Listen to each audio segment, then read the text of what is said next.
Maris from played started his career at Hawaii Pacific as the runner on the move, and the pitch skied into shallow left center. Going back is Tam. First he came in.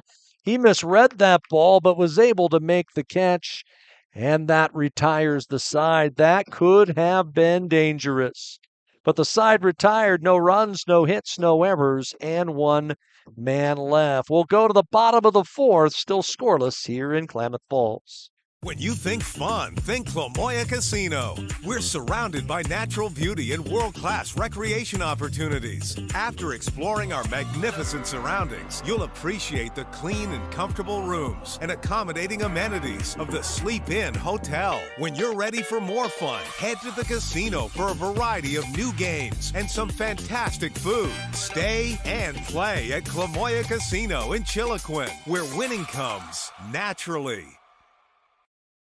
Feeding and watering, building, tending, and mending, one foot in front of the other, day after day, season after season. At Coastal, we're proud to say we've walked a mile or two in boots just like yours. That's why our stores are stocked with everything you need by folks who care.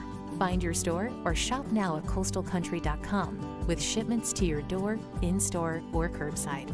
We are Coastal, and we're just what the country needs.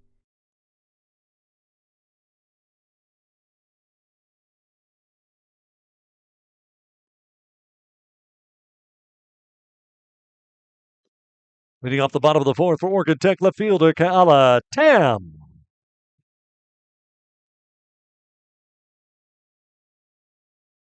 You know, in all my years of calling games, you see it so many times and you just shake your head and go, how does it come to be? Ka'ala Tam starts things off for Tech. He made the running catch in left to end the last half inning. He swings through a good changeup, strike one from Hayden Van Acker. You'll see someone make just a fabulous play, and they earn the right to face the pitcher first. Tam shows bunt, offers at it. Came up empty. It's 0-2. Tech's still searching for their first hit. They've had 4 base runners. Van Acker's walked 3. He's also hit a batter and also an error as the changeup drifts low. So actually 5 base runners, but Tech yet without a hit. Tam walked and was stranded back in the second. Leadoff man has been aboard each of the first 3 innings as the pitch chopped down the third base side. It's a fair ball and a nice play made by Clay down at the hot corner to make the out at first base. It was in behind the bag and he had to wait for the short hop, but he made the play for out number 1. Catcher Brody Marino. The one thing I can say about today, completely different than that series here against College of Idaho. The runs were at a premium, and Marino gets hit by the first pitch he sees. And so Tech will have a base runner with 1 out. And we'll probably see Griffin Thistle to run over at first as the courtesy, and he will. The plate is the shortstop, Sean Tobin. So Griff will run over at first.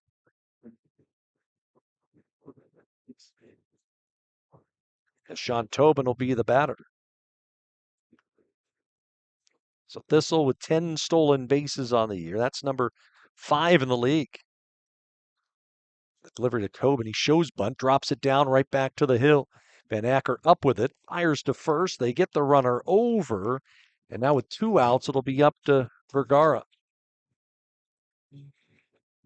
Can Alonso come through? Center fielder Alonso Vergara. So a runner in scoring position for OIT. But Vergara, who struck out his first time up, watching strike 3 go by. Can he come through as the pitch downstairs?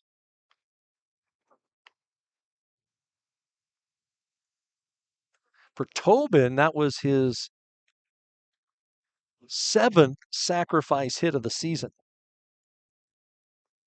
That's tops on the team. But can Vergara deliver? Delivery to the plate. Swing and a miss. A good change. Tech looking to pull the ball Van Acker working away with the changeup. Tech's approach, not looking to go opposite field. Second time through the order. Can Tech make an adjustment? The pitch changeup, it's low. Van Acker has thrown 67 pitches. Tech trying to strike first. They're looking for their first hit against the crafty left-hander. The delivery, curveball, a big swing and a miss. And it's the same ammo we're seeing from Pat Arman. Change-up, the curveball, the fastball. Curveball in, change-up away. Runner goes for third. The pitch to the plate is right there, a called strike three, and the inning is over. For the second time today, we see strike three taken by Vergara. Approach at the plate for Tech, not the greatest here early on. We go to the fifth, still scoreless.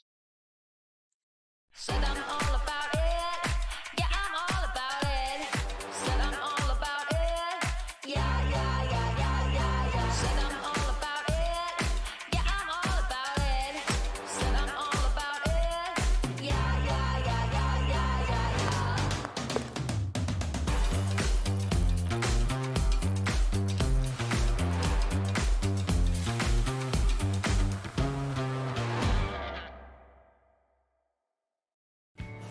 At Papa Murphy's, we know family time is more important than ever. And our family wants to do all we can to help your family. So we're making it easier to get pizza made from scratch that you bake at home by offering online ordering everywhere and delivery and curbside pickup where we can. So you can keep family time as normal as possible. Papa Murphy's, we're in this together. Off the Corban. Fifth inning is the center fielder, Brett Pelkoffer.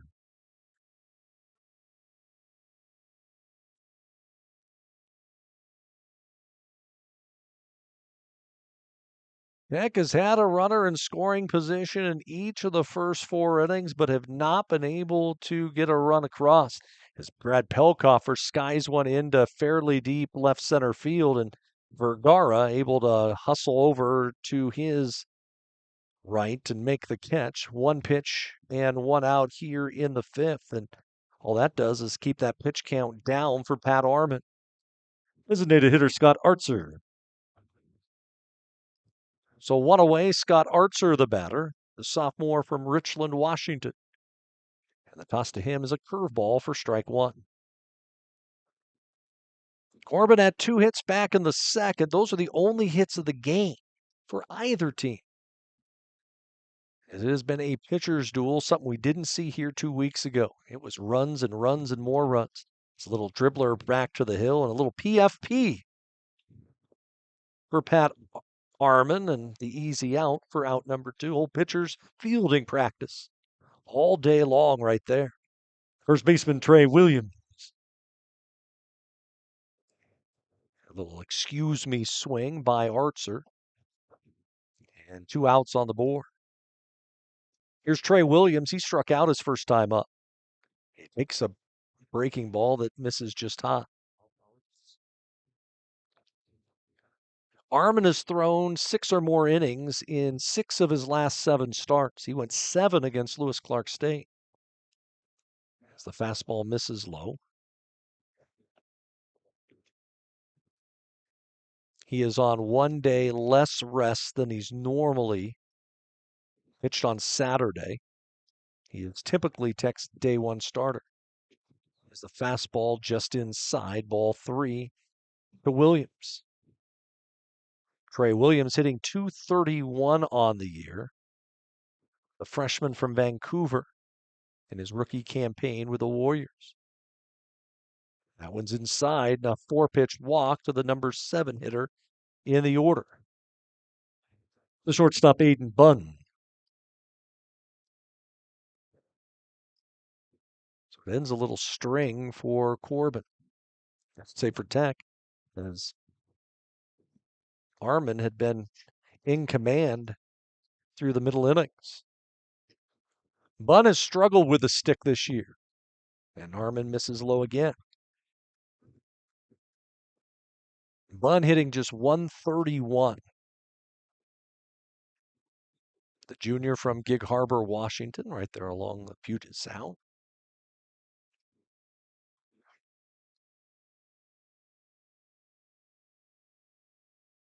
Hear that Corban dugout barking around up there. It's the 1-0 to the plate, and that's line to left. Ham comes in. He's got it. And the side is retired. No runs, no hits, no errors, one left. We are halfway home in an hour and 3 minutes, friends. After 4.5, still scoreless. At Klamath Falls Toyota, you'll experience our goal to completely satisfy every customer every day. Because our customers are like family to us. You'll also experience the teamwork of our professional and knowledgeable staff.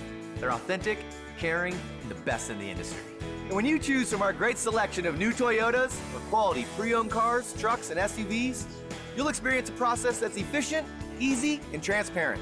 Experience amazing at Klamath Falls Toyota, where experience is everything. These days, you can eat about any kind of pizza in any kind of environment, and that's great. But at Abby's, our customers today want the same things our customers wanted way back in 1964. Delicious pizza, shared with family and friends in a fun, casual setting. If that sounds old-fashioned, that's sort of the point. From our 36 locations, Abby serves the kind of traditional pizza that traditions are made of. Good to the last slice. Abby's, a legendary pizza tradition. Yum.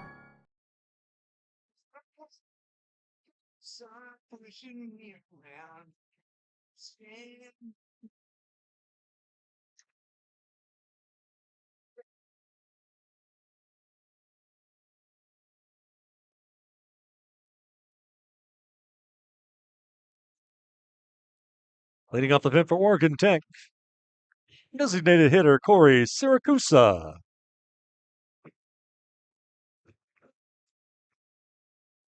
Top of the order for Tech as we go to the home half of inning number 5 on a Friday afternoon. It'll be Corey Siracusa, Tyler Horner, and Julian Jones against Hayden Van Acker, who has been outstanding so far. And the pitch downstairs, ball 1. He doesn't look like a guy who has had a 8.24 ERA on the year.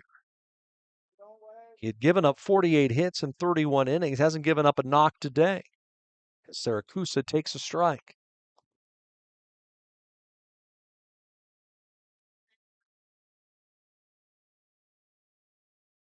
Left-hand pitcher against the right-hand batter. And the breaking ball, that is a strike. We're down at 2 balls and 1 strike to Siracusa. Leadoff man for Tech. Takes one hot. Siracusa spent last year at Pittsburgh State back in Kansas. He has been much traveled during his collegiate career. Originally from Miliani, Hawaii. And the pitch is a little high and outside, and he's aboard for a 3rd time. So Tech with a leadoff man aboard again. Can they finally do something with it? Third baseman Tyler Horner. Last time up, Horner grounded into a fielder's choice. Big lead at first, and the pitch to home plate is a swing and a ground ball hit to the right side. Only play, though, will be to first base. As bobbling it there was Johnson for a moment. So Horner swinging at the first pitch he saw, rolls out, but it moves the runner again into scoring position with less than 2 outs. Right fielder Julian Jones. And can someone in this middle of the order for Tech come through with a hit? Jones walked his last time up. He's 0 for 1. Go ahead, run at second base. And the pitch to the plate is a swing and a little dribbler hits slowly towards second. Gloved there by the second baseman, Maris. And he makes the play to first for the 2nd out. Down to third goes Siracusa. But Tech still has not squared up on a ball and got one out of the infield today. Second baseman Matt Ortiz.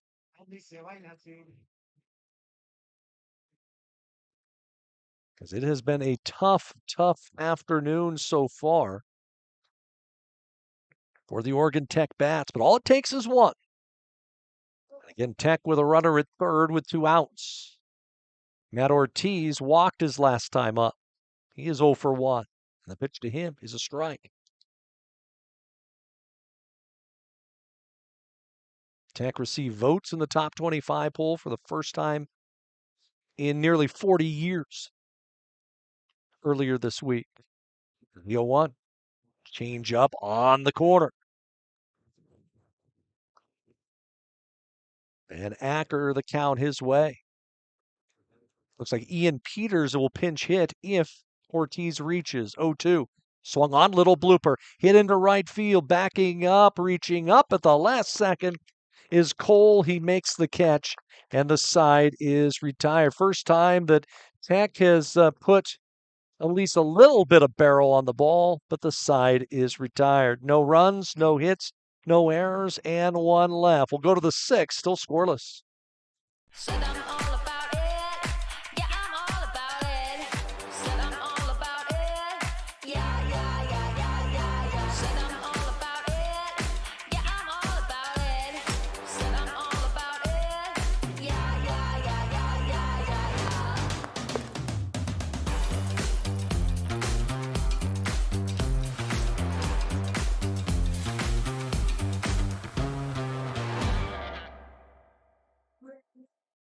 Hi, I'm Rob Cedar, General Manager of Clown Falls Honda and Clown Falls Subaru.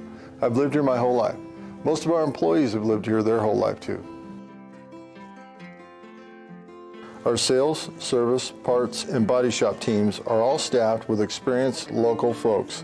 You know them and they know you. Our dealerships are comfortable and not corporate. Comfortable means we're focused on you. I'm Rob, and I'm glad to know you.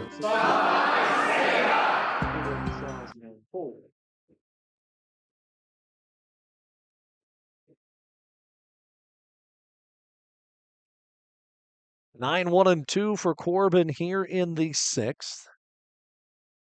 As Patrick Arman has thrown 52 pitches through his 5 innings of work, and Cole showing bunt and fouls it away, strike 1.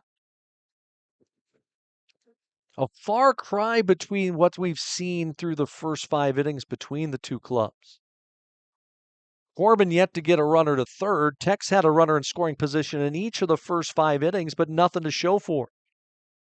It's pitching on the hands of Mishan Cole. It's 1-1.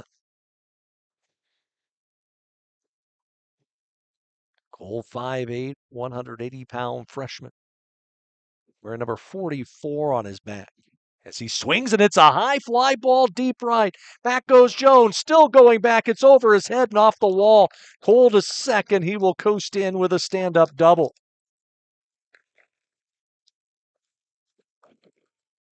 Jones went back as far as he could. That ball was about 10 feet away from being a home run, and just like that, Corban with the top of their order coming up. As a man in scoring position and nobody out, you would think that they're going to play small ball. Try to get that runner to third. Catcher Keenan O'Brien. First extra base hit of the day, and the youngster took a curveball in on his hands and just golfed it to right. O'Brien the batter. As Pat Arman looks back towards second, they'll try a pickoff move with the second baseman Ortiz.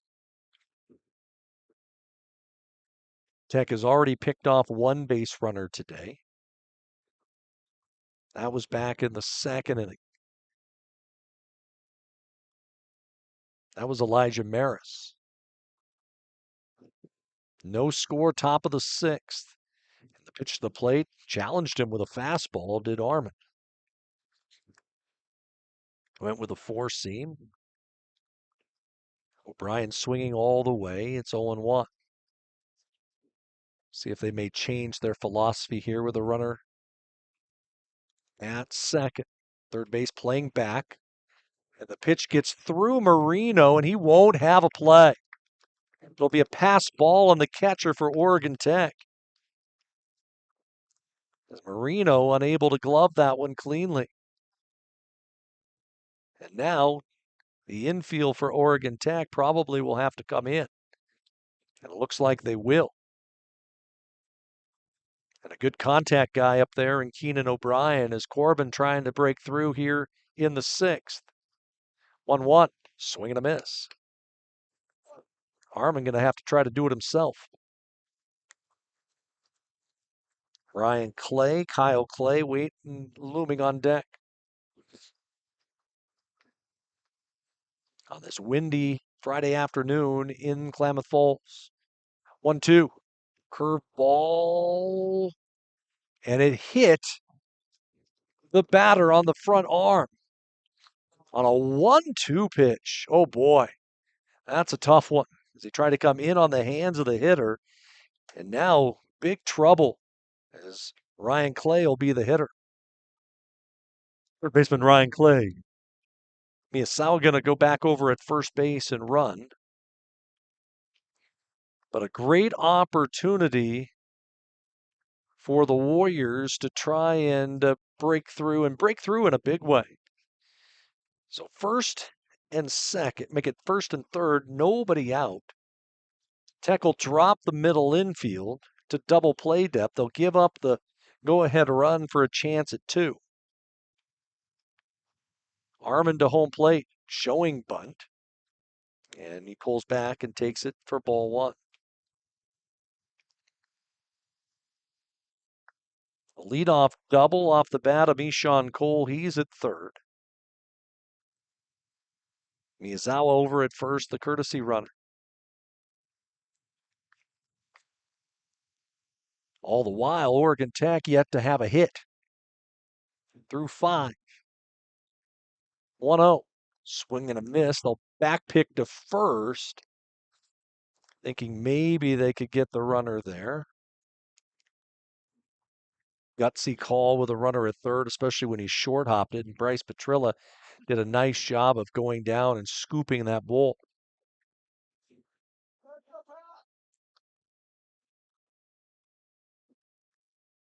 Ball and a strike to sophomore Ryan Clay. Harmon to home plate, showing bunt again. It's dropped down the third base side, squeeze play. Only play is to first, and the throw is offline. A run will score, down to second on the throw. And the run ball still gets even further away. It looks like one of the Owls down injured off the third base side. Hopefully okay on the play is Matt Ortiz, as he was late to the party. Either way, a big inning right here for Corban as the squeeze bunt works. It's 1-0 in favor of the visitors.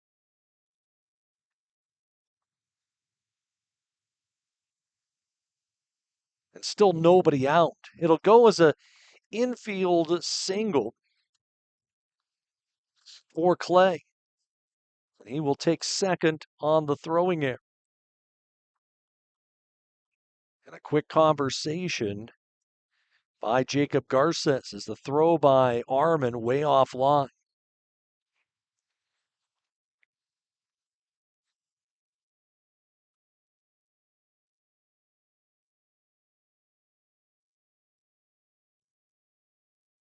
Still nobody out in the inning. And Kyle Clay, the hitter. He'll give up a run for an out, will the Owls. The toss to home plate, just off the outside corner, ball 1. Still nobody out of the inning. Armin was just cruising along.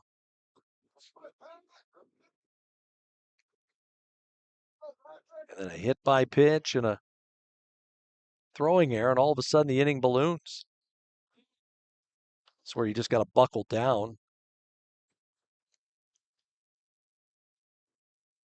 Try to get outs. If you give up another run, that's fine. But you don't want to give up a big inning. Know your offense is able to score runs. 1-1 pitch. inside and high. 1-0 Corban, they lead. We're in the 6th. Pass ball and an error loom large here in the frame. 2-1. Swung on, ground ball chopped towards short. Friendly hop for Tobin. His throw is high, but the out is recorded there. A run comes in. It is 2-0. Finally an out on the board. Clay will pick up the RBI. To third goes Ryan Clay. Second baseman Elijah Maris.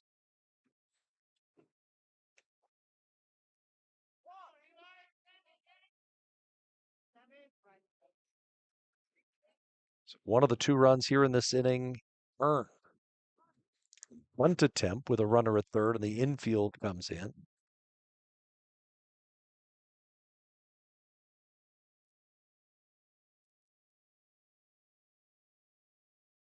It's fouled off.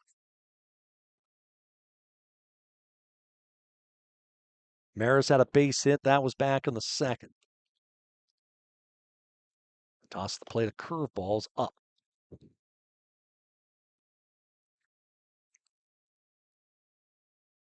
Looking into that Oregon Tech bullpen, couple guys starting to stretch a little bit. Harmon's pitch count was way down until this inning.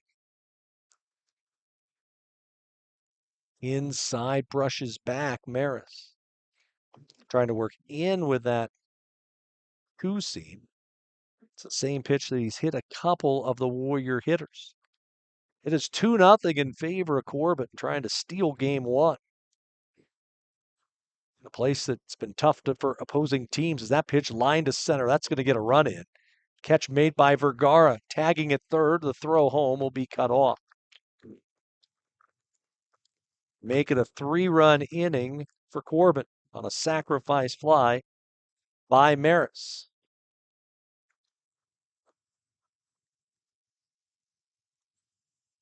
And to the plate will be Brad Pelkofer. Center fielder Brad Pelkofer.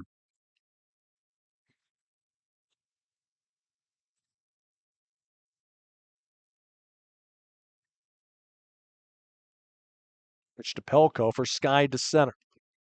That should end the inning. Vergara will make the catch, but a big, big inning for Corban, as they score 3 times on 2 hits, 1 big error, and nobody left. New scores, we go to the last of 6. It's now Corban 3 and Tech nothing.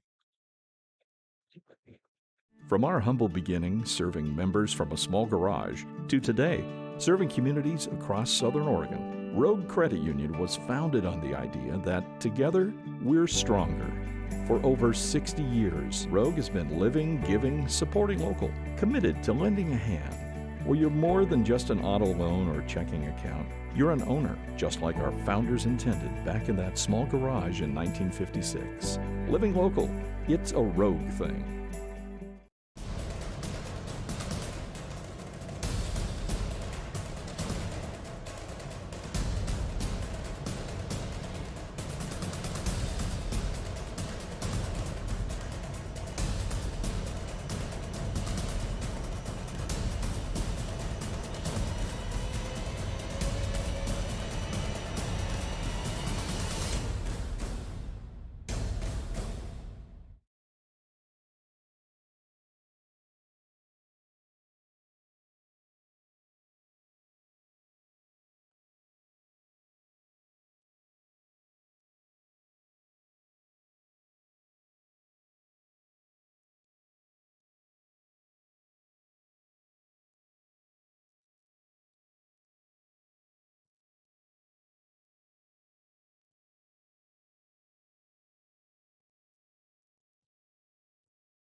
Pitcher, please, pinch hitting for Oregon Tech, number 34, Ian Peters.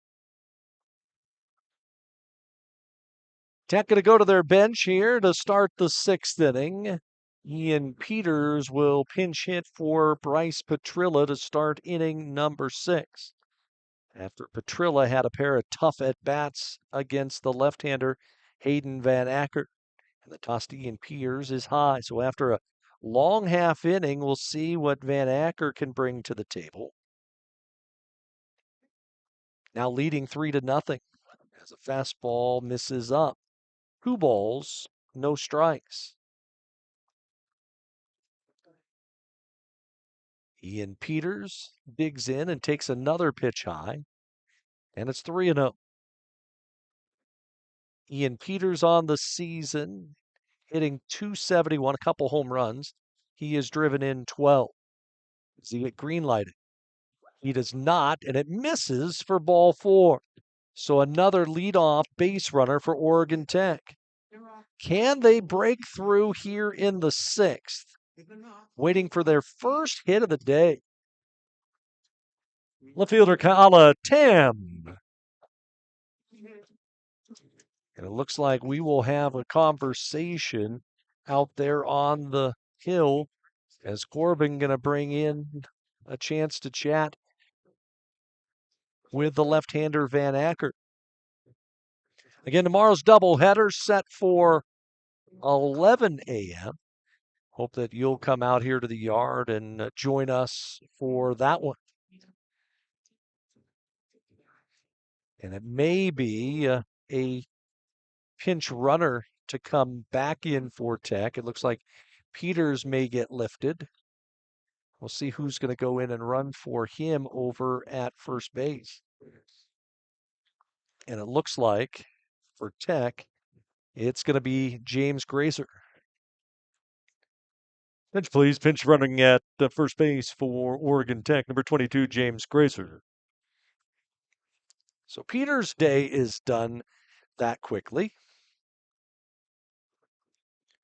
So put a little bit better base runner on the base pass for Kala Tam. And the pitch to Tam, a changeup on the outside corner. So in doing so, I am guessing that we will see Petrilla back over at first base. They'll re-enter him. The delivery, fastball, a little high to Tam. 1 ball, 1 strike, a 3-run top half of the 6th inning has given Corban the lead. Tech threatening as the pitch downstairs. Van Acker has thrown 86 pitches, and there is movement behind him in the Warriors' pen. Long pause, the delivery. Ball for a strike. 2-2. In softball set to start at the top of the hour at Stillwell Stadium. Mike Gerard will have the play-by-play on one of our other channels here on the Owl Sports Network. The pitch. And we'll see. They're going to call him out on a curveball as he ducked in, and Jacob Garces is going to come in and have a conversation with the plate umpire. We'll probably be able to pick up this conversation. As they said that Tam kind of leaned in and got hit, so 1 out. That's a tough call. We saw that in the series against College of Idaho happen. As the curveball was coming in on his hands, and the plate umpire said that he stuck his arm out over the plate and initiated the contact.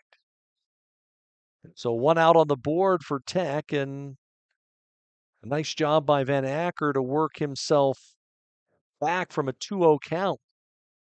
As they will continue to have this conversation just to the right of home plate.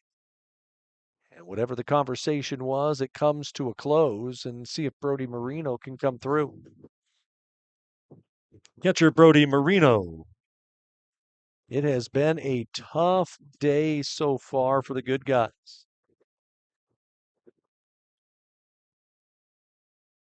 Marino was hit by a pitch his last time up. Tech still searching for their first knock as the fastball's high. And the bad part about it is Tech hasn't had anything even close to even resembling a hit. 1-0. Good swing and a miss. Hardest hit ball was a line drive last inning by Ortiz that was tracked down by Cole in right. The delivery swung on and a high fly ball hit to straightaway right. Out there's Cole battling the wind and at the last second put it away. 2 outs. Not an easy wind field out there in straightaway right field for Mishan Cole. The shortstop, Sean Tobin. If you were going to tell me that Hayden Van Acker was going to have a no-hitter through 5 2/3, I think you're crazy. But boy, has he come to play today. Here's Sean Tobin. He swings through a fastball. You can hear the faithful that have made the trek from the Warrior fans down below making the noise as the curveball is high. And that wind just continues to howl.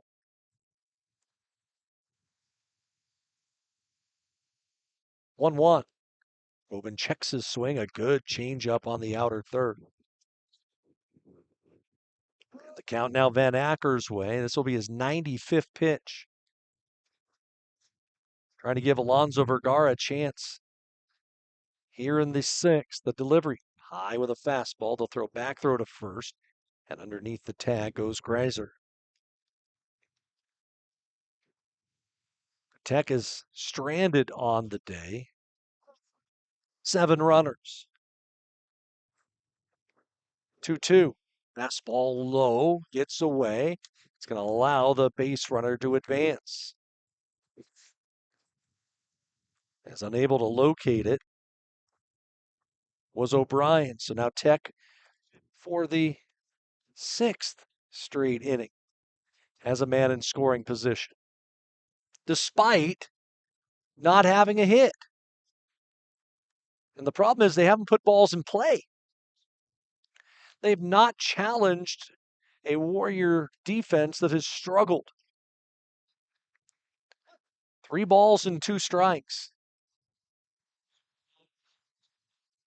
Van Acker's payoff pitch is a swing and a ground ball chopped to the right side. Short hop, the throw to first is in time, and the inning is over. We go to the 7th. It is 3-0 Corban. At Papa Murphy's, we know family time is more important than ever. And our family wants to do all we can to help your family. So we're making it easier to get pizza made from scratch that you bake at home by offering online ordering everywhere and delivery and curbside pickup where we can. So you can keep family time as normal as possible. Papa Murphy's, we're in this together. The comfort of home has never been more important, which is why we're committed to delivering affordable, reliable power. Our reliability track record is 99.98%, and we're always working on new and better ways to go even further.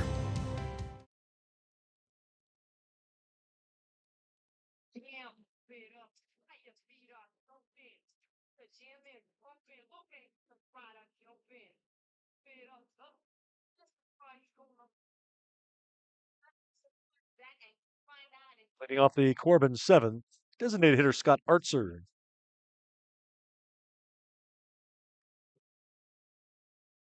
Elsewhere around the Cascade Conference, British Columbia is leading Bushnell, first of 4 up in Vancouver. 3-2, that is in the 3rd. Here it is Corban leading Oregon Tech 3-0. We're in the 7th. Scott Archer to start things off and hits a ground ball to the backhand side of Ortiz. He'll throw to first and won't get it. It'll be an infield single for the hard-charging Scott Archers to the backhand side when Ortiz had to make a diving stop at it.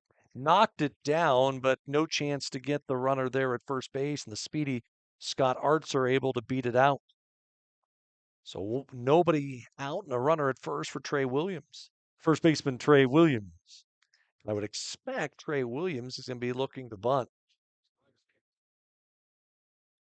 So the infield single by Artzer. And very good base runner over there at first. The league's leader in stolen bases in Scott Artzer. 16 of them. Harmon to home plate, and it's a swing and a ground ball hit towards second. They'll wheel to second. They get one there. The return got him. It's going to be a double play for Oregon Tech. A huge play in this ball game. Swinging at the first pitch was Johnson, and a great turn between Ortiz and Tobin. The shortstop, Aiden Bunn. What a great play. Second double play turn behind Patrick Armon today. And it erases that leadoff infield single. The pitch to Bunn is strike one. Pat Armon has only thrown 75 pitches. So it looks like he's going to work deeper than any other Oregon Tech pitcher has this season. Aiden Bunn was hit by a pitch his last time up. We're in the seventh. Corban leading 3-0. They have not allowed a hit. Bunn shows bunt, and he offered at it. One ball, two strikes, 3-0. The score 3-5-1 for Corban, 0-0-1 for Tech. Question is, will we see the lefty Van Acker back out there in the seventh? 1-2, curveball, and it's fouled off. Ball game being played at the new MLB pace, it seems like. Not the 3-hour plus pace we saw in that College of Idaho series when runs were gifts. Check swing, he went around.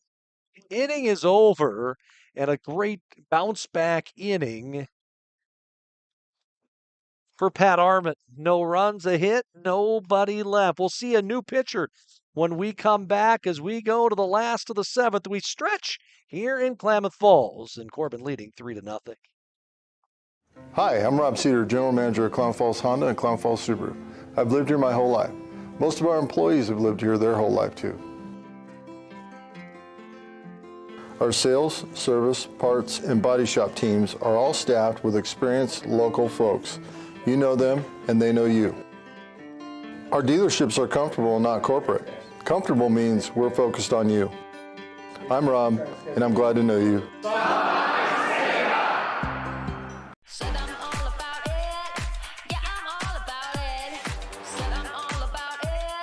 Yeah, yeah, yeah, yeah, yeah, yeah. Said I'm all about it. Yeah, I'm all about it. Said I'm all about it. Yeah, yeah, yeah, yeah, yeah, yeah, yeah.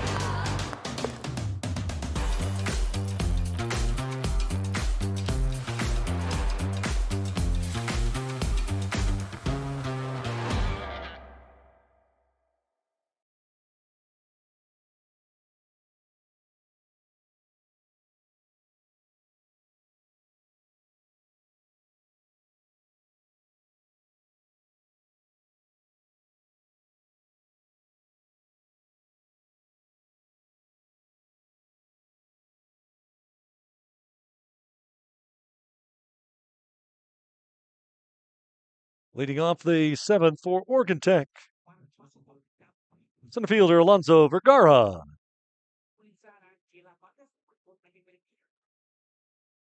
Trevor Sapanic going to take over for Corban here to start the seventh inning. And the side armor's first pitch. Did he offer at it? It's the question. They say no, ball one. What an outing for the right-hander. Should say the left-hander Hayden Van Acker. He throws 6 hitless innings. Now it's the bullpen to try to do the job as the pitch rolled towards third. Gloved there by Clay.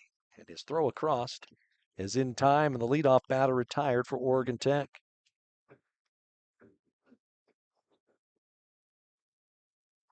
Designated hitter Corey Siracusa.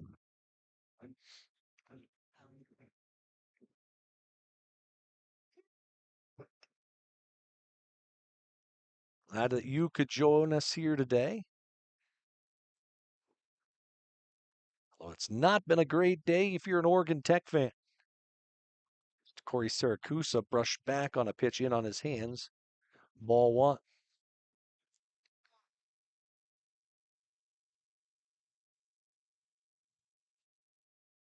And the slider by the righty misses again. It's 2-0.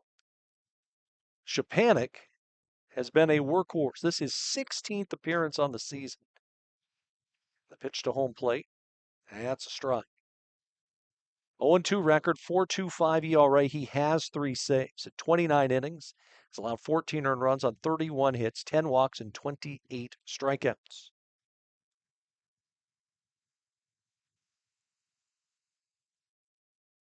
He got a save against Bushnell on Monday. The pitch is high.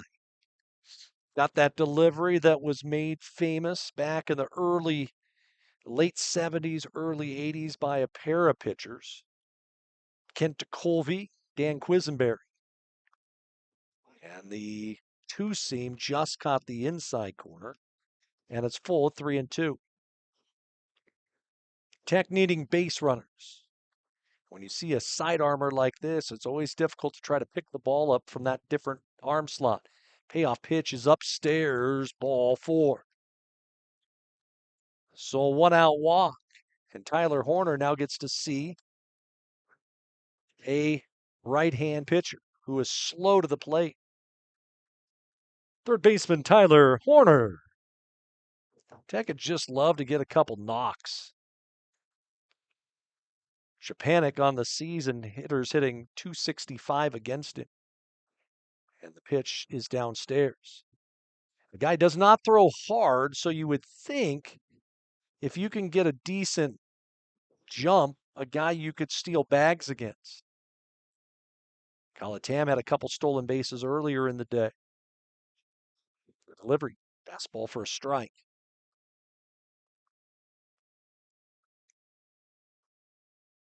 This the 145th meeting between the teams. Should say 46th, 146. Tech holds the all-time series lead. And they will throw over to first, and Siracusa ahead of the throw. And Tech has not gotten a hit through 6. Nothing even resembling a hit. Long wait, the delivery is fouled off. That slow slider from Shapanik.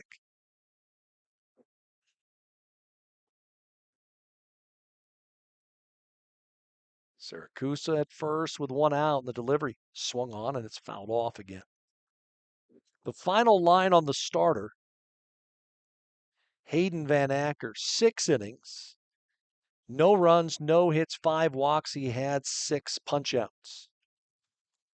And now it's Shapanik's time to try to close it out because it's fouled off. No one throwing in the Tech pen at the present time, so Pat Arman will come back out for his 8th inning of work. His pitch count still in a good spot. 1-2. Change up, swung on, and that ball driven deep into right center field. No one's going to get to that ball, and that ball is gone. A home run off the bat of Tyler Horner up into that jet stream, and Tech with 2 back with 1 swing. It's 3-2. Home run number 4 on the season for Tyler Horner. And to the plate, right fielder Julian Jones. So with 1 swing of the bat, I didn't think that ball was getting out. But the wind definitely pushed that one out. We got ourselves a brand new ball game.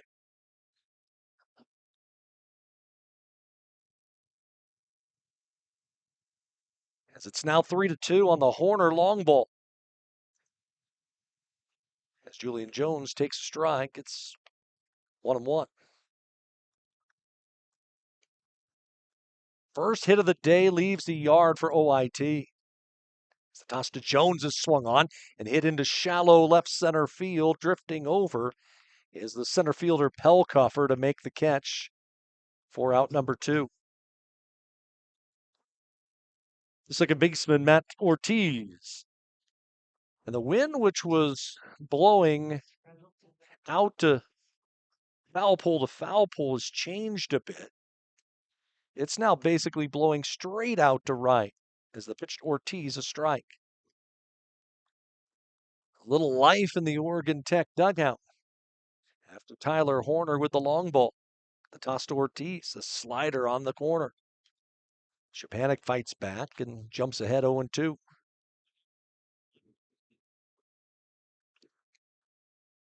Ortiz hitless today. And he swings and misses at that one. The inning is over. But Oregon Tech able to get on the board. 2 runs, a hit, no errors, and nobody left. New scores. We go to the business end of things. We head to the 8th. It's 3-2. Corbin. These days, you can eat about any kind of pizza in any kind of environment, and that's great. But at Abby's, our customers today want the same things our customers wanted way back in 1964. Delicious pizza, shared with family and friends in a fun, casual setting. If that sounds old-fashioned, that's sort of the point. From our 36 locations, Abby serves the kind of traditional pizza that traditions are made of. Good to the last slice. Abby's, a legendary pizza tradition. Yum. From our humble beginning, serving members from a small garage, to today, serving communities across Southern Oregon, Rogue Credit Union was founded on the idea that together, we're stronger. For over 60 years, Rogue has been living, giving, supporting local, committed to lending a hand. Where you're more than just an auto loan or checking account, you're an owner, just like our founders intended back in that small garage in 1956. Living local, it's a Rogue thing.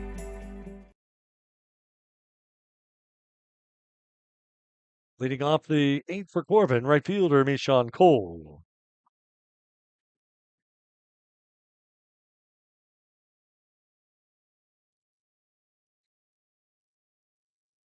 Eighth inning of play here from Steen Sports Park. 3-2 our score. In favor of the Corbin Warriors, Mishan Cole to start things off, and he was the one who jump-started that big 3-run 6th inning with a double off the wall in right. That's the difference in this ball game right now, that 3-run inning, and a couple of the runs were unearned. As the toss to the plate, a swinging strike, and it's quickly 0-2. Pat Arman becoming the first Oregon Tech pitcher to work into the 8th this season. Now trying to keep it a 3-2 game and see if his offense can battle him back. 0-2. Swung on, popped up into shallow left. Horner going out, the third baseman, and he's got it for out number 1. So 1 out here in the 8th. And back to the top of the order in Keenan O'Brien. Catcher Keenan O'Brien. Keenan O'Brien today is 0 for 1. He has been hit by a pitch as well. He takes strike 1. Tech has been helped by a couple double play balls behind Arman. As the 0-1 to the plate, the curveball is fouled off. Patrick Arman has thrown 84 pitches. Kind of that number 100 mark is kind of the telltale sign. You would think if Tech gets the lead, they'd go to their bullpen. As the fastball just missed inside. Whether it's Riley Cronin or Braden Bellum that would come in and throw the 9th inning if Tech gets the lead. 1-2. That's low. But we got to get to that point first. In a game right now that is 3-2 in favor of the visitors. It was very similar against College of Idaho here back a couple weeks ago. In the series finales, that pitch dribbled right back to the hill. And they'll flip to first base for the out. Bryce Petrilla has returned. He is back over at first base as we expected. So 2 away here in the inning, and the number 2 hitter in the order is Ryan Clay. Third baseman Ryan Clay. Oregon Tech has guaranteed it that they will at least get it back to Syracuse, who has not been retired today in this contest. So if it ends up going all the way to the 9th, Syracuse will get a chance to hit. Can Tech scratch across 2 runs and try and win this thing? The delivery to Clay inside.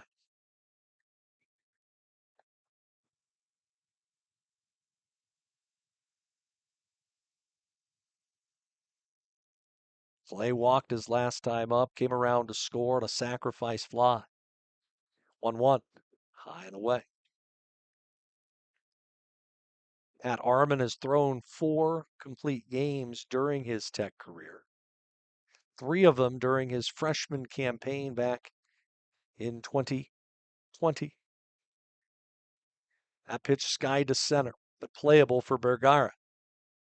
And Pat Arman works a clean inning. No runs, no hits, no errors, and nobody left. Petrilla, Tam, and Marino 2 up in the Oregon Tech 8th, trailing 3-2.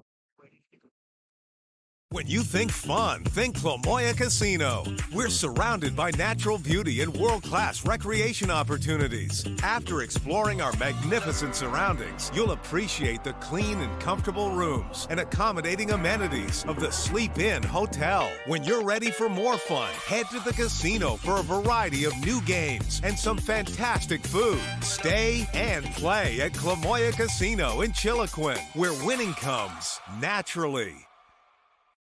Hi, I'm Rob Cedar, General Manager of Clown Falls Honda and Clown Falls Subaru. I've lived here my whole life.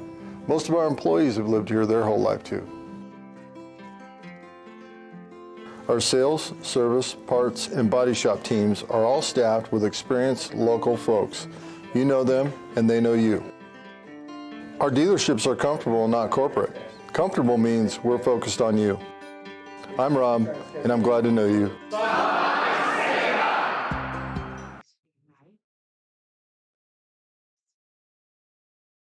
See if Bryce Petrilla can put 2 tough at-bats against the lefty Hayden Van Acker behind him. Trevor Sushpanik out there on the mound. Gave up the 2-run home run to the left-handed bat of Tyler Horner last inning. The pitch to Petrilla is a strike on the inside corner. There is movement in the Tech bullpen. A right-hander up and throwing as Petrilla swings it. It's a line drive left field, dying quickly. It'll drop for a leadoff single. So Tech with their second hit of the day, and Petrilla goes the other way. And just punched that ball through the left side. The fielder, Keala Tam. So how do the Owls play this? You try to play for the 1 run and get even. Do you play for the big inning? Sushpanik to the belt. And the pitch to Tammy shows bunt, pulls it back. Goes back pick to first, but underneath the tag over there at the first base bag goes Petrilla. Sushpanik to the plate. It's bunted, third base side. They look towards third. They will get the out at first. So Tech plays small ball. They'll have a left-handed bat in Brody Marino coming up with the tying run in scoring position. Catcher Brody Marino. And again, it's been the lefties that have both hits against Sushpanik. Marino was hit by a pitch earlier in the day. Tying run at second here in the 8th. Sushpanik to the plate. Check swing taken for called strike 1. That wind gusting out to right makes that short porch even shorter. Outfield playing at no doubles. The delivery. Taken on the outside corner, but low. 1 ball and 1 strike. Looking into the Corban bullpen, I do not see any movement.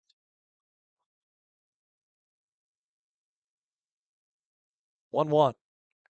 Swung on, fouled off. In that other game around the league, top 5, British Columbia still leading Bushnell by a score of 3-2. The Tosta Marino swung on and fouled off one more time.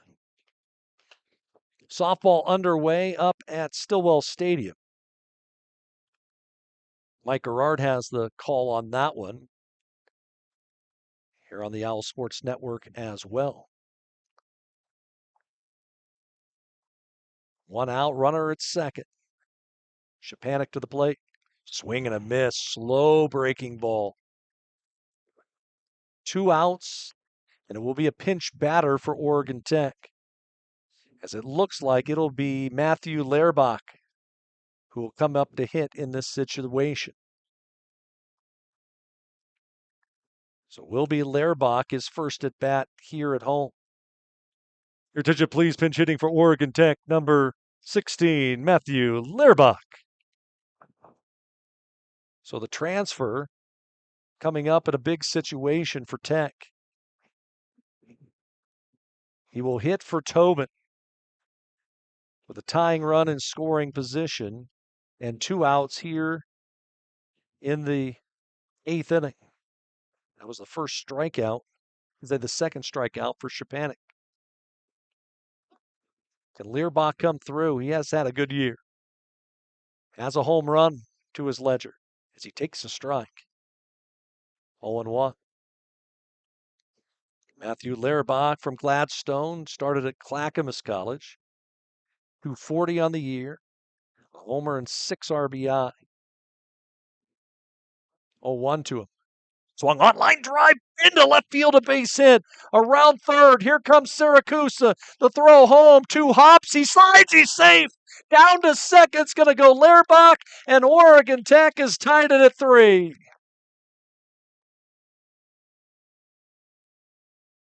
Though the throw by the left fielder, Clay, was not that bad, but just a split second late. And Lehrbach comes through in a big way here to tie us up. Center fielder Alonso Vergara. So Lehrbach with the RBI single. And he takes second on the throw home. And Oregon Tech has gotten themselves even. Now the go-ahead run is in scoring position with 2 outs.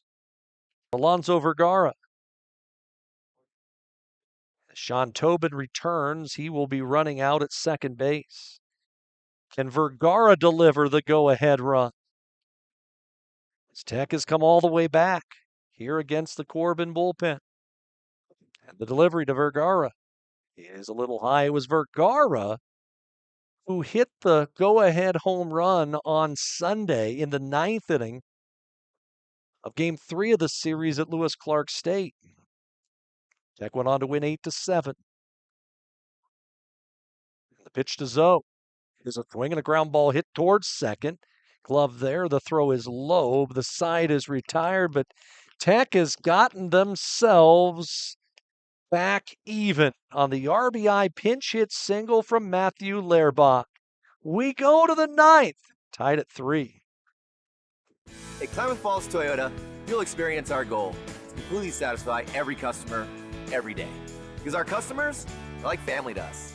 You'll also experience the teamwork of our professional and knowledgeable staff. They're authentic, caring, and the best in the industry. And when you choose from our great selection of new Toyotas or quality pre-owned cars, trucks, and SUVs, you'll experience a process that's efficient, easy, and transparent. Experience amazing at Klamath Falls Toyota, where experience is everything. The comfort of home has never been more important, which is why we're committed to delivering affordable, reliable power. Our reliability track record is 99.98%, and we're always working on new and better ways to go even further.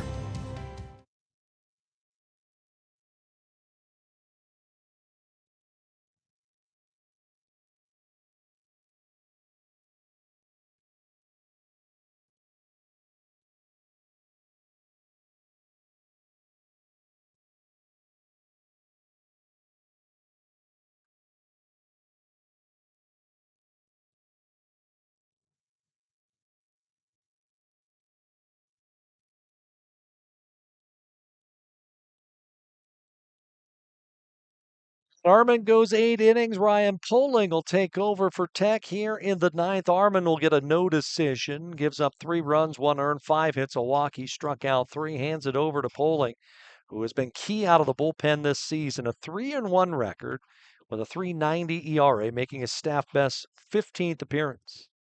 32 and a third innings, allowed 14 earned runs on 25 hits, 17 walks, and he has struck out 30.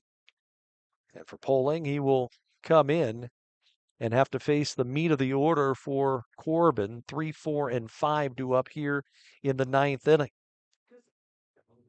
Leading off the inning for Corban, left fielder Kyle Clay. Peck will have the top of their order due up in their ninth. Siracusa, Horner, and Jones, and it looks like there is movement in the Corban pen. Kyle Clay, the batter, pulling to the plate, and he throws a good hard fastball inside corner for strike 1. So 8 innings for Patrick Armin, and they will turn it over to the pen. So both starters throw well. Both starters get a no decision. Oh, 1 pitch. The breaking ball missed off the inside edge. And the count to 1-1. Softball, as I mentioned, underway. Oregon Tech has and Eastern Oregon are scoreless in the first. 1-1 pitch. Fastball fouled off. Poling saw action in 2 games in that series up at Lewis Clark State. Allowed an unearned run in 1 of the appearances. 1-2. Fastball bounces in. By Armin getting 8 innings, it really sets the table for the rest of the series, not having to go to the bullpen early, which was a problem in that set against College of Idaho. 2-2. Swung on, fouled straight back.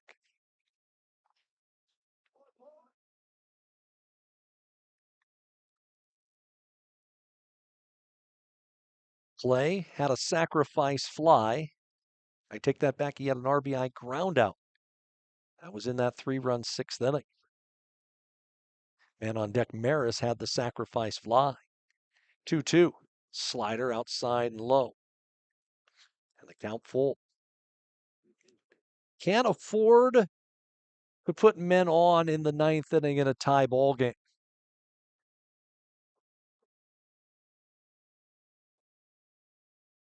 3-2. Fastball swung on and fought off down the right field side, foul. Poling yet to be able to spot the slider, which is his strikeout pitch. Tried to come in with a 2-seam in on the hands that time of Kyle Clay. Outfield playing, no doubles depth, shading a bit to around to right. The payoff pitch drilled him. And Corban with the leadoff man on here in the 9th inning. A couple guys that can handle the bats coming up, one of them being the guy at the plate, Elijah Maris. Second baseman Elijah Maris. So how does Corban play it with their cleanup hitter? They are a team that loves to steal bases. We've not seen them try to yet today. 6 stolen bases for Clay over there at first. And the slide step and the pitch missed inside, ball 1.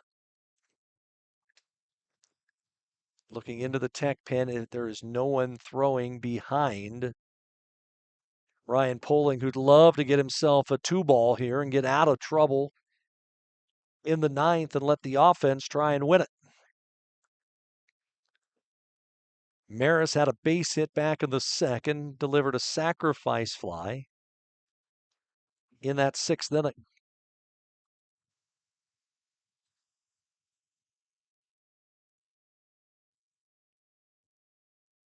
Healthy lead at first base by Clay represents the go-ahead run. Poling waits, runner goes, the pitch, ground ball down the third base side is foul.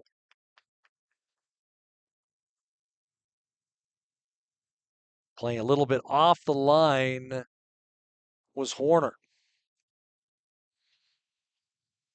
And the ball went just foul as the runner was off and moving on the pitch.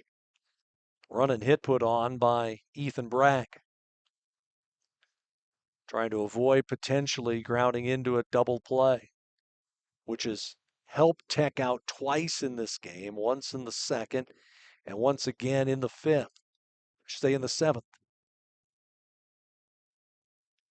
Long wait, runner stays. The pitch grounded towards short. Tobin on to Ortiz. The throw to first, double play. Exactly what the doctor ordered. The 2-ball grounded into by Elijah Maris. And there's 2 away here in the ninth. Center fielder Brad Pelkofer. So it'll be up to Brad Pelkofer. Has a home run. He's driven in 17. Tech, if they can put a 0 up, can win it in the bottom half. Toss to home plate. Pelkofer fouls it off.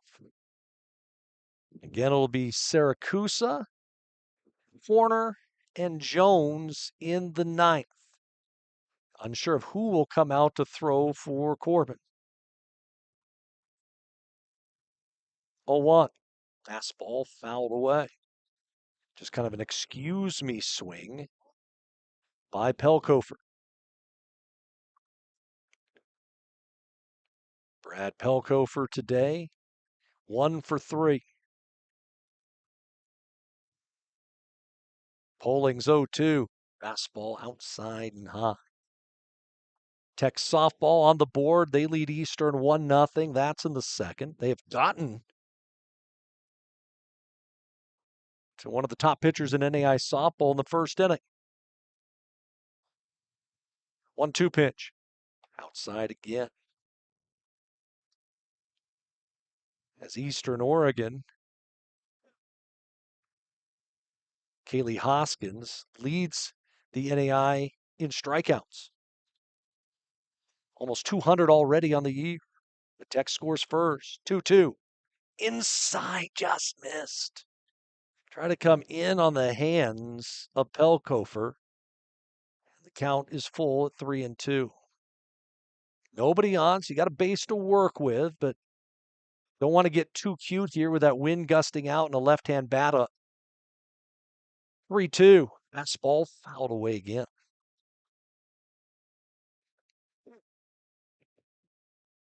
Tech got the run on a J.C. Sievert RBI single in the first.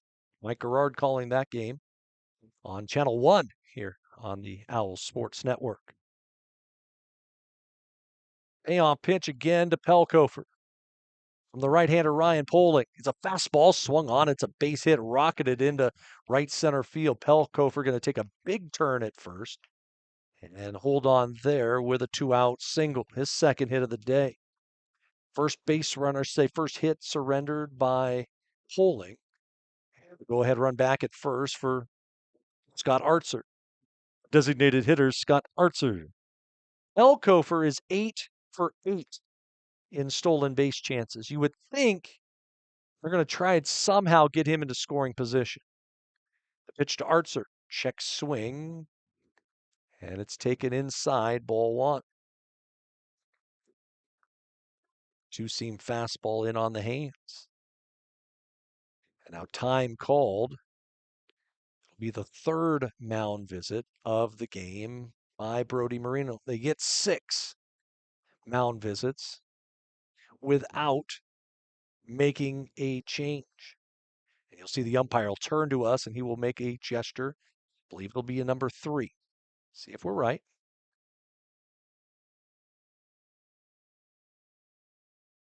And I'll wave back at him. See, and I'll wave back at him. And there it is. See, number 3.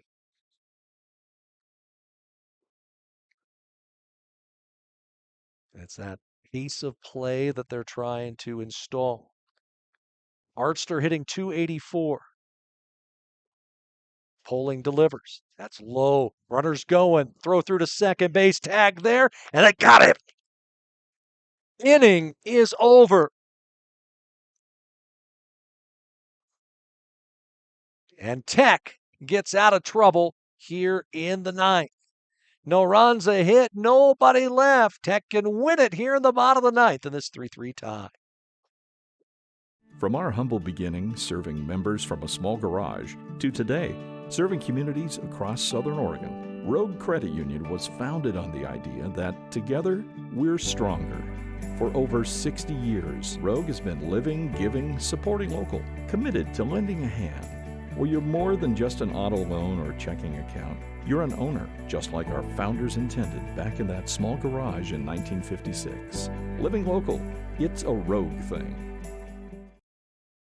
These days, you can eat about any kind of pizza in any kind of environment, and that's great. But at Abby's, our customers today want the same things our customers wanted way back in 1964. Delicious pizza, shared with family and friends in a fun, casual setting. If that sounds old-fashioned, that's sort of the point. From our 36 locations, Abby serves the kind of traditional pizza that traditions are made of. Good to the last slice. Abby's, a legendary pizza tradition. Yum. Hitting off the bottom of the ninth for Oregon Tech. Designated hitter Corey Siracusa.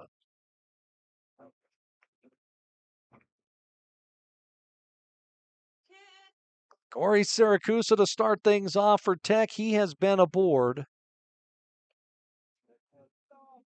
every time he's come up. 4 times up, 4 times he's been on. Delivery to the plate fouled off. They will stay, will Corban, with the side armor, Suspanic.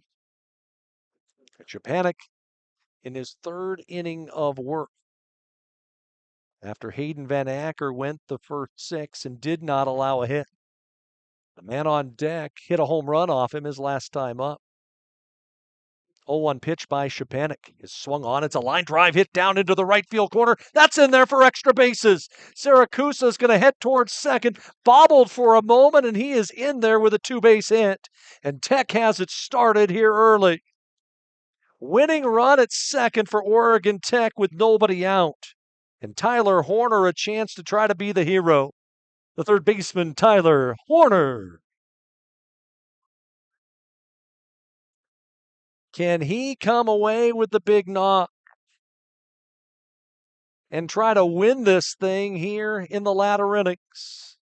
And they will put Tyler Horner on. And they will take the chance with Julian Jones.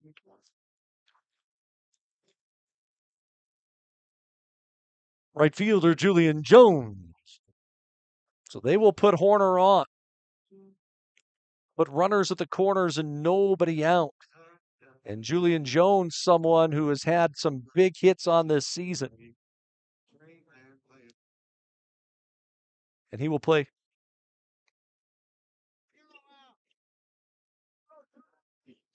So Julian Jones going to try and win this thing. Winning run is at second. Outfield has come in a bit. Szczepanik to the plate. He's showing bunt. He drops it down right back to the hill. Szczepanik will throw to first line and everybody's safe. They're loaded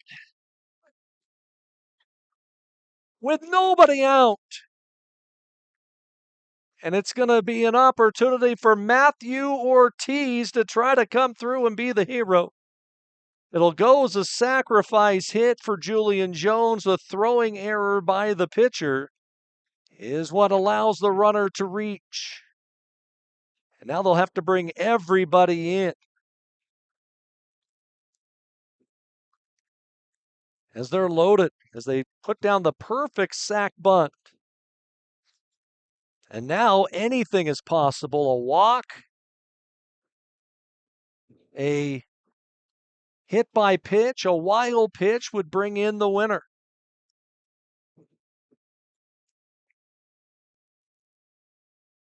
Second baseman Matthew Ortiz.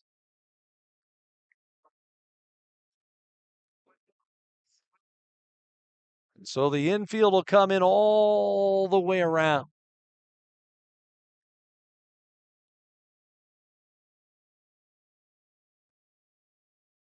So Ortiz set to go. Nobody out, winning run 90 feet away. Siracusa with great wheels. The pitch showing bunt. Ortiz offers at it and fouls it off. So they were going to go squeeze play right away. If you're Ortiz, the other thing you could think about doing is just trying to chop at a ball, try to get a high chopper, would not allow the infield to make a play. Nothing in one. The swing, a little dribbler, hit towards second. They'll come home. The tag save. Owls win. Owls win. Corey Siracusa makes it home on the fielder's choice, and Oregon Tech has won it by a score of 4-3. Unbelievable here at Steen Sports Park as Tech rallies with 2 in the 7th, 1 in the 8th, and 1 in the 9th, and Oregon Tech survives the squad from Corban in game 1, the walk-off winner 4-3. How about that one, friends? For Oregon Tech, 4 runs, 4 hits, 1 error. They strand 9. Corban, 3 runs, 6 hits, 2 errors. And the Warriors, they strand 6. The winning pitcher is Ryan Poling for Oregon Tech. As he improves on the season to 4-1, it is Trevor Stepanek who takes the loss for the Warriors. He falls to 0-3 in a tidy ball game of 2 hours and 19 minutes. Game 2 is going to follow us at the top of the hour. Until then, friends, I'm Mike Safford. We'll see you here from Klamath Falls. Your final again, Tech walks it off 4-3.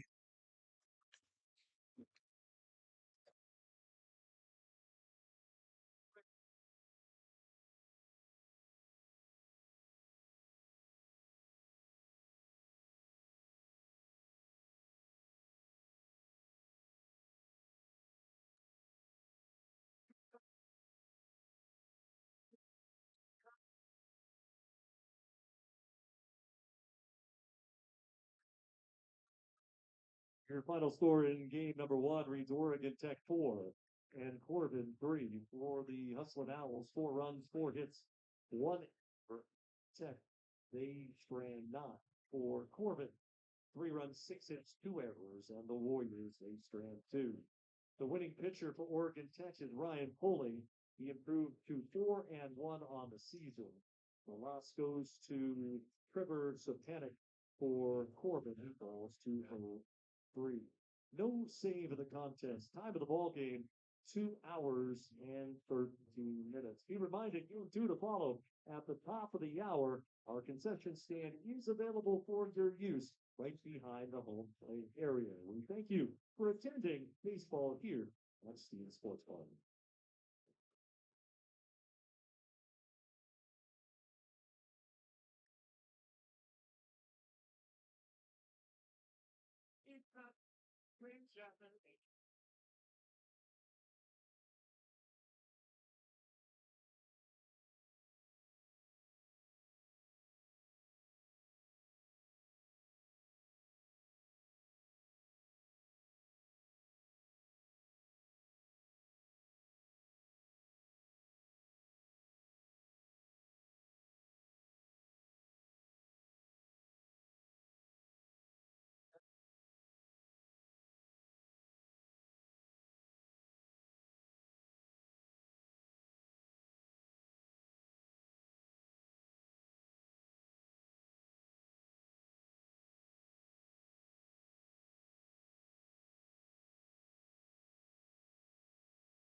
Love is the best place to find love is the bar is where I go. Me and my friends at the table doing shots, talking, talk slow. Come over and start a conversation with just me and trust me, I'll give it a chance. Now it's my hands up and the man in the jukebox and then we start to dance. And I'm singing like, girl, you know I want your love. Love was handmade for somebody like me. Come on now, follow my beat. Made me crazy, don't mind me. Say, boy, let's not talk too much. Got me wasting, put that body on me.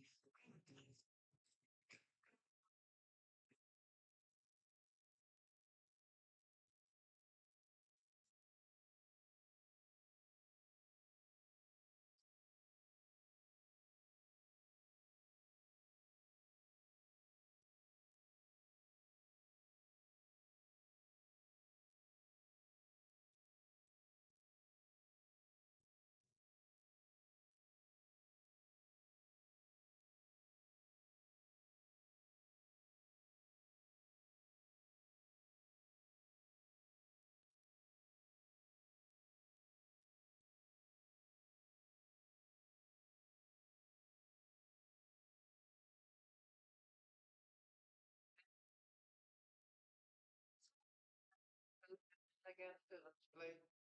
So 5 hours and hours about sweet and sour and how your family's doing okay. And the taxi, just in the taxi till the driver makes the radio play. And singing like we know love. Sure love was handmade for somebody like me. Coming now, follow my lead. Made me crazy, my mistake. Let's dance too hard. The only place to put that body on me. You never now, baby.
Brush my teeth with a bottle of Jack. 'Cause when I leave for the night, I ain't coming back. I'm talking back around my toes. Trying to all our clothes. What's blowing? Bones, bones.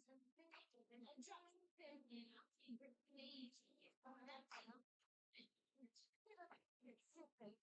Please.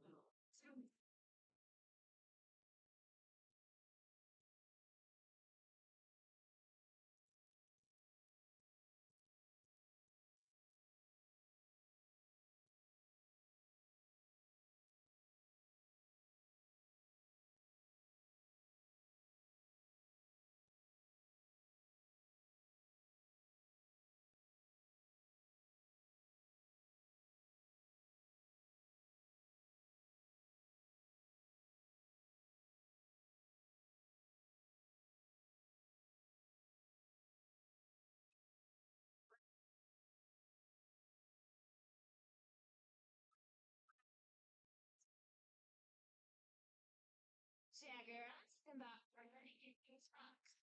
Listen to my jumps, and it's like too drunk. Please, stay down. Please, shut us down, down. Shut us down, down.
Squirrel rats and spinach seeds.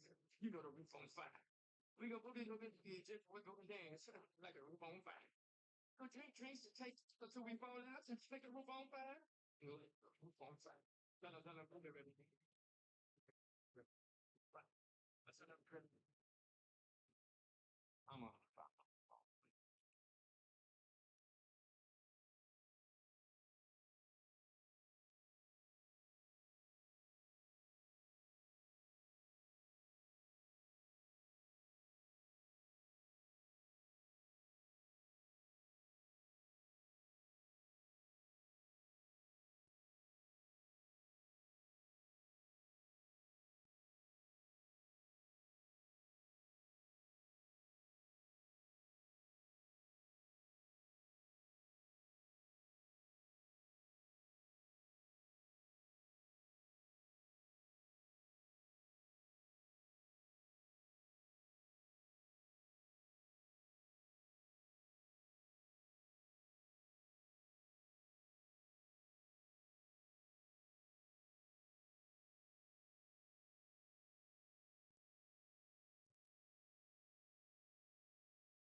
We get set for game two here from Steen Sports Park. Mike Safford back with you. It'll be Lalo Barraza who will get the ball for Tech here in the nightcap. 6-1 on the year with a 4.69 ERA.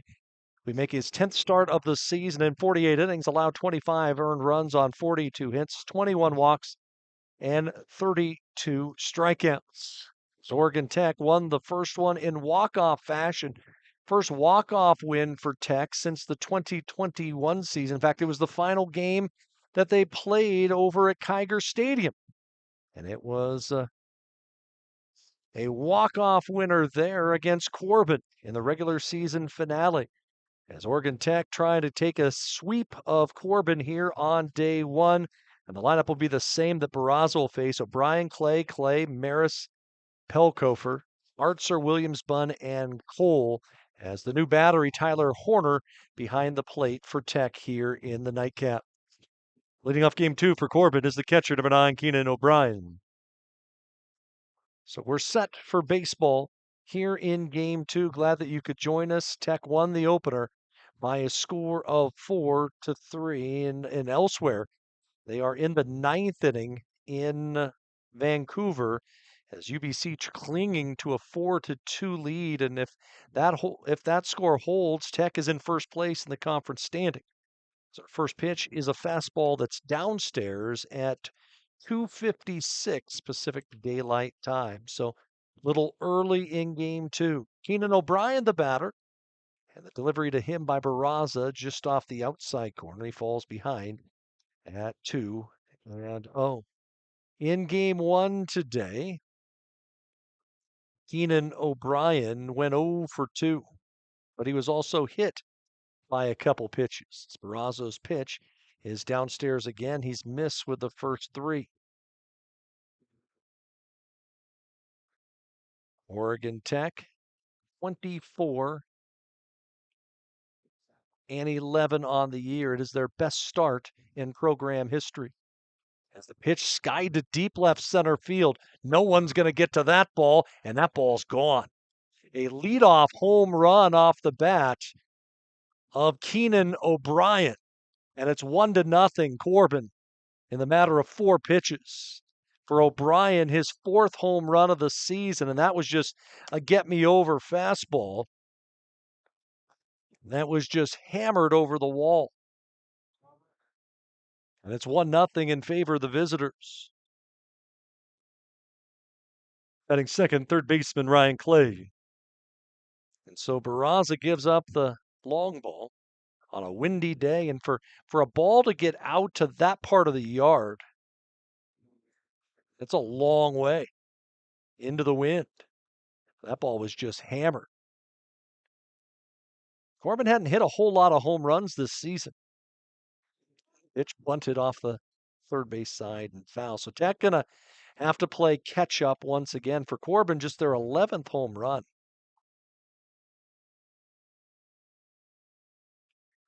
A ball and a strike, the count to Clay. Barraza to the plate. Tech swing on a pitch down and in. And the count to 2-1.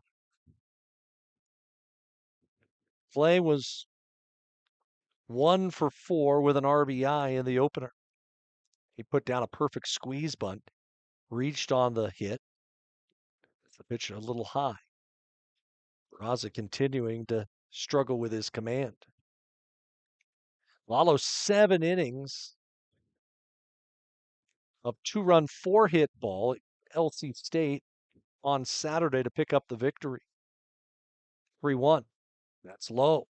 So an inauspicious start, a home run and a walk for Barraza, who struggled with his command against College of Idaho on this field 2 weeks ago. As we look into that game, Bushnell has loaded the bases with 2 outs, but a pop-up has ended that contest. British Columbia has won game 1 of that doubleheader up in Vancouver by a score of 4-2. So Bushnell in the league standings, they are now 7-2 in league play. Oregon Tech is at 11-2. And So Tech, on the strength of their winning game one, now have a 2-game lead on Bushnell in the league standings. It's Kyle Clay, the hitter. Left fielder Kyle Clay. So up steps Kyle Clay. Pitch to him way outside. Again, Barraza is struggling with his release point.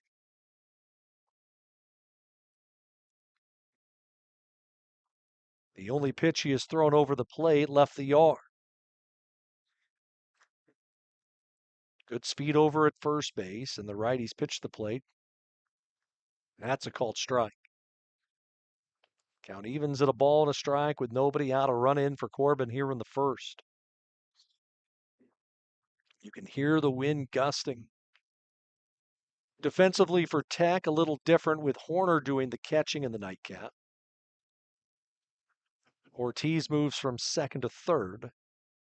Siracusa has moved into the second base spot. He was DH in game one. Ian Peters gets the start as the DH, and Dane Bradshaw gets the start in center. Barraza's 1-1, runner goes, and the run and hit was on, and it's fouled away. 1-2 the count. Windy day here in the Klamath Basin. Temperatures in the low 50s. We had a little bit of light snow this morning, right around 8:30 or so, but nothing out of the ordinary. 1-2. Curveball line to center field, a base hit. To second, going to make the turn there and able to get the extra base. Goes the hustling Ryan Clay as he goes first to third on the single. And Corban has runners at first and third with nobody out. And the batter is the cleanup hitter in Elijah Maris. Second baseman, number 7, Elijah Maris. So a home run, a walk, and a single. Still nobody out in the inning. That was a breaking ball that was up. As a pitch to home plate, up and in, ball one. And Barraza struggled with his command against College of Idaho here 2 weeks ago. Gave up 5 runs in 2 innings. The delivery fouled off the knob towards first. Diving try by Petrilla, but he can't make the play. That would have been a huge out if that ball would have hung up just enough for Petrilla coming off the first base pillow to be able to make that catch. Any ball away from third base will score a run. Tech will try to turn 2 up the middle. Barraza to the plate, swinging a foul into the glove of Tyler Horner. It's 1-2. Barraza not a strikeout pitcher per se, but has enough stuff to get the punch out. 1-2. Swung on, base hit through the middle again. Put a single right where it is, and heading first to third again go the Warriors. On the ball that wasn't hit particularly hard up the middle. Maris the single, it's 2-0. And a great start for the visitors. As the first 4 men have reached. Center fielder Brad Pelkofer.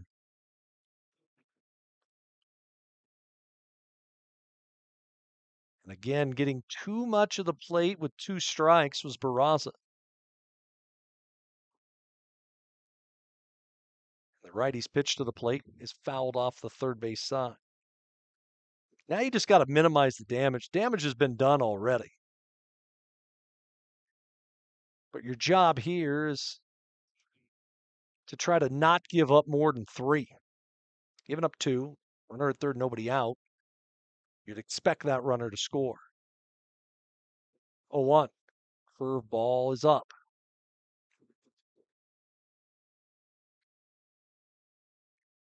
Barraza has thrown 19 pitches, only 9 for strikes, and of those 9 strikes, 3 of them are hits.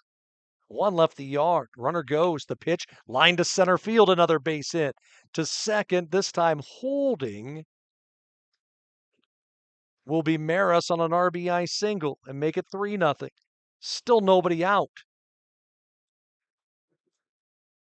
As that ball rocketed into center field by Pelkofer. It upsets Scott Artzer, and you're going to think he's going to bunt. Designated hitter, Scott Artzer.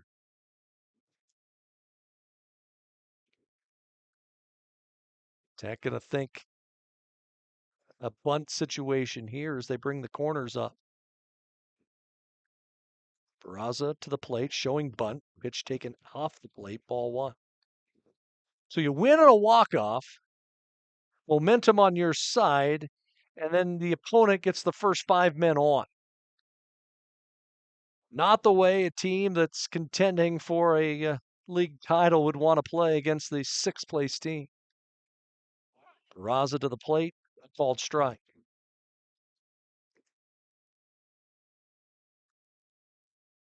Artzer,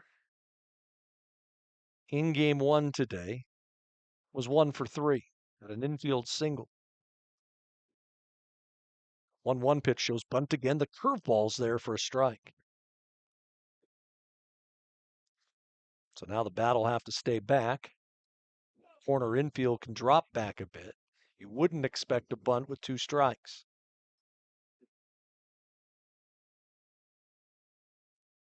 1-2. Swung on, bleeder into left center field. Again, a base hit. A run's going to come around to score, and around to third base will go Pelkofer. And the hits continue. It is 4-0 in favor of Corban, and all of these knocks have come with 2 strikes. And that's been the problem. Barraza has not been able to put a batter away. Still nobody out. First baseman Trey Williams.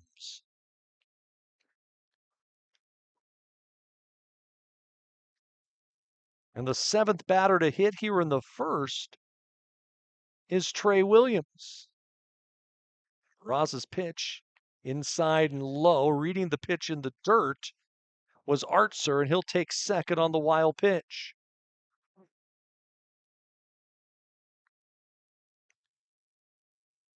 Does Tech bring the infield in now? I'm guessing no. 1-0, showing bunt. It's dropped down right back to the plate. They'll try to get the out at home, and that's not the right move in that situation. Squeeze bunt works. And it is 5-0. Still nobody out. The shortstop, number 4, Aiden Bunn. Will go as a fielder's choice and an RBI for Williams.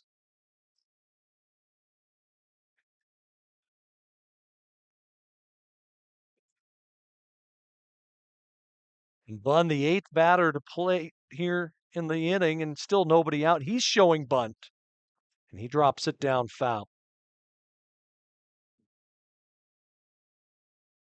Corban trying to do whatever they can. The funny part is Corban, a team that doesn't score many runs, but when they score runs, Corban scores runs. They've had 3 games this year where they've put up big offensive numbers. 0-1 shows bunt again. Runner's going to go, throw through to second, throw back home, and safe at home on the double steal. It is 6-0.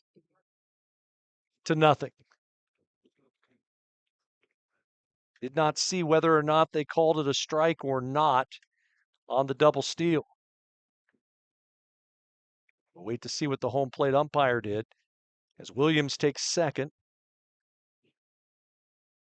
And Artzer was able to score.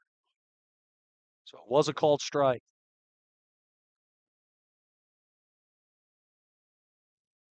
Still nobody out here in the inning. Can Tech get an out? Pitch to bunt. That's right down the middle. And finally an out on the board for Oregon Tech. It took 8 batters. And to the number 9 spot in the order in Mishan Cole. Right fielder Michon Cole. Tech going to have a long way to go. But Oregon Tech averages 7 runs a game, and it looks like that is going to be it for Lalo Barraza, as they've already decided to go and get Drake Abood, who was warming up in the pen, and Barraza will be lifted and probably be lifted more to say, save your arm in this situation and see if somewhere down the line in this series that he can get things worked out. So Drake Abood will take over on the mound, and while the change is made here in Klamath Falls, we'll take this timeout.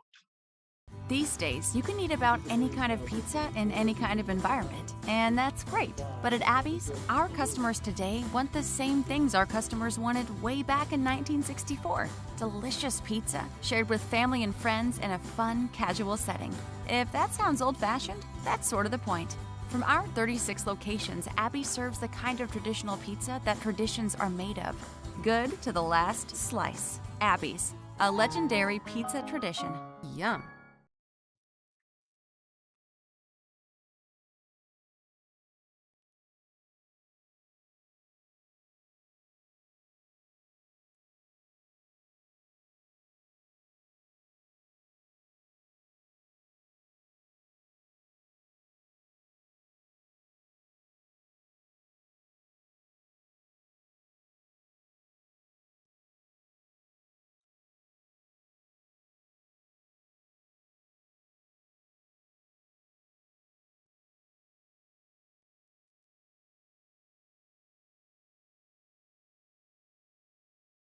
It'll be the left-hander Drake Abood to take over on the mound to try and work his way out of this first inning debacle. Abood on the season 0-1 with a 3.29 ERA.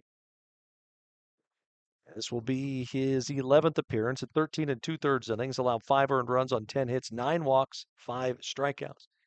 And it's been the walks that have been his problem. So he'll face Michon Cole to start things off. The pitch is in the dirt. Runner going to try for third. The throw through nearly went into center field. I should say into left field. As the wild pitch will allow the runner to advance.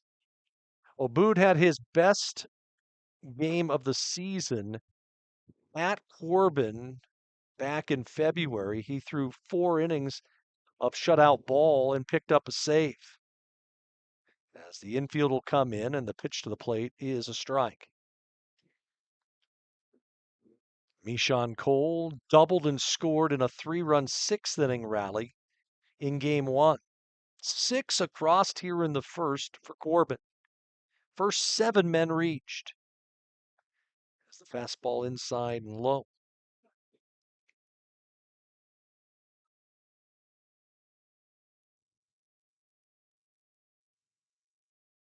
Two balls and a strike with first base open.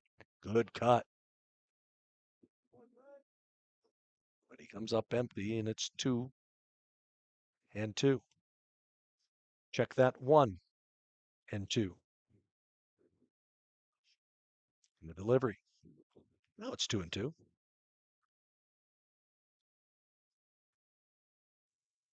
Infield drawn in right at the cut of the grass. Abood trying to work some long magic.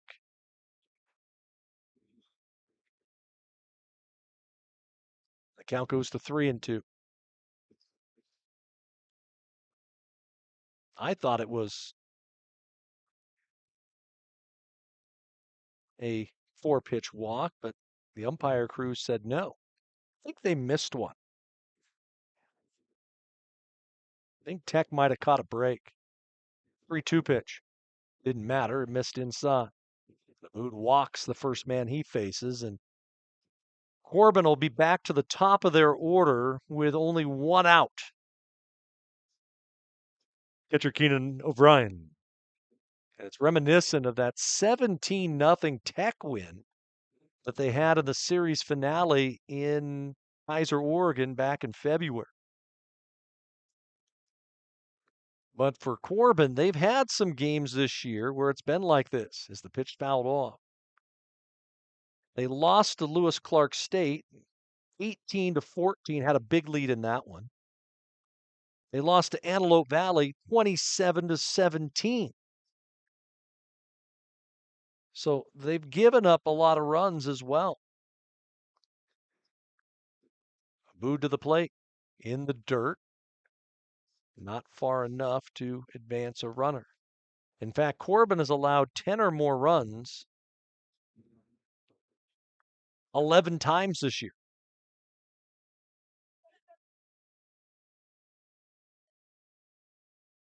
Teckett, love a double play ball. Runner goes, the pitch, the throw through to second, the tag there. No, he's safe. And on a double steal again, a run will score. This time the throw came all the way through. And a touchdown on the board. Second double steal of the inning. This time it's Cole that scores. Williams trots in behind him. Still only one out. And that pitch hit deep towards left. Back on the ball, Tam still going back. And it's over his head and all the way to the wall.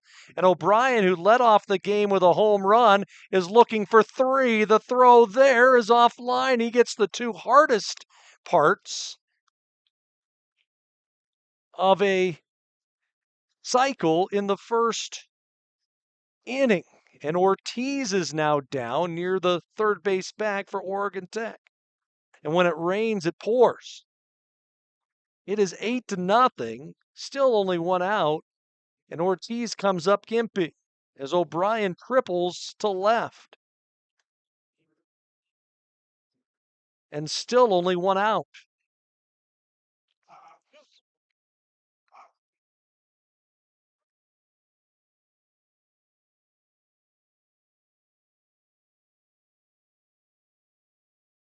It looks like Maddie is okay. That's a good sign. As the batter will be Ryan Clay for the second time, the 11th man to hit here in the inning. Third baseman Ryan Clay.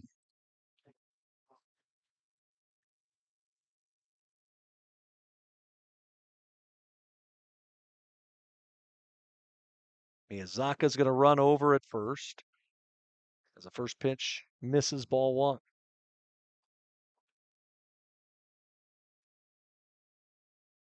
An inauspicious start for Tech.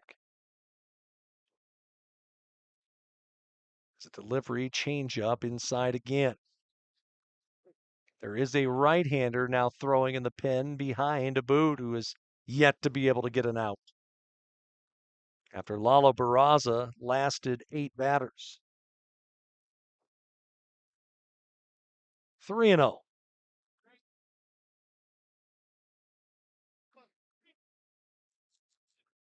The infield drawn in one more time. 8-run first for Corban. That's ball 4. We watch the Oregon Tech dugout to see if there's going to be any movement down there. As it is Kyle Clay to the plate and Jacob Garces on his way out to the hill.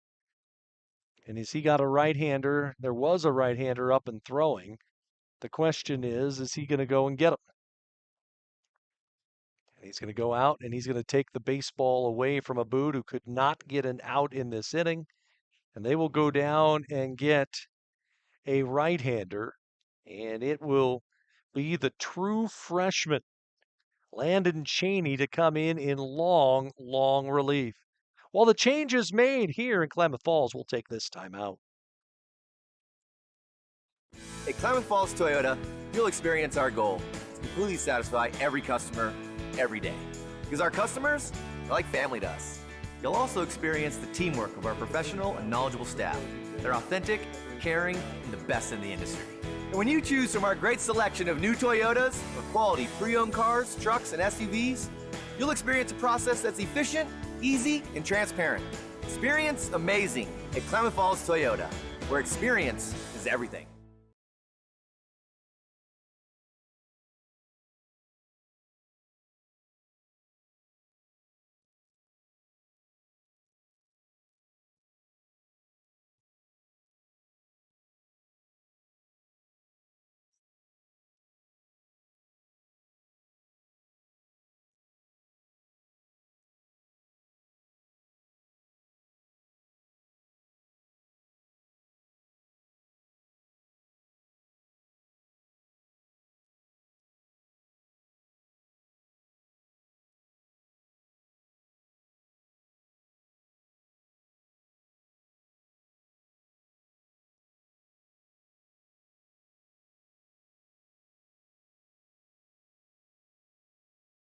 Play for left fielder Kyle Clay.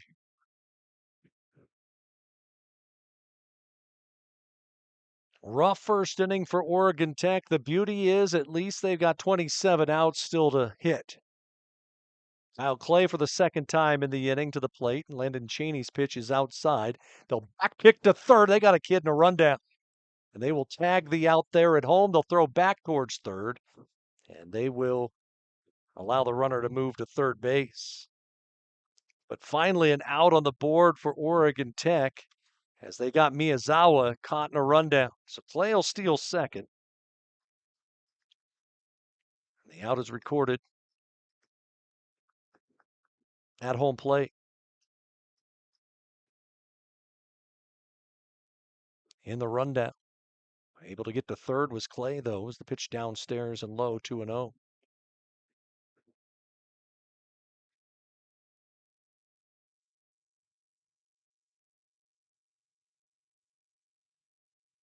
The delivery by Cheney's fouled off.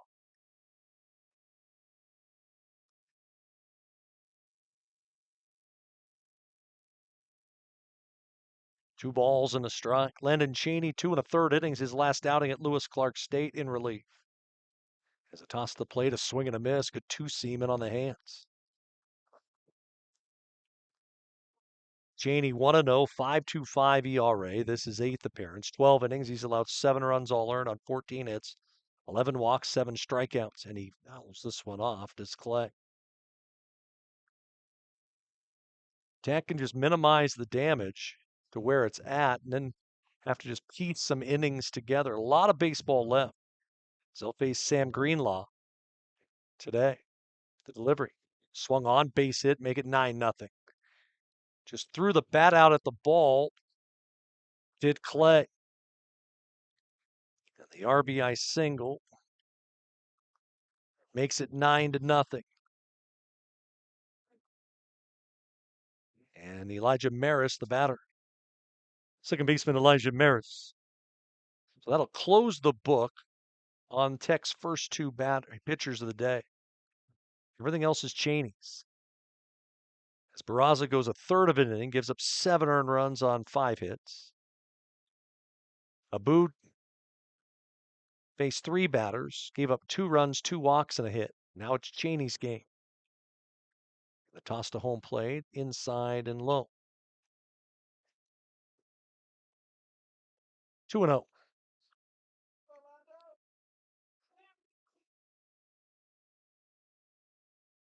Cheney in long relief. And Corban has used stealing bags in this inning. They've had a pair of double steals. They've run all over Tech. As the pitch grounded through the right side, a base hit. To second, they're going to try to get him to third. Jones's throw going to come all the way through to third, and it's not in time. So Maris punches one through the right side. Kyle Clay goes first to third. 8th hit of the inning for the Warriors. Center fielder Brad Pelkofer. And the 14th man to hit here in the inning is Brad Pelkofer.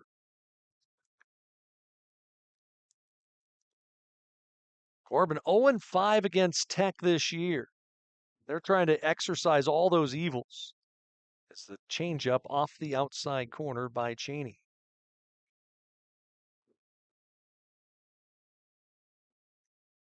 Keenan O'Brien, the leadoff man for Corban, has homered and tripled. And we're in the first. As the pitch chopped to first, and finally, and mercifully, Tech finally can get out of this inning. But the damage was done and then some. 9 runs on 8 hits, 2 are left. We go to the home half of the first. Tech's got a long way to go to come back in this one. Feeding and watering, building, tending, and mending, one foot in front of the other, day after day, season after season. At Coastal, we're proud to say we've walked a mile or two in boots just like yours. That's why our stores are stocked with everything you need by folks who care. Find your store or shop now at coastalcountry.com with shipments to your door, in-store, or curbside. We are Coastal, and we're just what the country needs. Said I'm all about it. Yeah, I'm all about it. Said I'm all about it. Yeah, yeah, yeah, yeah, yeah, yeah. Said I'm all about it. Yeah, I'm all about it. Said I'm all about it. Yeah, yeah, yeah, yeah, yeah, yeah, yeah.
Leading off the bottom of the first for Oregon Tech, second baseman number 20, Corey Siracusa. Not often that you're down 9-0 after a half inning, but that's the medicine that Tech will have to face today against the right-hander in Sam Greenhall. 0-2 record, 5.02 ERA, making his third start, and that pitch skied to fairly deep left center field. Long run for Clay, still going back, and that ball bang off the top of the wall. Siracusa will coast into second, nearly got that ball out. His second double in as many at-bats, and he's been aboard all 6 times today. The catcher, number 17, Tyler Horner. So Tech gets it started with a bang, nearly the same way that Corban did. Siracusa was a couple feet away from a leadoff home run. And here's Horner. And he takes one up. Ball 1. Greenhall has thrown 14 in the third innings, 8 earned runs on 19 hits. He struck out 11. So an interesting decision made by Ethan Bragg to start him in the nightcap. Greenhall, a sophomore, transfer from the University of Jamestown in North Dakota. And the 2-0 to the plate, a fastball, that's a strike on the outside edge. Originally from San Diego.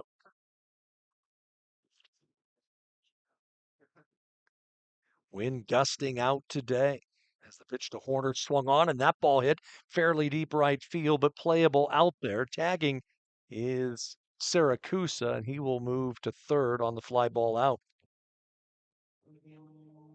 As it will be Ian Peters to bat. The designated hitter, number 34, Ian Peters. So Big Pete to come in, try to deliver a run. Siracusa at third. The pitch to Peters is fouled off.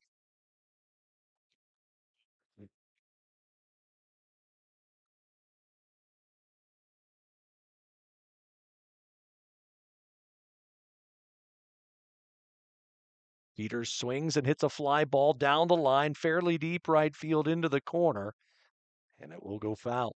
So he's in a hole at 0-2.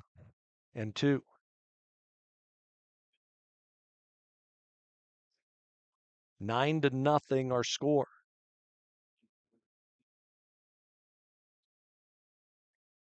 Peters in a hole now at 0-2. Chip away runs is what you got to do.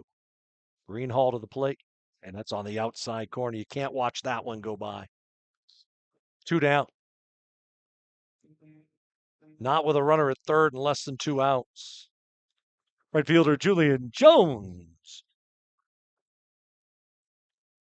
must have been expecting something else. Was Ian Peters, because that was just fastball belt high, outer third. The pitch to Jones is a strike.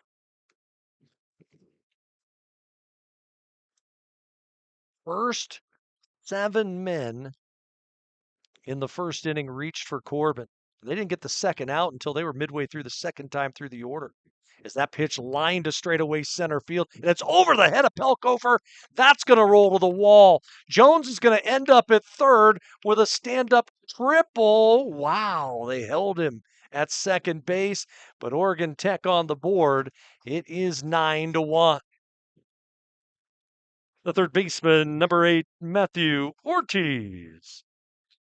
I was surprised that they did not move him to third. Looked like a pretty easy RBI triple. It goes for an RBI double for Jones. And Tech breaks through here in the first. Ortiz delivered the game-winning fielder's choice in game 1. The toss to him is swung on, and that's driven deep to right field. Away back, warning track. Whoa, that's off the boards. Ortiz to second. He will hold their back-to-back RBI doubles for Oregon Tech, and they start piecing together a rally. It's now 9-2. The first baseman, number 19, Bryce Petrilla. And so Tech with back-to-back doubles, able to strike right back. Ortiz going oppo and getting that ball up into the jet stream.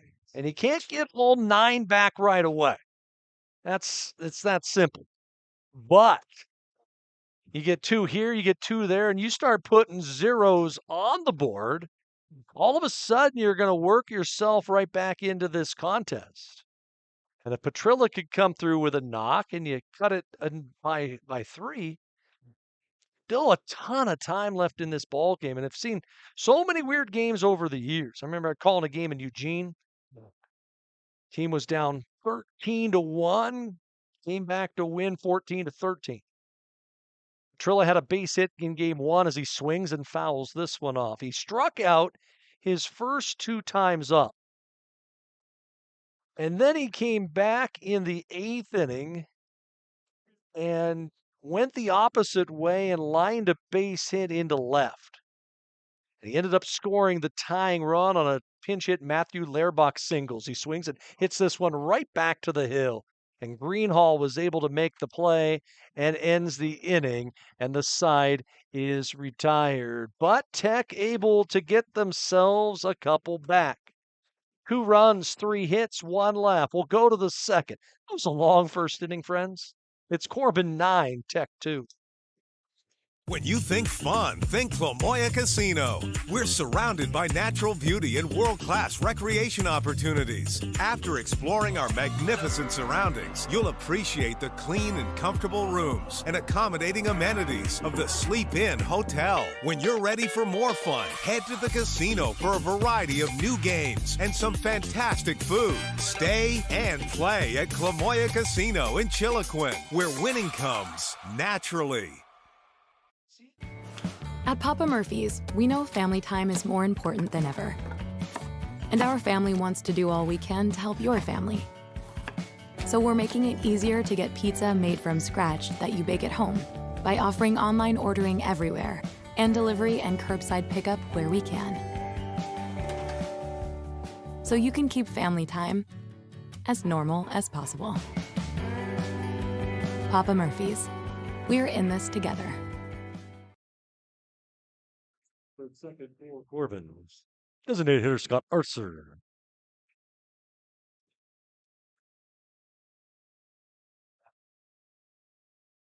Along with our producer and engineer, Christian Reed, I'm Mike Safford here at Steen Sports Park. 9-2, Corban leads after 1. Landon Cheney, in his first full inning of relief, gets a swinging strike to Scott Arthur to start off inning number 2. Tech had to use 3 pitchers to get 3 outs in the first. As the righty's delivery, a good slider. He did not go, says the home plate umpire, and the count at 1-1. Corban used a bunch of great base running in that first inning to their advantage as a good two-seam fastball in on the hands of Scott Artzer, and it's 1-2. Tech with 3 hits in the first inning. That's one less than they had the entire first game. Yet Tech won by a score of 4-3, rallying from a 3-0 deficit in the final innings. And right now have the lead in the conference standings as the pitch fouled off with the Bushnell loss to British Columbia. And now you're sitting there looking at, okay, who do you want to win and who do you want to lose? 2-2. Swung on, popped up on the infield right side. Siracusa calling for it and has it. 1 out.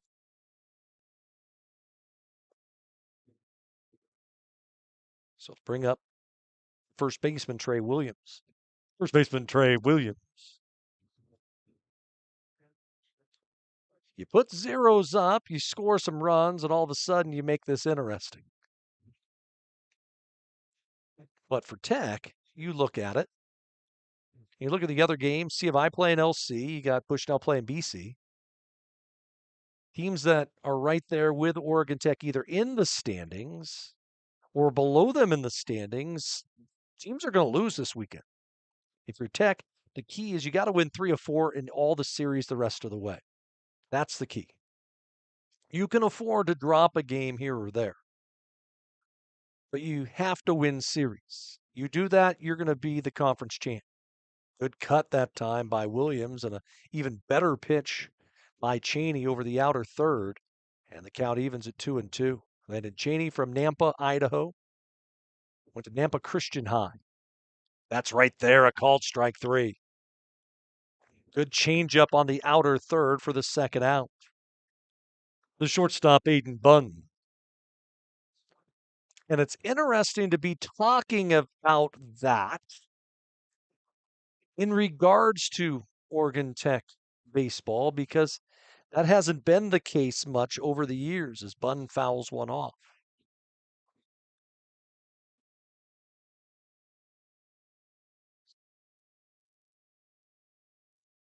Tech has won division titles twice as the fastball's on the outside edge. 2009 and 2010. The last outright conference title was back in 1982 when they were a member of the Evergreen Conference. 0-2.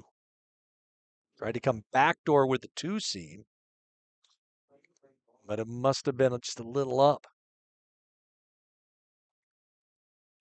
Bunn rocked his first time up, and the pitch swung on. It's popped up, center field, playable. Out there is Dane Bradshaw. He's got it to retire the sign. In the inning, no runs, no hits, no errors, and nobody left. A good lockdown inning for Landon Cheney. We go to the bottom of inning number 2. It's 9-2, Corban. These days, you can eat about any kind of pizza in any kind of environment, and that's great. But at Abby's, our customers today want the same things our customers wanted way back in 1964. Delicious pizza, shared with family and friends in a fun, casual setting. If that sounds old-fashioned, that's sort of the point. From our 36 locations, Abby serves the kind of traditional pizza that traditions are made of. Good to the last slice. Abby's, a legendary pizza tradition. Yum.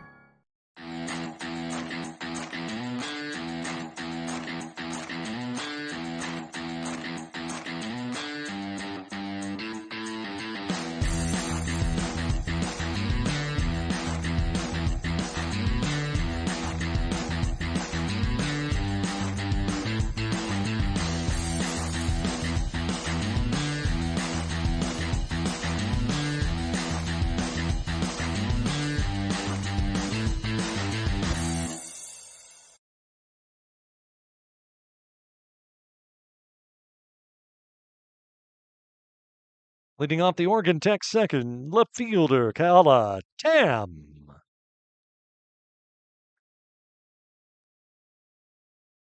So Tech puts up a 0 in the second. Now see if the offense can continue to rally.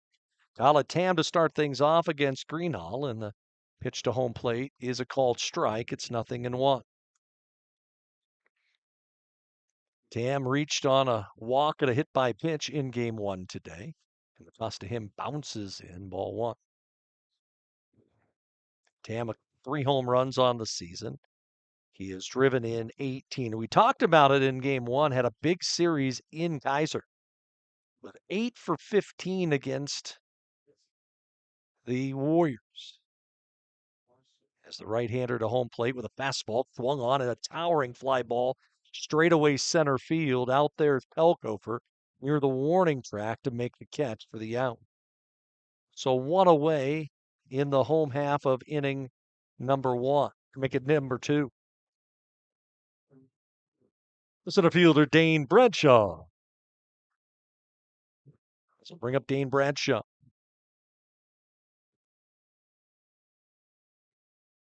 Dane Bradshaw did not see action in the opener today, hitting .246 with 9 ribbies. He shows bunt, and he drops it down the third base line. Going to be a tough play for the catcher. The throw to first, not in time. Bradshaw with the bunt single. Gets himself aboard with 1 out. It's a nice job by O'Brien to try and wheel and make the play, but couldn't. The shortstop, Sean Tobin. So Tech with a base runner with 1 out.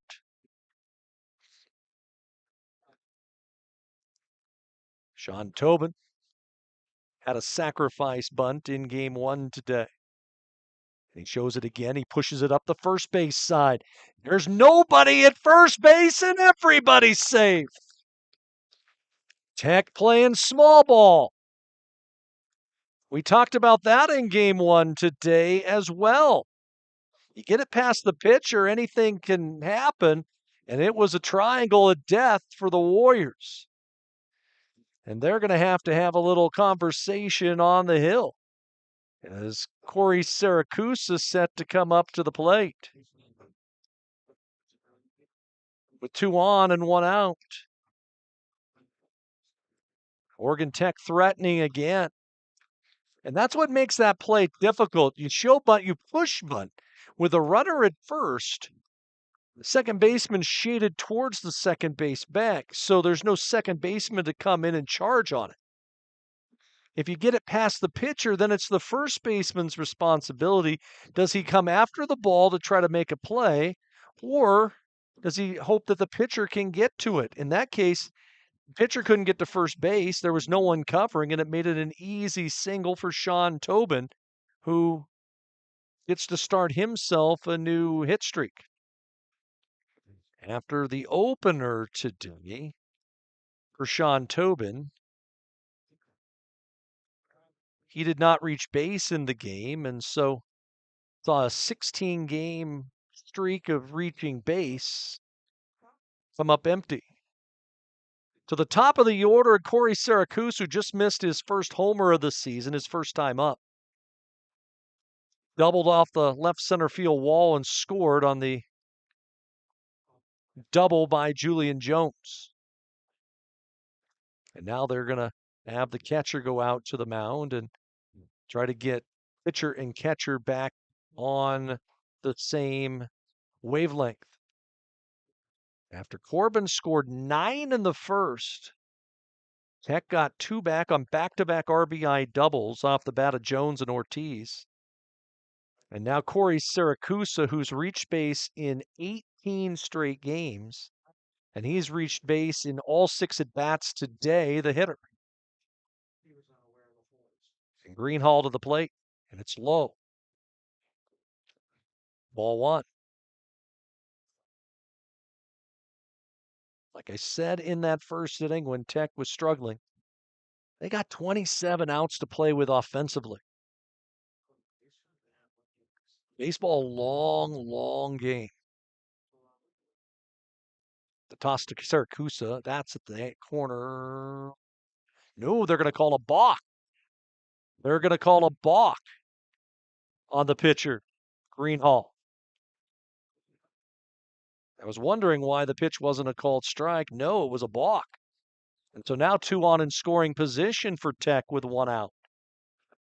Don't have to get a base hit here. Hit a ball up the middle, get a run. The toss to the plate is high. All of a sudden, little energy in that first base dugout for Oregon Tech. They've rallied before this season. Saw it in game 1. Trailing 3-0 in the 7th and came back to win. Hitters count for Siracusa.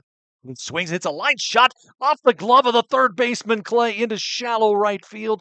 It'll be an RBI single for Corey Siracusa, and Tech adds to their run total. It's now 9-3. That ball hammered off the bat of Siracusa. The catcher, Tyler Horner. It's Oregon Tech on the board here in the inning. So it is 9-3. Horner homered.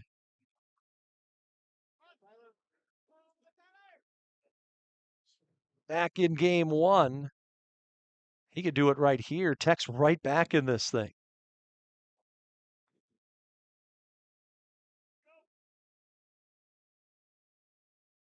Delivery runner fakes going, and the pitch is high.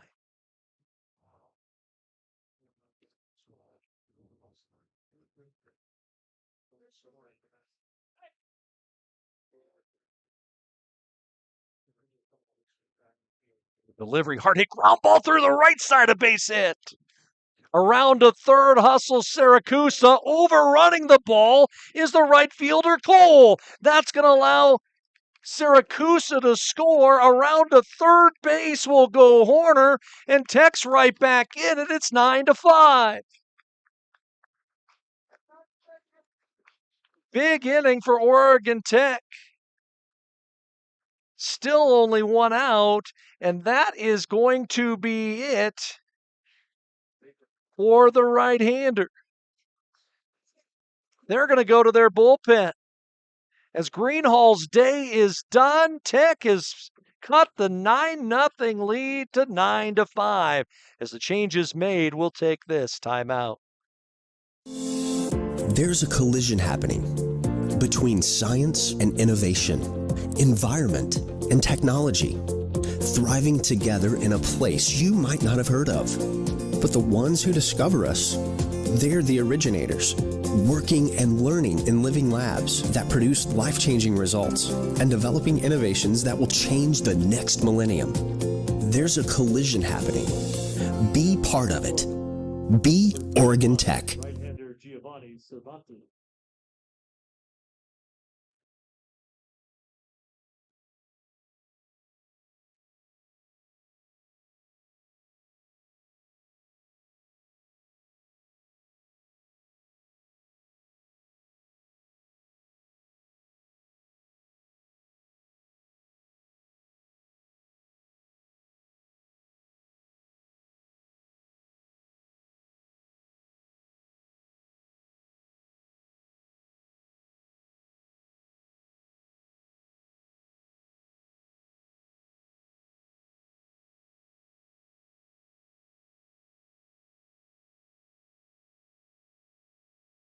Ian Peters will be the batter for Oregon Tech. The new pitcher for Corban is right-hander Giovanni Cervantes. Cervantes, a junior from Agua Prieta, Mexico. He went to Eastern Arizona College. And for Cervantes on the season, he will be making his 9th appearance. No record with a 9 ERA. In 14 innings, allowed 14 earned runs on 19 hits, 8 walks. He has struck out 9. As Greenhall, the starter, went an inning and a third. Gave up 5 runs, 4 earned at this point. It'll be Ian Peters headed to home plate. The designated hitter, Ian Peters. And Trevor Thistle, I should say Griffin Thistle, still standing down at third base as he has come in to run for the catcher. Tech with a 3 spot here in the inning. They've cut this deficit to 4. The pitch to Peters, a slider. It's way outside, ball 1.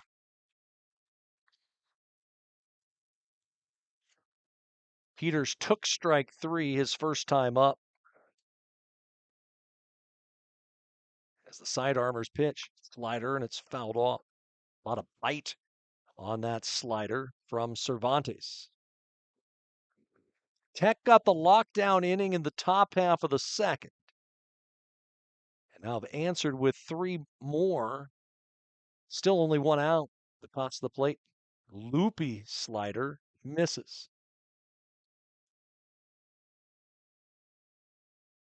Not a hard slider. It's more of a slurve, it seems like. 2-1. That's off the outside corner, 3-1. Julian Jones, who hit the center field wall with a double, his first time up, waits next. Runner at third, 1 out, 3 in here in the second for Tech. And the pitch to Peters. Outside again, ball 4. So Big Pete walks. Julian Jones will be the batter. And they've got first and third now with only 1 out. Right fielder Julian Jones. And this rally for Tech continues. All of a sudden, the tying run is in the on-deck circle for OIT. As the pitch to Jones is swung on, and that ball driven deep to left field, but playing extremely deep was Clay. Tagging at third and scoring is Thistle. It is 9-6. But if he was playing in just a bit, could have been a big fly. The second baseman, Matthew Ortiz. So Jones with the sacrifice fly. On the line drive out, it picks up Thistle. Peters stays at first. And the delivery showing bunt Ortiz, and he drops it down foul. Strike 1.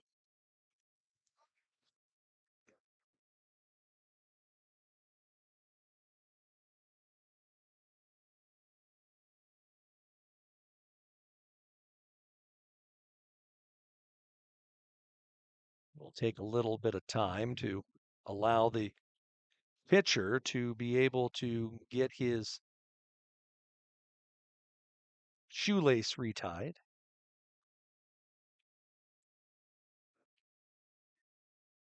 0-1 pitch. Slider outside. Ortiz doubled over the head of the right fielder Cole his first time up. Picking up the game-winning RBI in Game 1 as he takes the fastball down and in. And with Cervantes, it seems like you've got to be looking slider. It's sitting fastball. I haven't seen anything else but fastball slider. 2-1. There's the fastball. It's grounded down the third base side. It is foul. As Clay came up with it, was ready to try to fire it across the diamond. And the count is now 2-2. Tech has rallied from 9-0 down. It is now 9-6.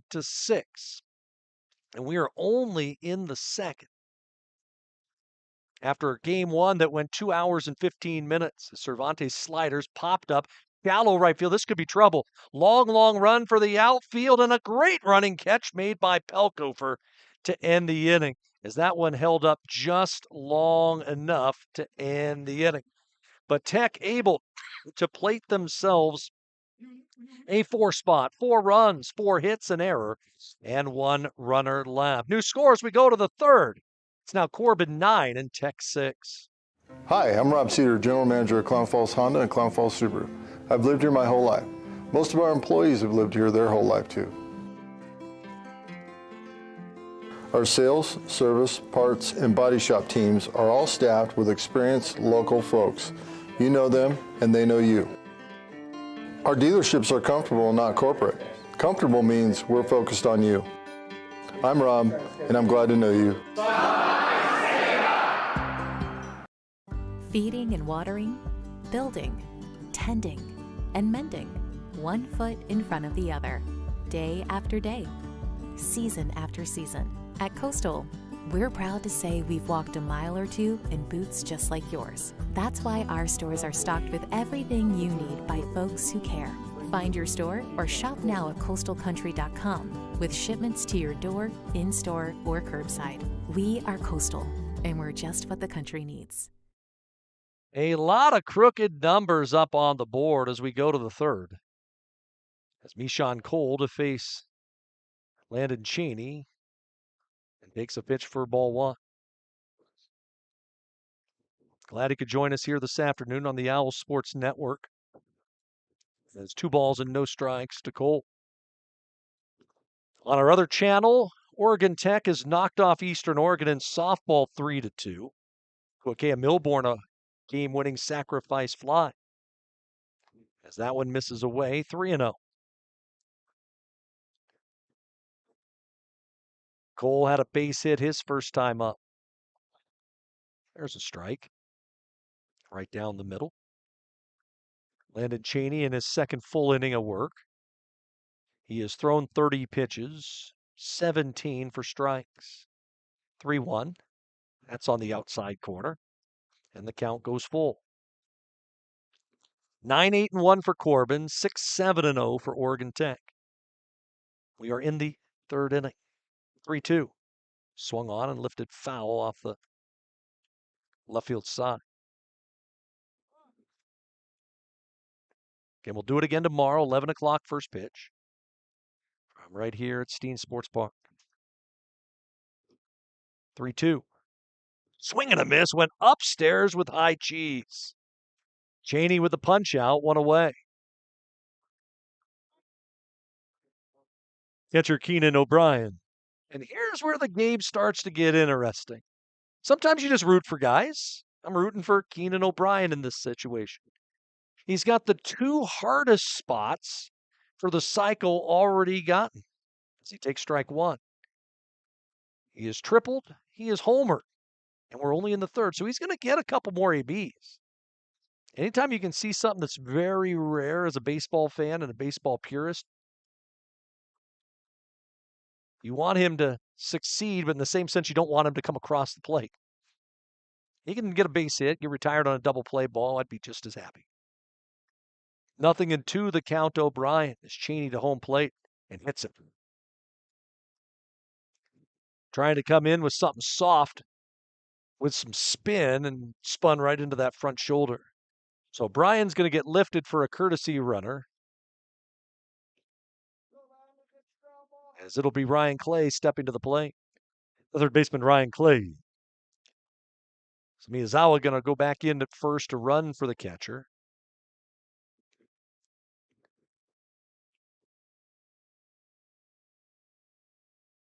Clay, the hitter. The pitch to him is popped up left side of the infield, right near the back. And playing the wind and making the play there is Ortiz for the out, 2 away.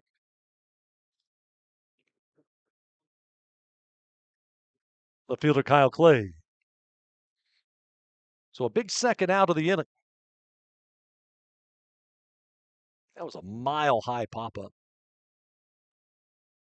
Clay last time up. He takes strike 1. Cheney in long relief, a guy who had a lot of success in his prep career in Idaho. He was the 2A Player of the Year a season ago. His team won back-to-back state titles. As a toss to the plate, a slider off the corner.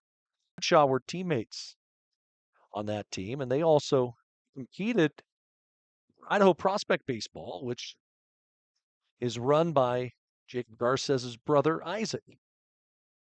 They're in Caldwell, Idaho.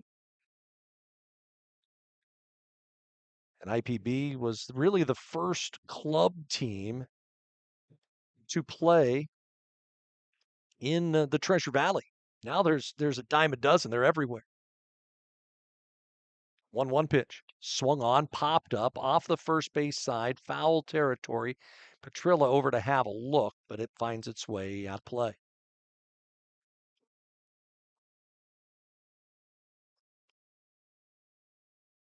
A ball and 2 strikes, the count to Kyle Clay. Miyazawa, the runner at first, with 2 outs here in the top half of the third. Corban leading 9-6. It was 9-0. 1-2.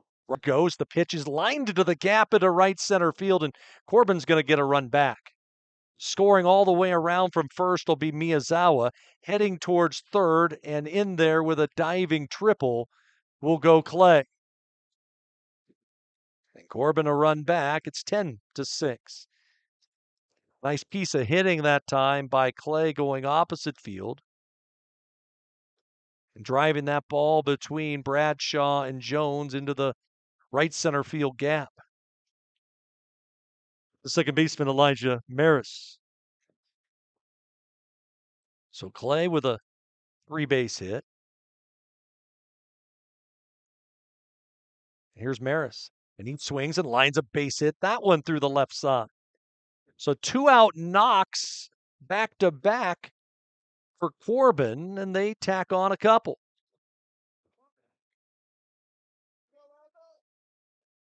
That was just a pitch up in the zone that got away from Cheney. The center fielder, Brad Pelkofer.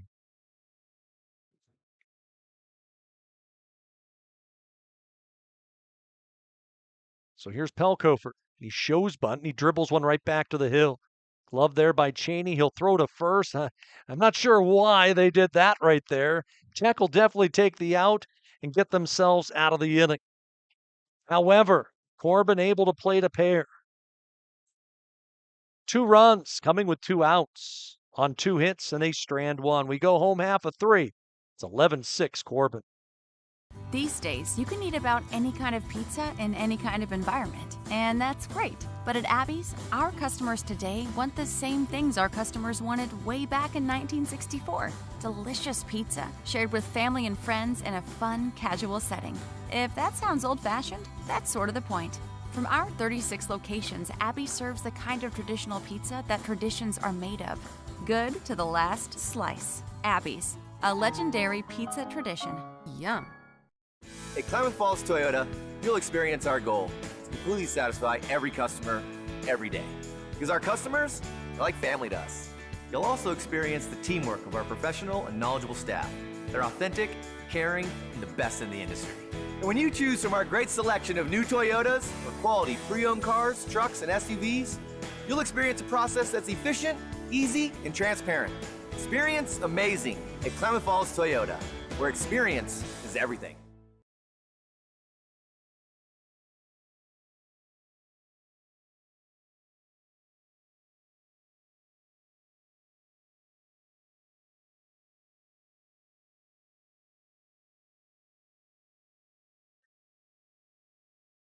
Kicking off the bottom of the third for Oregon Tech. First baseman Bryce Petrilla. Cannot always be right. Tech will have 6, 7, and 8 due up in their third, trailing 11-6. As it'll be Bryce Petrilla to start things off, and he swings, and it's a deep fly ball, right center field, long run for Pelkofer. It's over his head and off the wall. And Bryce Petrilla coasts into second base, a leadoff double here to start the home half of inning number 3, and the hit parade continues for the Hustlin' Owls. Left fielder, Keala Tam. So Petrilla got his hands extended on that one. Drove that ball into the right center gap. For Oregon Tech, their 8th hit already. Cervantes greeted rudely here in the third. As the pitch to Keala Tam, inside and low. Ball 1.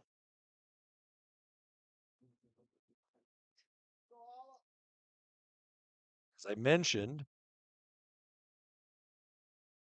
Oregon Tech softball picks up a win in game 1 today against Eastern Oregon. A big win for Greg Stewart as his team has now won 19 in a row. So back pick to second base. If they win game 2, they will tie the all-time school record of 20 wins in a row. And they've had a 20-game win streak each of the last 2 seasons.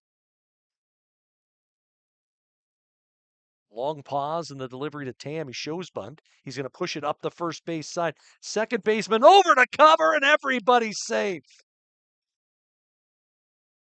I don't think even if the first baseman Williams comes up with it that they were going to be able to get the out at first base.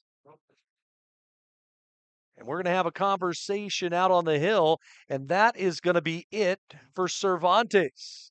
So his day is done. And they will go to the bullpen again. Preston Johnson will come in for Corban. 2 on, nobody out here in the third. We'll take this timeout. The comfort of home has never been more important, which is why we're committed to delivering affordable, reliable power. Our reliability track record is 99.98%, and we're always working on new and better ways to go even further.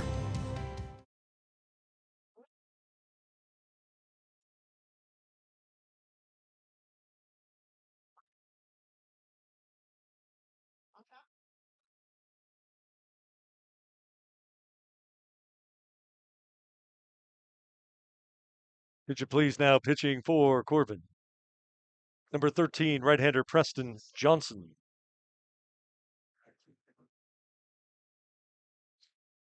So it'll be Preston Johnson to take over. With 2 on, nobody out here in the home half of the third. Johnson 0-5 with an 8.53 ERA. This is first relief appearance of the year. In 25 innings, he's allowed 24 earned runs on 37 hits, 12 walks, and 12 strikeouts. As he will come in to replace Giovanni Cervantes, who could not get an out here in the third. I can say this, that Johnson a little different than the pitchers we've seen today. He's got a little oomph on his fastball. As he will face Dane Bradshaw to start the inning. With runners at first and third, and nobody out. As Tech trying to piece together a rally here in inning number 3. As Oregon Tech trailed 9-0 at one point, they got it to 9-6. And now it is 11-6. The center fielder, Dane Bradshaw.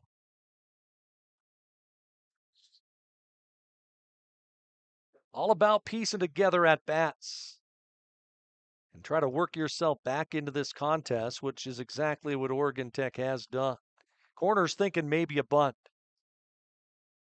And the pitch to home plate.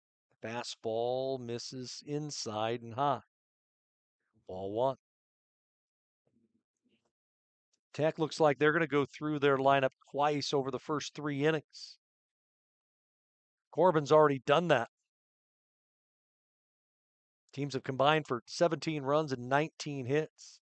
Toss to Bradshaw. Swing and a foul out of the glove of the catcher. Keenan O'Brien. Got to dial it up after seeing soft stuff for the first 4 hours today, per se.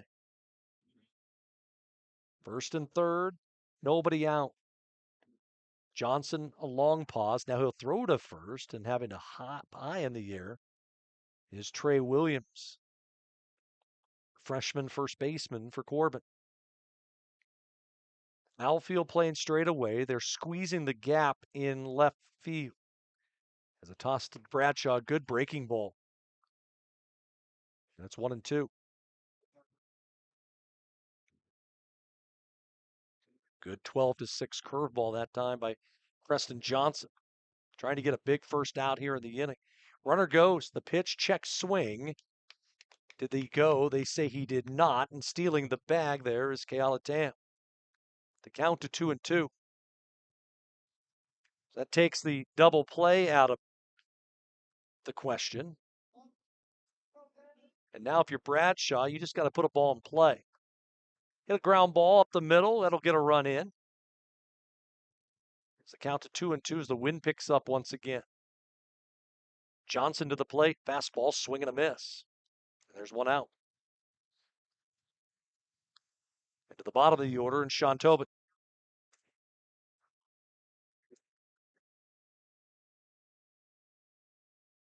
The shortstop, Sean Tobin.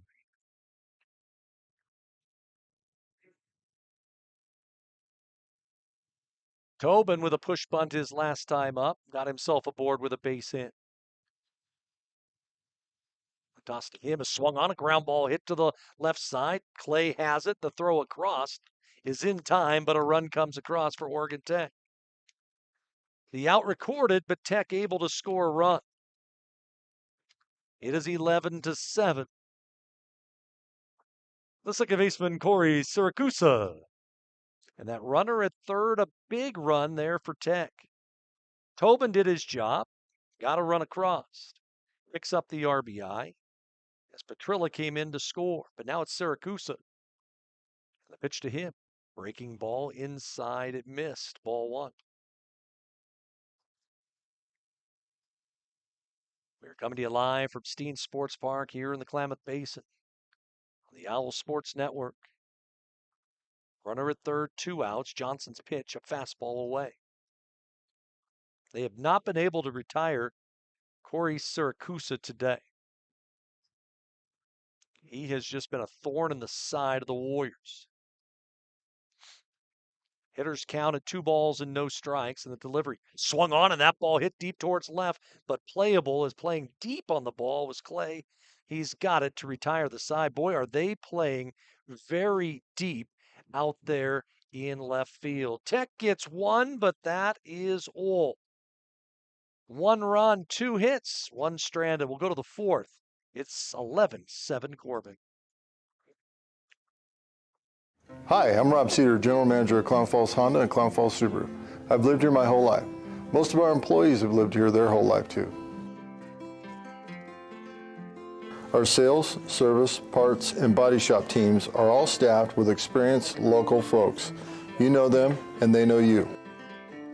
Our dealerships are comfortable and not corporate. Comfortable means we're focused on you. I'm Rob, and I'm glad to know you.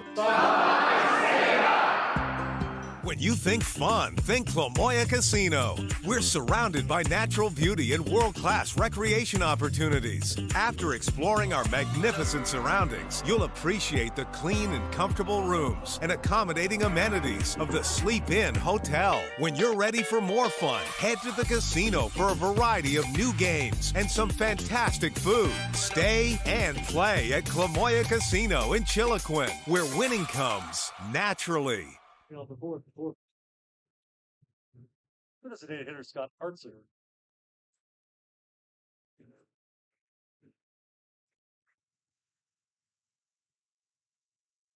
(11-7) our score. We go to the top half of inning number 4. As it'll be Scott Artzer to start things off for Corban University. As landed Cheney in long relief. Misses with a first pitch fastball. Cheney's thrown 2 2/3 innings, 2 strikeouts, 4 hits, 2 earned runs. As his fastball misses inside, is a little bit of hail falling down. Decent size hail, I'll even admit, during that last half inning break. As the pitch lined down the left field side, deep into the corner. That's down for extra bases, and Artzer can fly. Calatam going to play it off the wall, and Artzer will end up at second with a leadoff double. He can't fall behind 2-0 and leave a pitch middle third. And Artzer hammered that ball into the left field corner. The first baseman, Gray Williams. 11 hits for Corban on the day. It is 11-7. A nice job by Preston Johnson to come in and work out of trouble for the Warriors in their third. As Cheney's pitch misses high and outside, ball 1.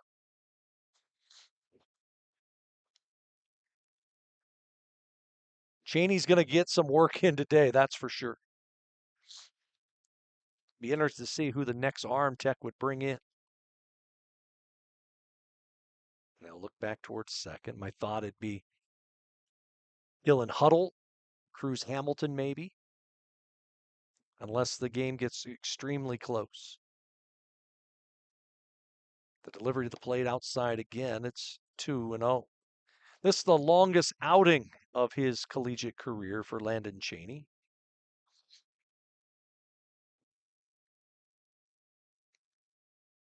He has thrown 48 pitches. 2-ball, no strike pitch. And he missed away. A little too much run with that two-seam fastball. Left-hand batter in Williams. A right-hand stick waits on deck in Aiden Bunn, who, if he comes up in that situation, he's going to bunt. As the fastball gets through Tyler Horner, but not far enough for the runner to advance. So Williams aboard, and now the bunt's going to come, you know it, with Aiden Bunn. The shortstop, Aiden Bunn. And Tech will bring the infield in. Ricky Walker also will go out to the mound and have a conversation, because I think they all know, just as I know, that that's exactly what the case is going to be. A right-hander has started to throw in the pen for Tech. That may be Braden Bellum. Be interesting if they would go to Bellum in this situation. A guy who usually is used in a leverage situation. This is not really a leverage situation. Tech will bring the corners in for sure. See if they can try to cut down Artzer at third, but he runs so quickly that it's going to be tough, and already squaring his bunt. And they'll back pick towards second, just thinking, hey, maybe, just maybe, Scott Artzer was going to peak. The delivery, it's taken a little low. Ball one. You're in a situation where you just want to get the out, but execute properly. The pitch, it's bunted up the first base side and foul. So they try to push bunt with a good secondary lead at second base by Artzer. There was no chance for Petrilla to be able to make that play.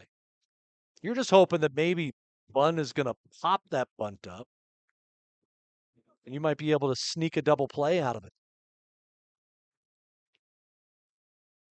They'll back pick at second again, but nothing going there.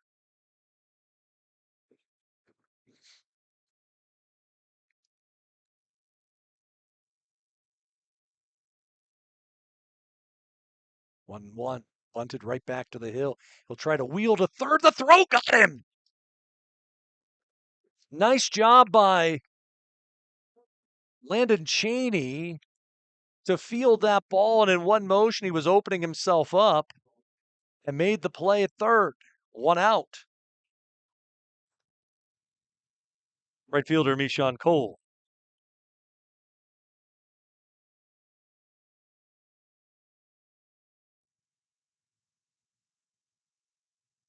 And that will be it for Chaney.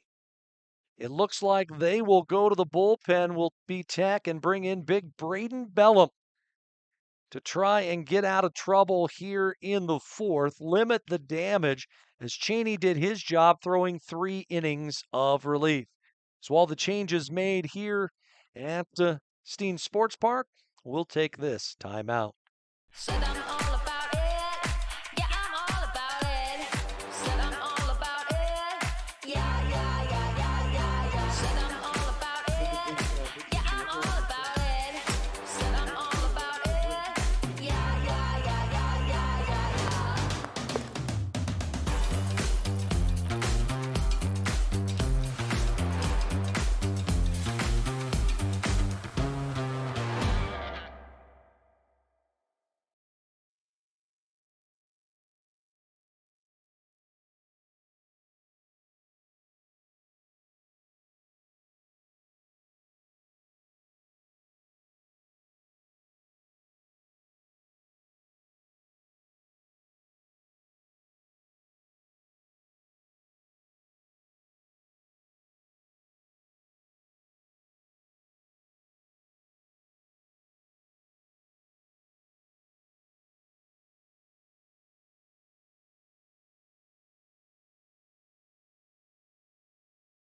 Braden Bellin takes over on the hill for Oregon Tech, and the hard throwing right-hander will be making his 8th appearance on the season. Bellin 2-0 with a 3.66 ERA. In 19 2/3 innings, he's allowed 9 runs, 8 earned on 23 hits, 3 walks, and 13 strikeouts. Opposing hitters hitting .291 against Bellin. The junior from Grants Pass via Lassen College. It'll be Mishan Cole, the hitter. And the toss to him. Fastball inside, corner strike. Got to dial it up if you are Corban when Bellin comes in. That fastball, 90, 91 miles an hour. Also has that good slider. Has the fastball just off the outside corner, missing. Runner at second is Williams. Runner at first is Bunn with 1 out. Big first out of the inning on that bunt. The delivery. Check swing on the inside edge. Just missed. It looked like a bad pitch from here. 11-7 our score. Double play ball would get Tech out of the inning. Big hole on the left side if Bunn could find it. 2-1. Now 3-1.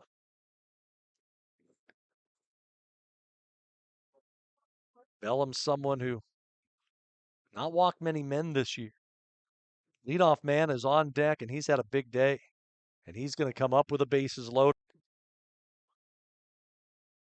So an inauspicious start for Braden Bellum, and Keenan O'Brien's been aboard all 3 times. Catcher Keenan O'Brien. O'Brien is homered. He has tripled. He has been hit by a pitch. As a light rain has started to fall here at the ballpark. Bellum will work from the stretch. And the pitch to O'Brien, a slider for a strike on the inside corner. O'Brien hit the 4th pitch of the ball game over the wall in deep left center field. As the fastball misses away. Landon Cheney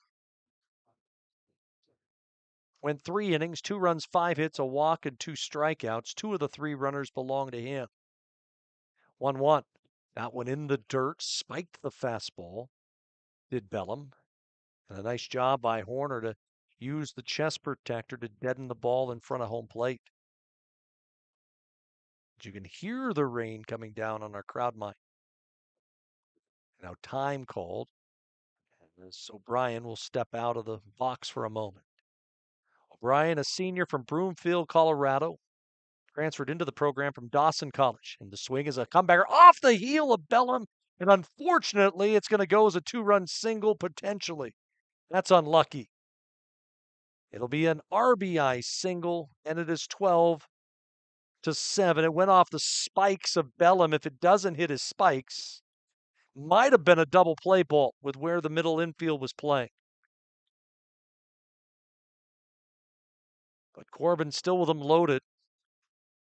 And at the bat is Ryan Clay. The third baseman, Ryan Clay. Pitch to Clay is a strike. Ortiz somehow kept that ball in front of him. Or else 2 would have scored. And I thought 2 were going to score. 0-1. Swung on. Ground ball slowly hit to second. Can be a tough turn. There's 1. The throw to first, not in time.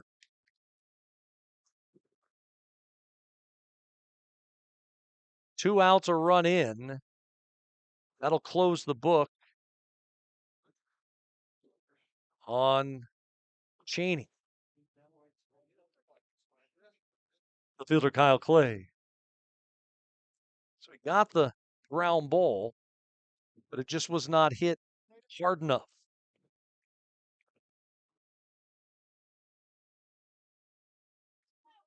So Corban just continues. Pound away. The delivery. All the way to the screen. Runner's going to try to score, and he will.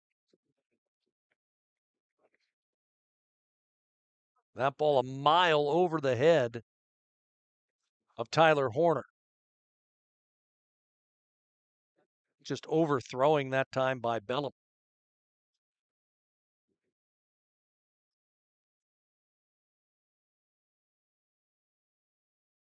And it's now 14-7. And the delivery to the plate fouled off.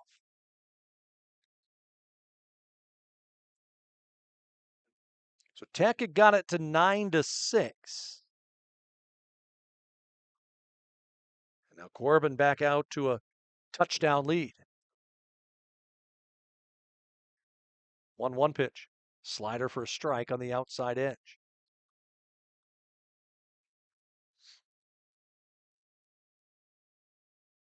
But still a lot of baseball to be played, and we've seen all these runs come across. Anything's possible. 1-2. High with a fastball. Bellum just doesn't look comfortable.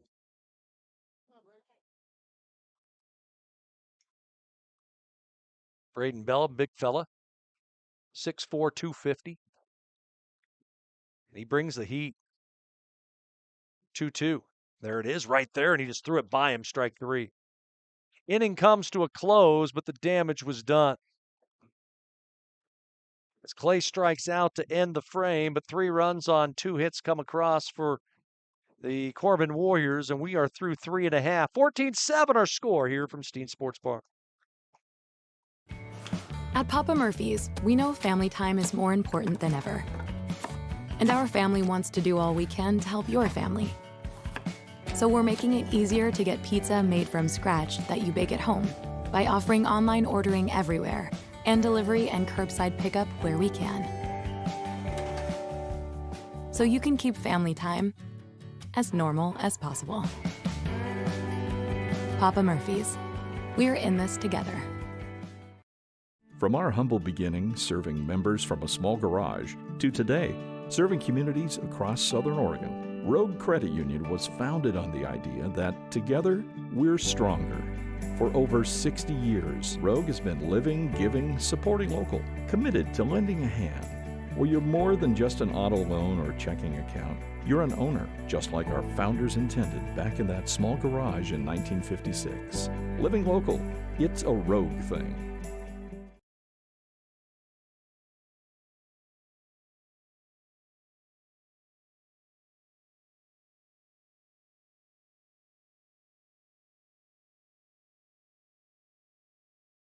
Off the Oregon Tech board is the catcher, Tyler Horner.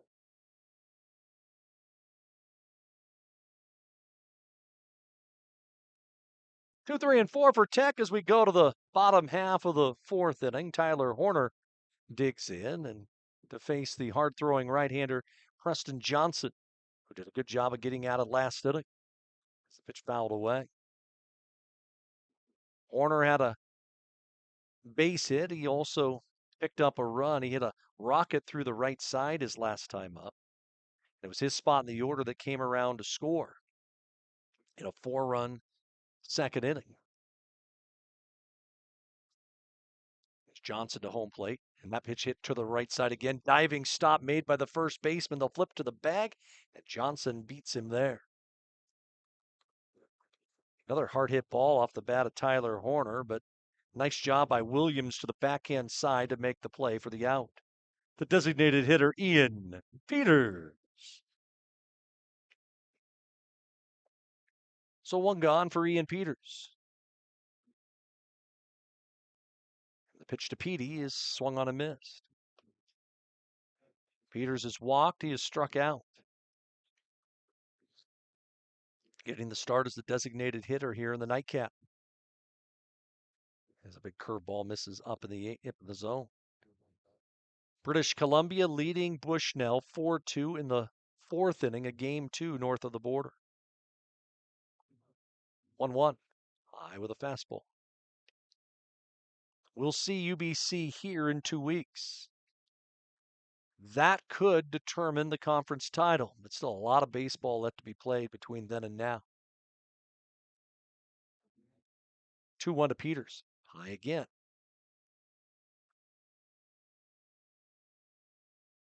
Tech at 11-2 in conference play. So 1 more win and they're guaranteed a .500 record in league play. They still got some tough ones ahead of them. 3-1. Swung on and fouled off. Next weekend, a crucial 4-game set at Bushnell up in Eugene. Bushnell comes into game 2s today. 7-2 in league play. 3-2 to Peters. Slider got him. 2 down. Peters watches that one go by. Right fielder Julian Jones. Nice job by Johnson to break that one off. So 2 outs on the board. Julian Jones, the hitter.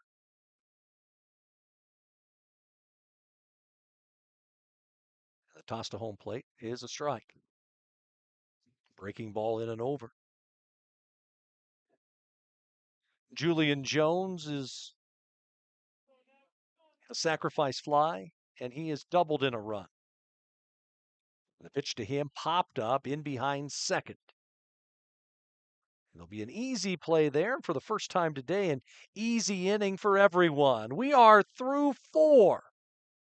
And it's Corban with a 14-7 lead.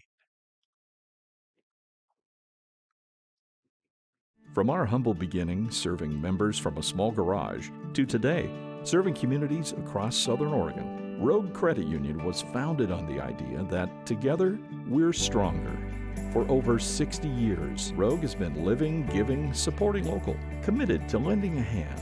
Where you're more than just an auto loan or checking account, you're an owner, just like our founders intended back in that small garage in 1956. Living local, it's a Rogue thing. Said I'm all about it. Yeah, I'm all about it.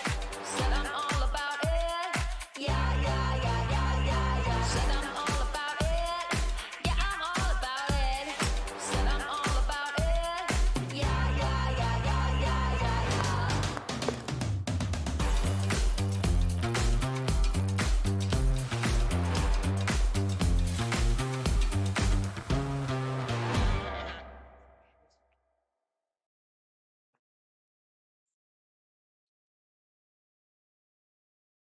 Leading off the hitting for Corban University.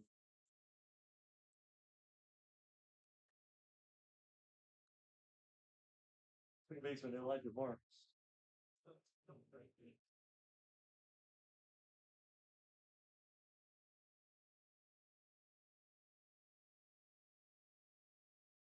I got home stage right.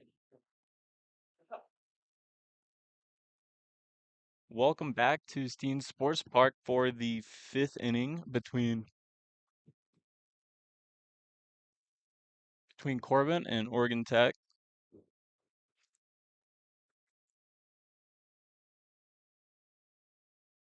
4, 5, and 6 are due up. Fouled back again. Maris on the day has 2 singles and an RBI. Scratch that, 3 singles. Pitch. Rung him up. Nice strikeout to begin the 5th inning. Center fielder Brad Elkofer. Center fielder up now. Brad Helkofer, I believe. Just missed. 1-0 count. Ooh, little inside. Make that 2-0 on in the second game.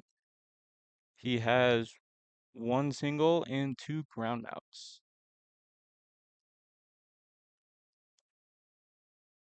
Hit slowly at first and foul.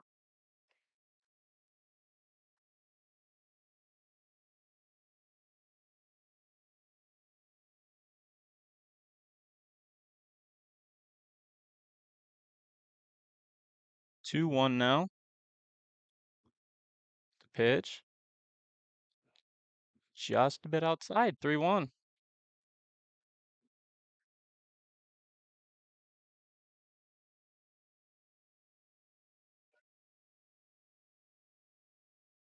Fouled back and full count.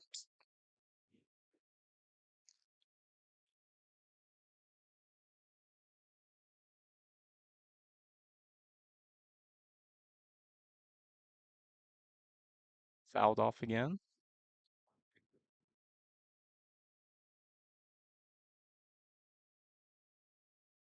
3-2 count, 1 out in the top of the 5th inning.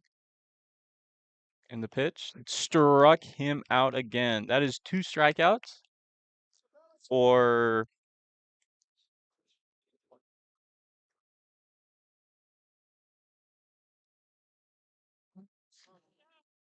Hitter Scott Archer.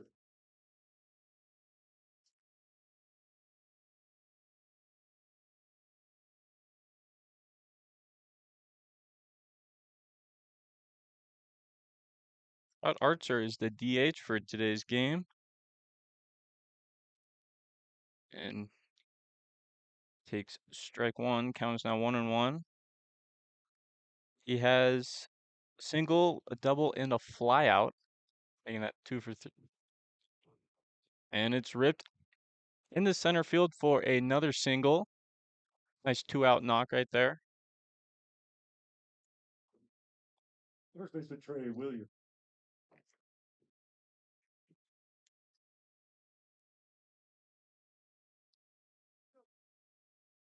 Trey Williams up to bat now. The lefty has a double, a walk, and a strikeout. Couple stolen bases along there.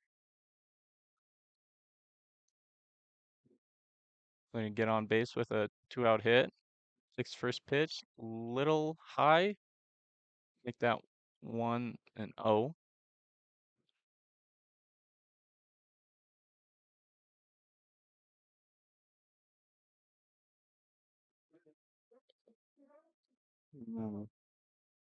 On the pickoff attempt at first, just close.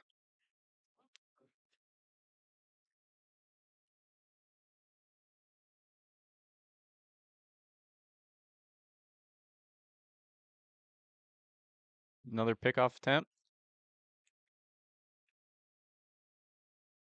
One of the things that has been consistent today has been the wind.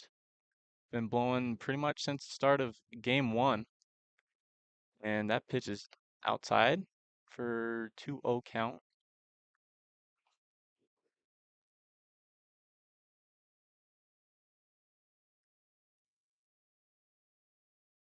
Pitch. Showing bunt. Pulls back. Throw to second. Little high. Oh, that's in the center. But there quickly is the center fielder, Dane Bradshaw, to throw it back in.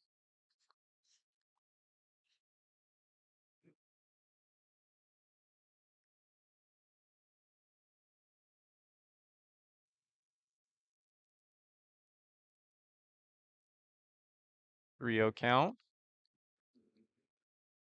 2 outs in the top of the 5th.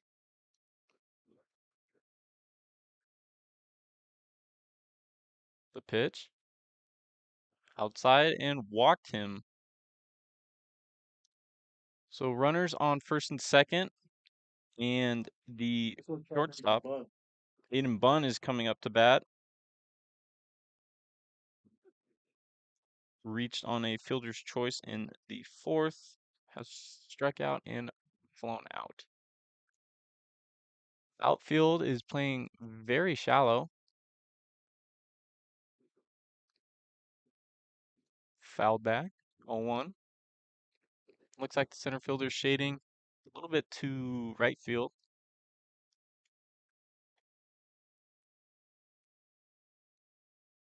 Runners take their lead. Pitch. Nice. Nice strike in there. 0-2 count now.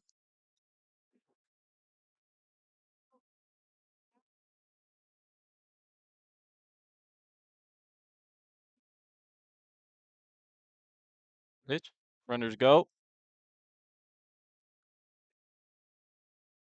A ball is called.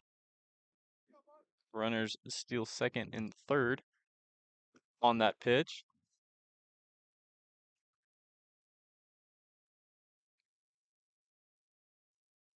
Pitch. High and inside, 2-2 count now. Still 2 outs. Runners on second and third.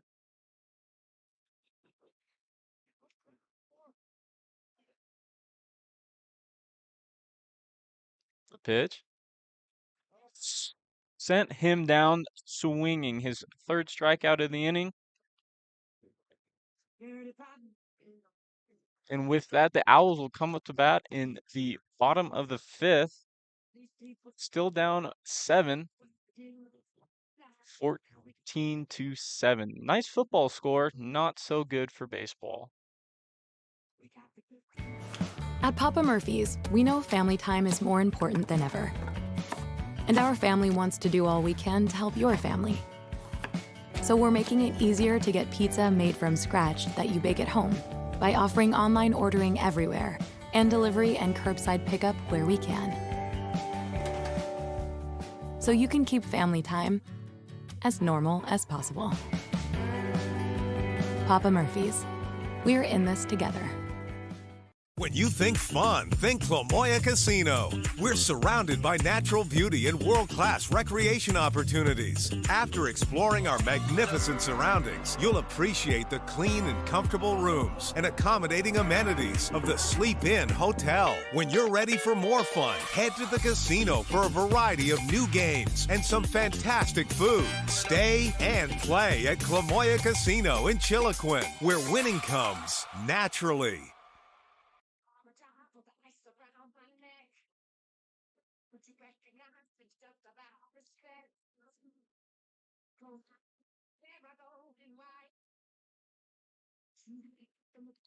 Five, 6, and 7 are due up in the Owls part of the fifth. Should have done an introduction last inning, but my name is Thomas Rudolph, and I have been shadowing Mike Safford for a couple weeks now during softball. Off the last of the hit for Oregon Tech, the third baseman, Matthew Ortiz. Ortiz is now up. Anyways, back to my introduction. As I said, my name is Thomas Rudolph. I have an internship in the summer for broadcasting baseball, so what better way to prepare for that to start now? The pitch shows bunt, pulls back, high, ball 1. Ortiz today has a double and a flyout.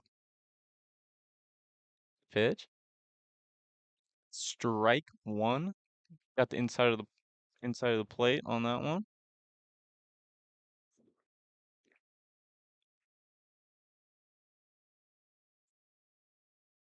Pitch. Check swing. Ball 2.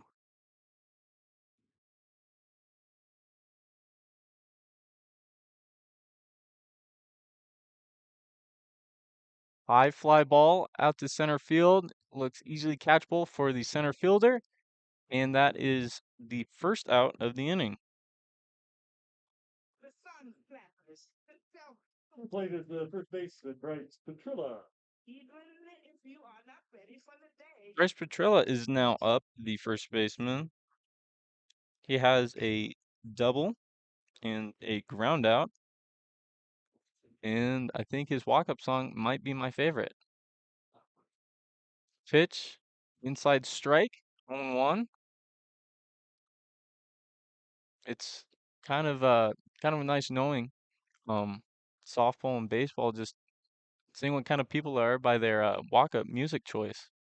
Because you got your country music people, got your rock and roll, your pop.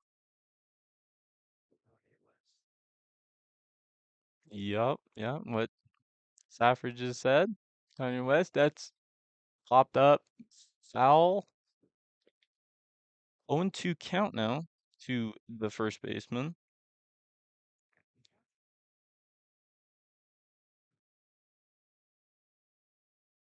Let's see what the pitcher is going to work with. Here it is. Fly ball out to center field, back to the track. Just caught by the center fielder. Nice defensive play. But once again, fly out for us. The fielder Gala tap. Keala Tam is now up, the left fielder. Has single, stolen base, and a flyout. Pitch. Just high, ball one. I will say Corbin's outfield has gotten their work done in the second game. A little bit more pop than the first game. Pitch. Outside, ball two.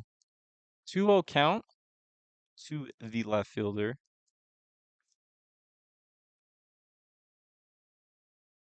See how he comes back from this one. The pitch. Swing and a miss. Nice swing at it.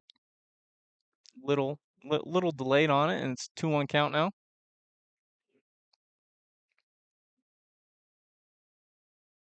See if he tries to go past him again. Pitch. Foul ball. Nice contact on it.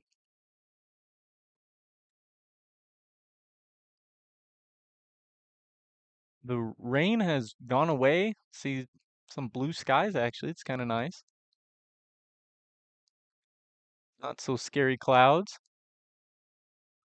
And the pitch. High.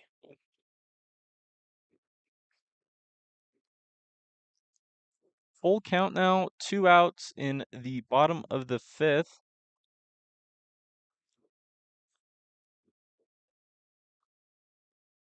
And the pitch. Caught him on the outside part of the plate. Strike 3 as the Owls are sent down in order. We'll come back to you at Steam Sports Park at the top of the sixth. Corban is leading Oregon Tech 14-7.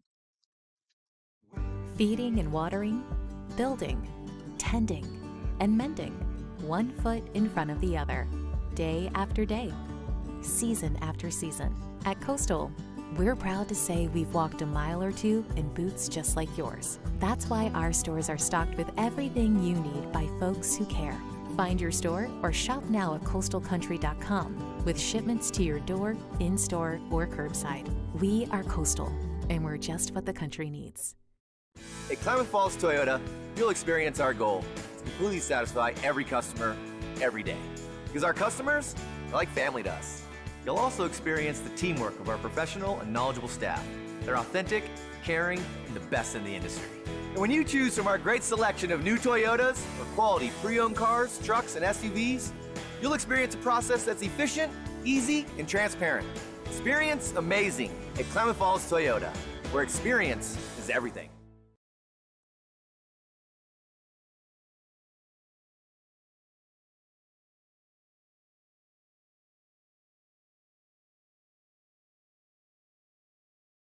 Leading off the top of the sixth for Corbin, the right fielder, Michelle Cole.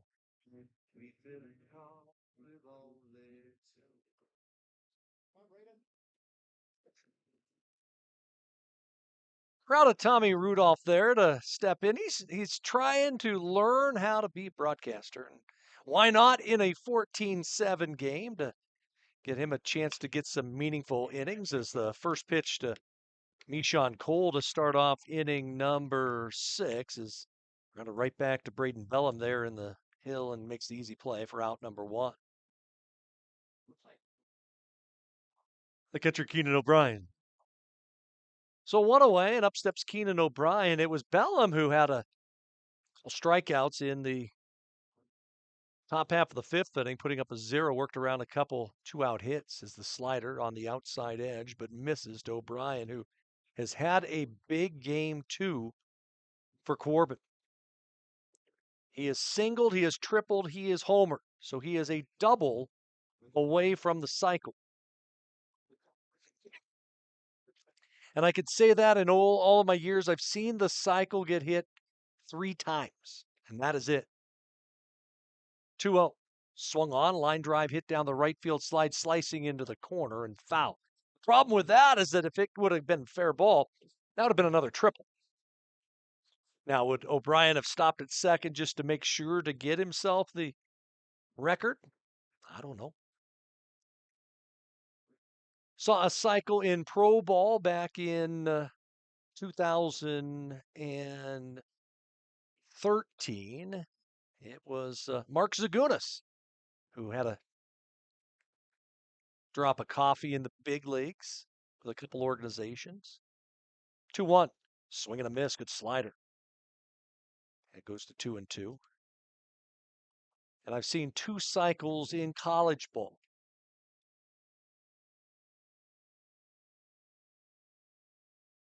Two ball, 2-strike pitch is fouled away.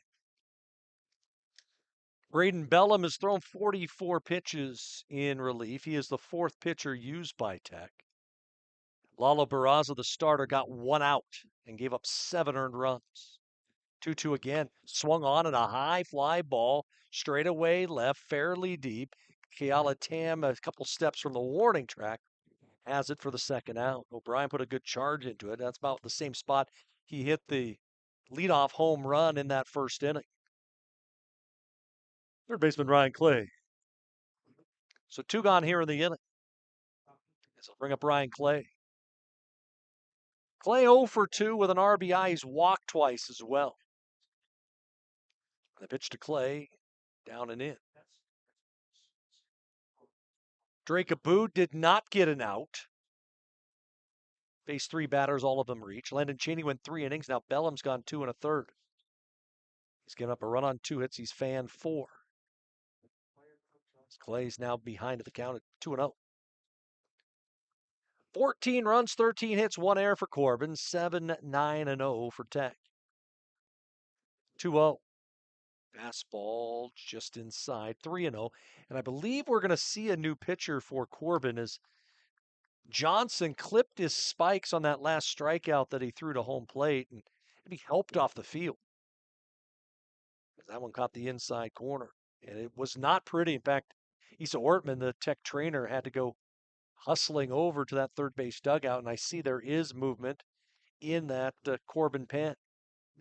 As the pitch rolled towards first, Saracusa down to a step, and he'll take it to the bag himself. And the inning comes to a close. 1, 2, 3, 6 for Braden Bellum. No runs, no hits, no errors, and nobody left. Bradshaw, Tobin, and Saracusa, the scheduled hitters in the home half of inning number 6, with Corban leading 14-7.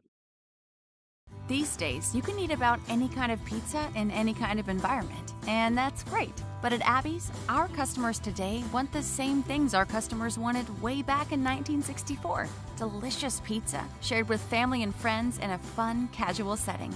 If that sounds old-fashioned, that's sort of the point.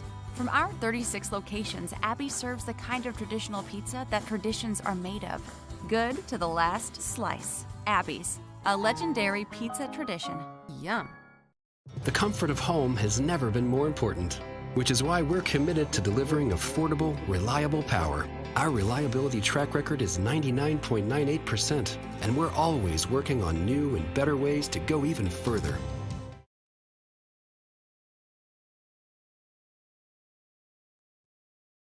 As I expected, a new pitcher for the Warriors as we go to the 6th. It'll be left-hander Brian Landon to make his 2nd appearance of the year. No record, a 54 ERA, and a third of an inning he's allowed 4 runs, 2 earned, 1 hit, 3 walks. They're letting everybody throw here today. So Landon to take over for Johnson, who's in line for the win, because he's been the most effective pitcher they've had so far today, and that's a definite. So Landon going to try and get a couple outs here and try to change things up, as it'll be Bradshaw and Tobin and then Saracusa in the Tech 6th inning. It's Oregon Tech trying to rally from a 14-7 deficit. Again, Bushnell has already lost once today at British Columbia. And later tonight, it'll be Lewis Clark State at College of Idaho. Center fielder number 30, Dane Bradshaw. And so the teams that are chasing Tech right now, a couple of them are going to lose regardless. The key for OIT, you just got to keep winning. As the lefties pitch to the plate inside and low. They're trying to give OIT and their batters a little different look here in the last of the sixth. A 9-run first inning is the difference in this contest. Brad been aboard, I should say, has not been aboard today. Dane Bradshaw, he had a bunt single and he has struck out, so he has been aboard. The toss to home plate, that's at the knees. No, I guess not. Maybe it was. I didn't see the right hand come up. That's weird. Love it when the plate umpire calls a strike, doesn't put the hand up. Makes our job tough upstairs. Fastball looked high, was high, and it's a very deliberate strike call. We've seen that throughout this game. Not loud, very, very monotone. Bradshaw skies one to left, playable out there for Clay. And fly ball out for the first out here in the sixth. And Sean Tobin, the shortstop, will be the batter. The shortstop, Sean Tobin.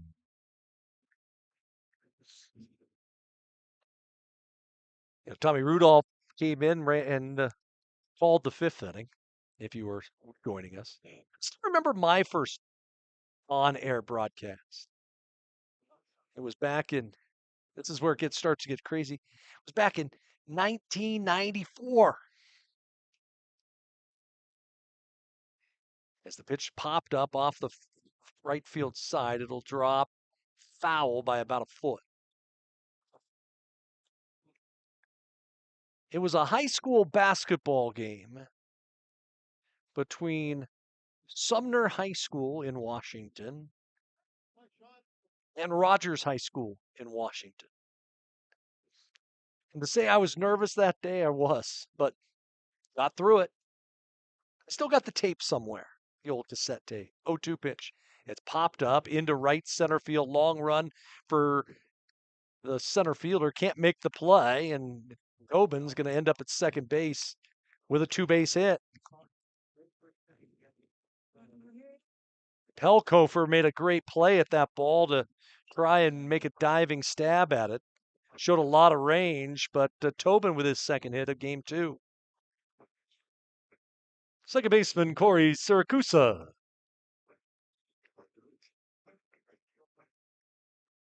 And the funny thing is that I've got some cassette tapes from. I still have a cassette tape from one of my first college games that I did way back in 1996. It was softball, believe it or not. It was Pacific Lutheran and Lewis and Clark College. As Siracusa digs in and takes the lefty's pitch a little high for ball 1. 14-7 our score. Tech trying to rally again. Siracusa's 2 for 3 with an RBI double. And the delivery to Siracusa high and away. Corey Siracusa came into the day leading Tech and ranking among the top 5 in the conference in on-base percentage. And he's been aboard all but one at bat today, including all 5 appearances in game 1. As he takes a strike across the letters. Now there it is, finally. Waiting for that right hand to come up. Trying to make me look bad as a broadcaster. Runner at second with 1 out, and the 2-1 to home plate. High and away. But it was funny that game, Lewis and Clark and Pacific Lutheran. Me and my buddy Jason Breitenbucher, who actually was the sports editor at the Grants Pass Courier for a couple years after we graduated. Calling that game in a pickup truck in left field. Siracusa takes a strike and the count's full. I've still got that game on cassette in the office. I got a lot of my pro baseball games as well. Some of my iconic calls, you could say, if there ever was one. 3-2, swing and a miss, a nasty pitch that time by Landon. His first collegiate strikeout. And there are 2 outs here in the 6th. Catcher Tyler Horner. I go back and look at my days in pro ball and called the first ever home run in pro for a couple big time players. Chris Bryant's first home run when he was in Boise. Kyle Schwarber, his first professional home run. Saw so many great big leaguers during my time in the Northwest League. 0-1 pitch to Horner. Curveball, and it misses up for ball 1. In softball, Oregon Tech has taken a 3-1 lead in the 3rd over Eastern Oregon over at Stillwell Stadium. 1-1 pitch is skied into left center field. Long run, and making the catch is Clay to end the inning. Muscle play that time by the left fielder, and the side is retired. We are headed to the 7th, the business end of things, in a 14-7 ball game. At Klamath Falls Toyota, you'll experience our goal to completely satisfy every customer every day. Because our customers are like family to us. You'll also experience the teamwork of our professional and knowledgeable staff. They're authentic, caring, and the best in the industry. And when you choose from our great selection of new Toyotas or quality pre-owned cars, trucks, and SUVs, you'll experience a process that's efficient, easy, and transparent. Experience amazing at Klamath Falls Toyota, where experience is everything. Said I'm all about it. Yeah, I'm all about it. Said I'm all about it. Yeah. Said I'm all about it. Yeah, I'm all about it. Said I'm all about it. Yeah.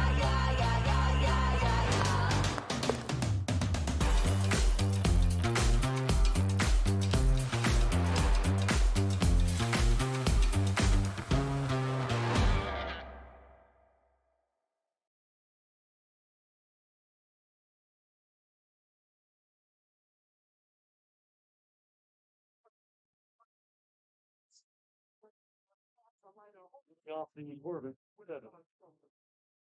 Outfielder Kyle Clay.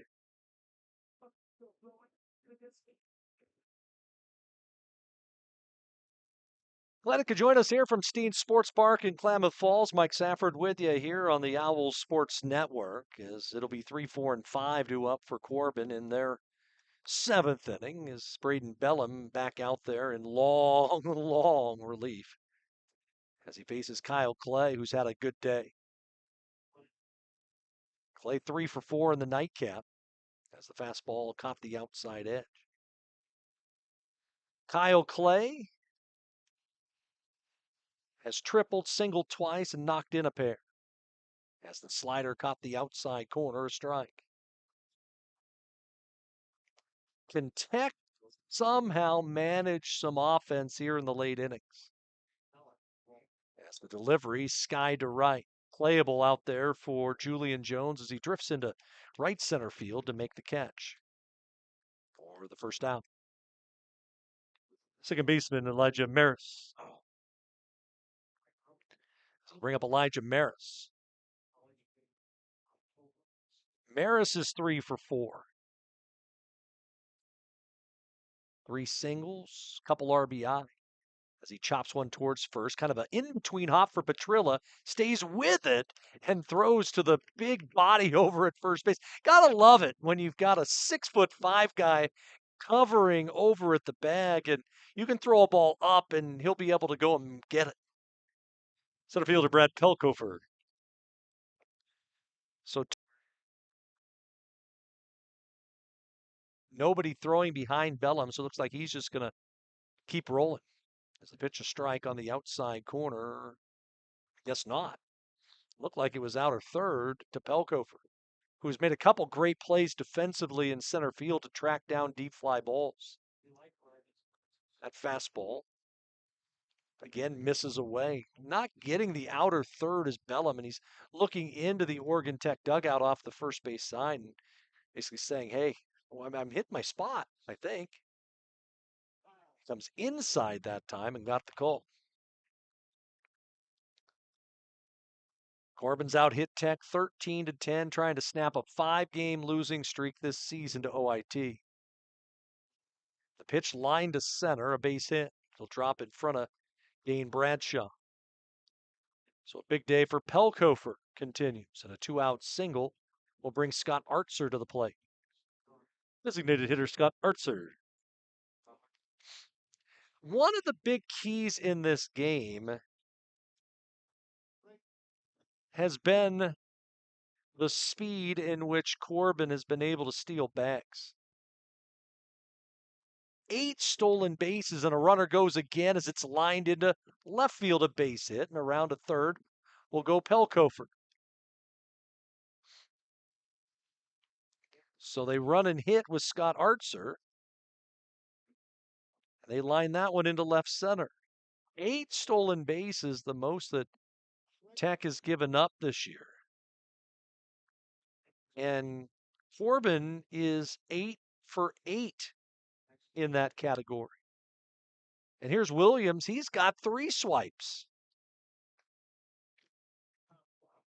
And Artzer, the league leader in that category, over at first. He'll draw a throw from Bellum. Again, this being a conference doubleheader, if a team gets a 10-run lead after 7, it will be as a throw down to second base. They get him this time. This time they do. Inning comes to a close as they will get the out there at second base. So 2 hits, but that is all. No runs, 2 hits, 1 left. We stretch here in Klamath Falls, Tech trailing 14-7. These days, you can eat about any kind of pizza in any kind of environment, and that's great. But at Abby's, our customers today want the same things our customers wanted way back in 1964. Delicious pizza, shared with family and friends in a fun, casual setting. If that sounds old-fashioned, that's sort of the point. From our 36 locations, Abby serves the kind of traditional pizza that traditions are made of. Good to the last slice. Abby's, a legendary pizza tradition. Yum. Hi, I'm Rob Cedar, General Manager of Klamath Falls Honda and Klamath Falls Subaru. I've lived here my whole life. Most of our employees have lived here their whole life too. Our sales, service, parts, and body shop teams are all staffed with experienced local folks. You know them and they know you. Our dealerships are comfortable and not corporate. Comfortable means we're focused on you. I'm Rob, and I'm glad to know you.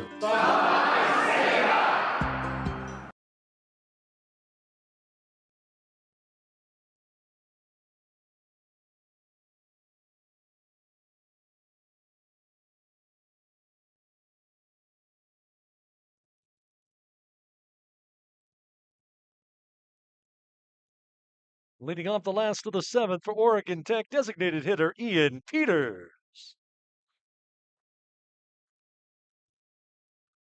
Ian Peters, Julian Jones, Matt Ortiz set to come up here for Tech as we go to the bottom of the 7th inning. It's Corban 14, OIT 7. Both teams have kind of settled into this one after all of the dramatics over the first 4 innings.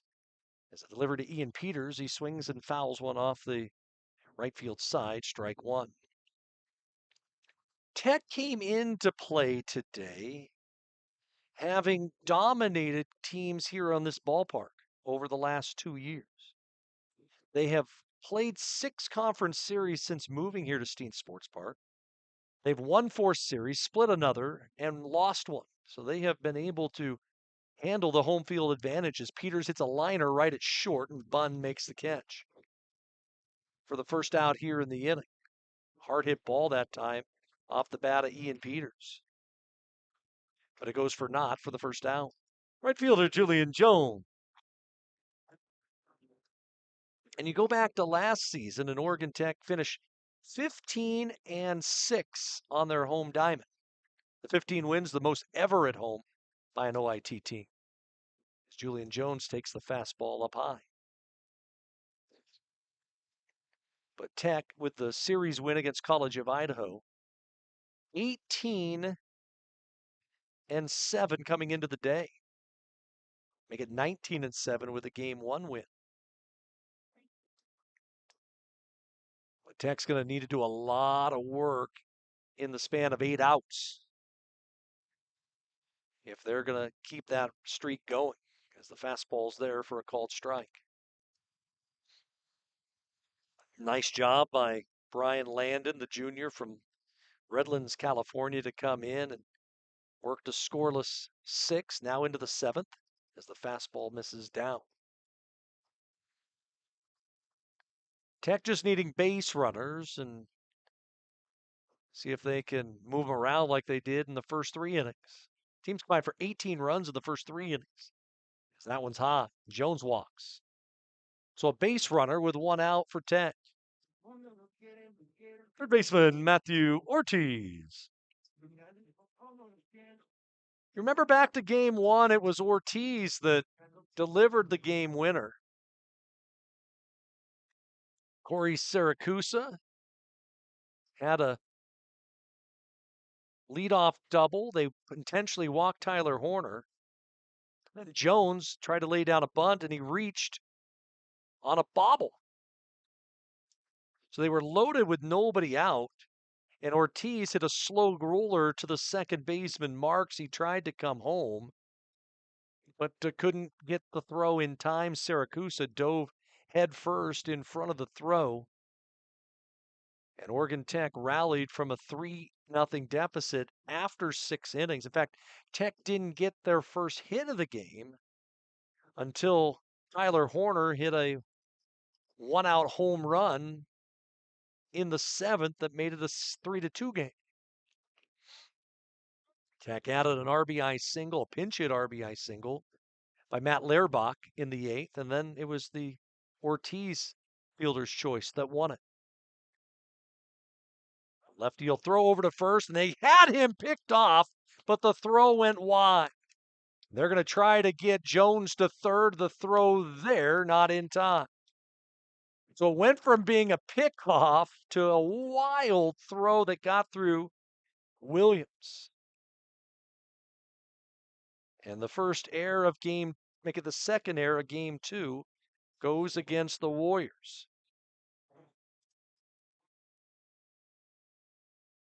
So instead of 2 outs and nobody on, Julian Jones able to go first to third. And the lefty's pitch swung on and fouled off.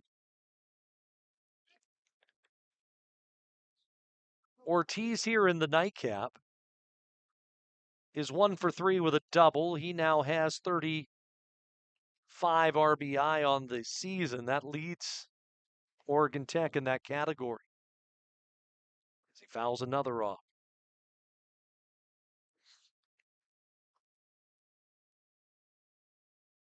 Tech got 2 in the first, 4 in the second, added another in the third.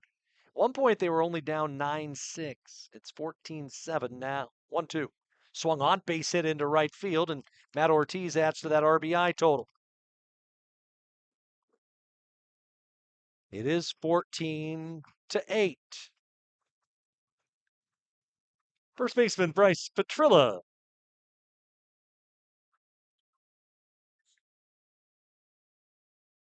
So Tech able to get the RBI knock by Matty Ortiz.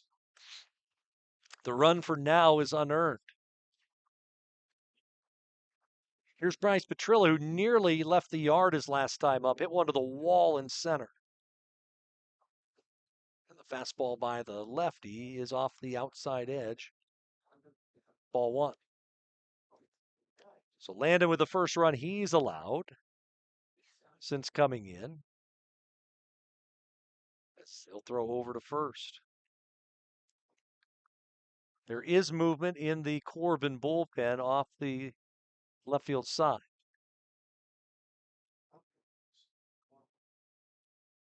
Petrilla with a lot of pop. He tried to hold up on a pitch coming in on his hands and fouled it back. Petrilla 1 for 3 with a double here in game 2. Ian Peters, the only Oregon Tech hitter without a good pitch right there. Change up, middle in, belt high by Landon. Wind, you can hear it howling out to right field. As Landon, a long pause. To the plate he comes, and he just missed the outside edge. The count to 2, and 2 to Bryce Petrilla, with Keala Tam waiting next. We're in the 7th. Tech will run across here in the inning, wanting more. And a snap throw over to first. First base, not the easiest place to play here at Steen Sports Park in the late evening. You're looking directly into the setting sun out over the western sky. 2-2, outside and low. Count is full, 3-2 here in the 7th with 1 out.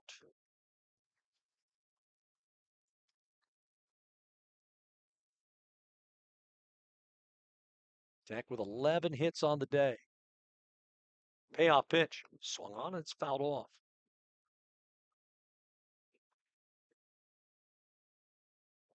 British Columbia in the 7th, leading Bushnell 7-3. Look at those standings. Coming into today, Tech was a game back in the loss column with Bushnell. Bushnell came in at 7-1. Tech at 10-2. 3-2. Swing and a miss, pulled the string. Off speed stuff that time, got Petrilla for the second out. And now time's going to be called. And Jacob Garces wanting to complain about a potential balk call. And he's very animated on this call.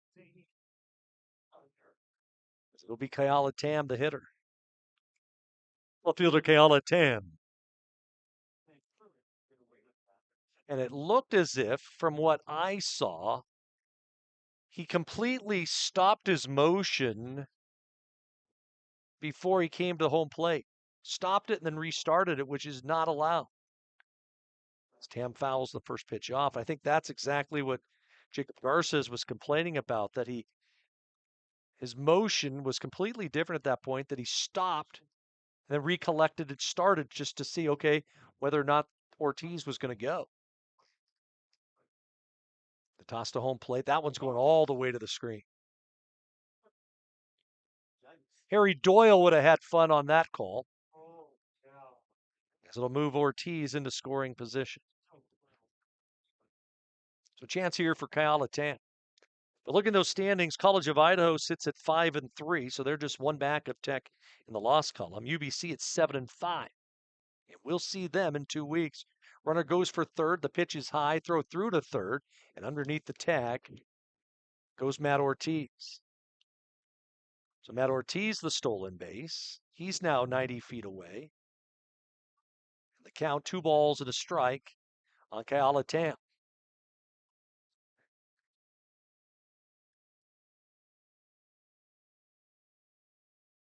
Landed to the delivery.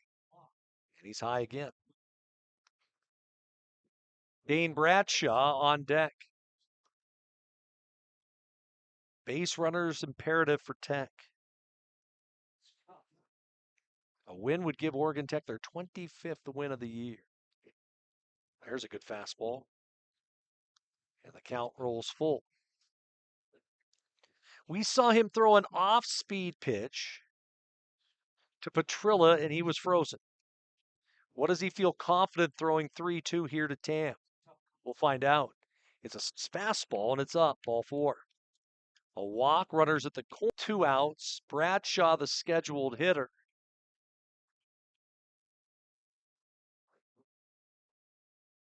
Center fielder Dane Bradshaw.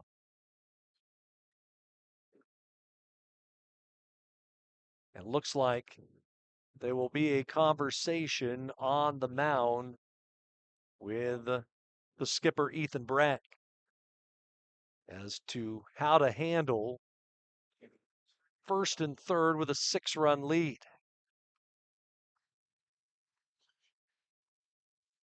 Bradshaw, as I mentioned earlier, he had a bunt single earlier in the day.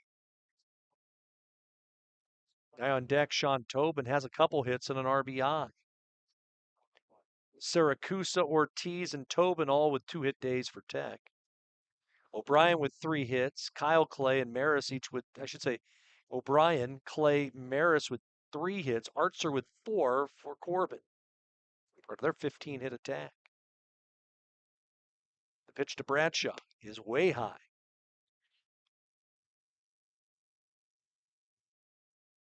I'm Dean Bradshaw. I'm sitting off speed. Seems like that curveball is the pitch that he's been able to get over. See if you can turn on a ball, hit one down the line. There it was, and he was sitting curveball, and he did hammer it foul.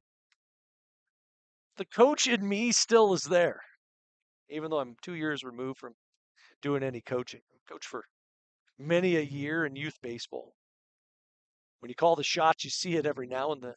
1-1. Bradshaw down on a good changeup, and it's 1-2.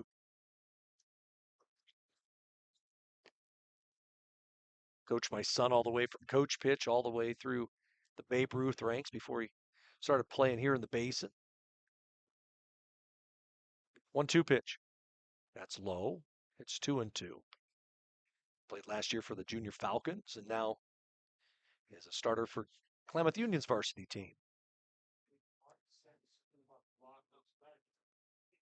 Hitting .400 as a true freshman. He's having a good rookie year. 2-2. High and away. They'll pick over to first, but diving back goes Kyle Tam, who will get a free pass here with 2 down. See if they'll play off of him at first base. Interesting that they're still holding him on.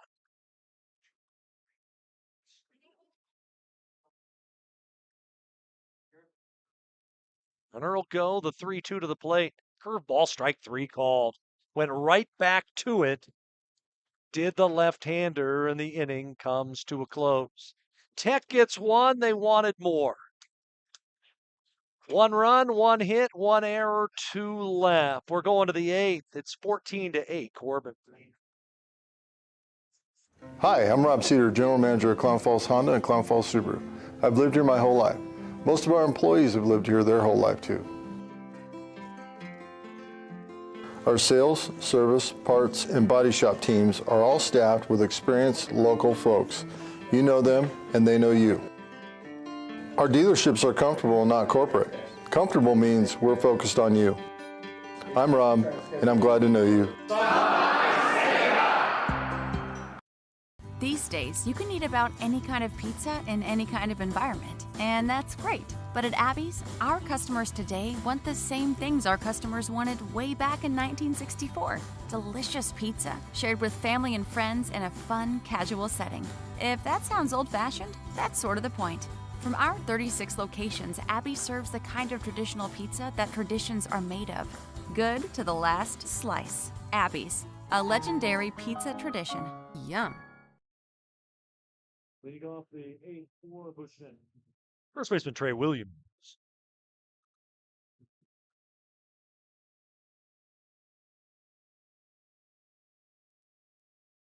Business end of things as we go to the 8th inning. It is 14-8 in favor of Corban. Bottom of the order set to come up for the Warriors. And Trey Williams swings and misses on a breaking ball from Braden Bellum. Strike 1. And the fastball inside edge, but missed. There is a little movement in the Tech bullpen. It looks like Cruz Hamilton has started to loosen up off the first base side as Bellum's starting to get up into his pitch count as it's rolled foul.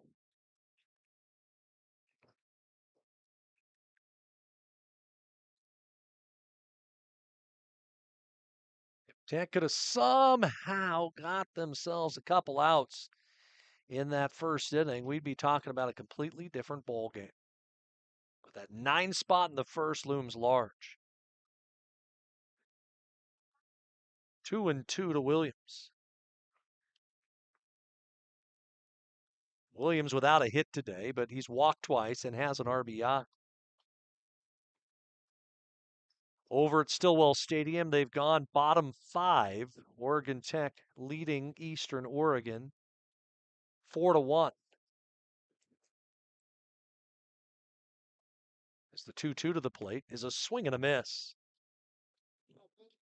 A strikeout for Bellum, and there's one out. And it will not be Aiden Bunn to hit for Corban. Could you please pinch hitting for the Warriors? For 19, Reese Foley. So Bunn, who when he came up his last time up, it was as shallow as I've ever seen an outfield play. I could say this, I've seen a lot of high school kids hit a lot further than that. They were just not giving him a chance. As Reese Foley grounds it to short. Tobin makes a nice play. 2 outs.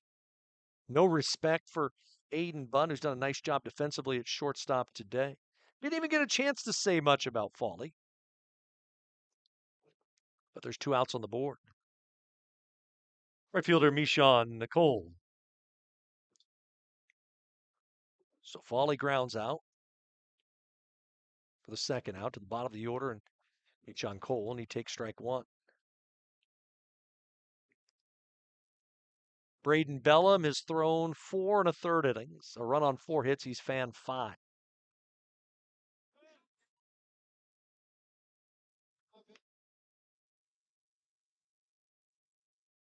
He has done his part trying to keep Tech in this game. As that pitch skied to deep right field. Out there is Jones near the warning track, and he's got it to end the inning. No runs, no hits, no errors, and nobody left. We'll go to the bottom of the 8th. It's 14-8 Corban. From our humble beginnings serving members from a small garage to today, serving communities across Southern Oregon, Rogue Credit Union was founded on the idea that together we're stronger. For over 60 years, Rogue has been living, giving, supporting local, committed to lending a hand. Where you're more than just an auto loan or checking account, you're an owner, just like our founders intended back in that small garage in 1956. Living local, it's a Rogue thing. The comfort of home has never been more important, which is why we're committed to delivering affordable, reliable power. Our reliability track record is 99.98%, and we're always working on new and better ways to go even further.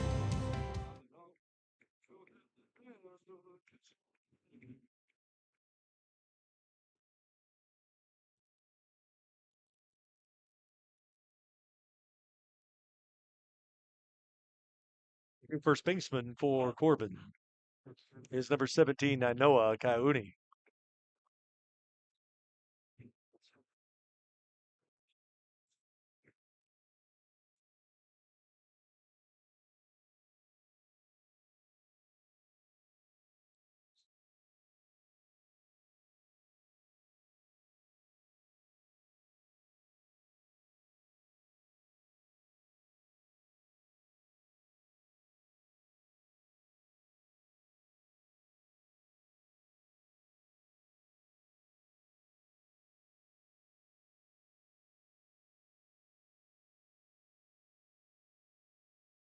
Leading off the bottom half of inning number 8 for Oregon Tech, the shortstop, Sean Tobin.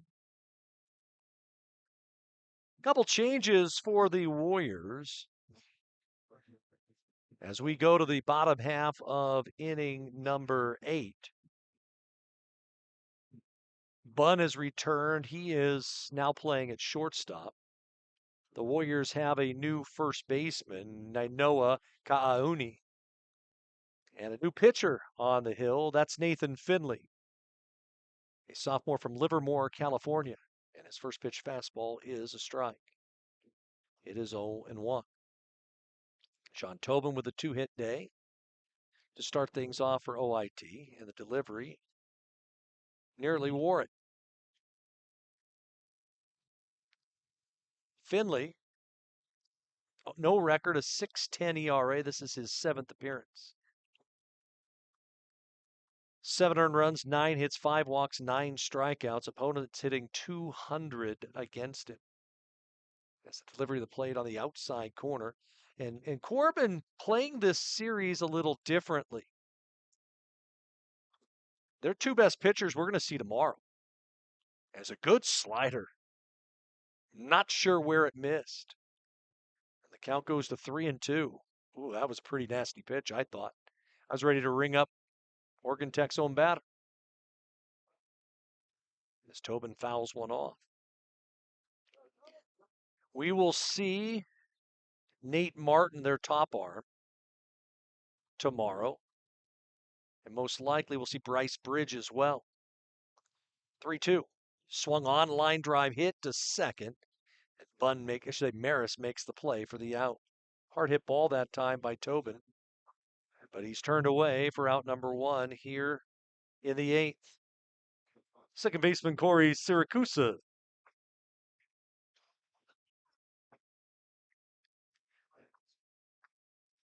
Tech will have Cody DeBray tomorrow. They will also tomorrow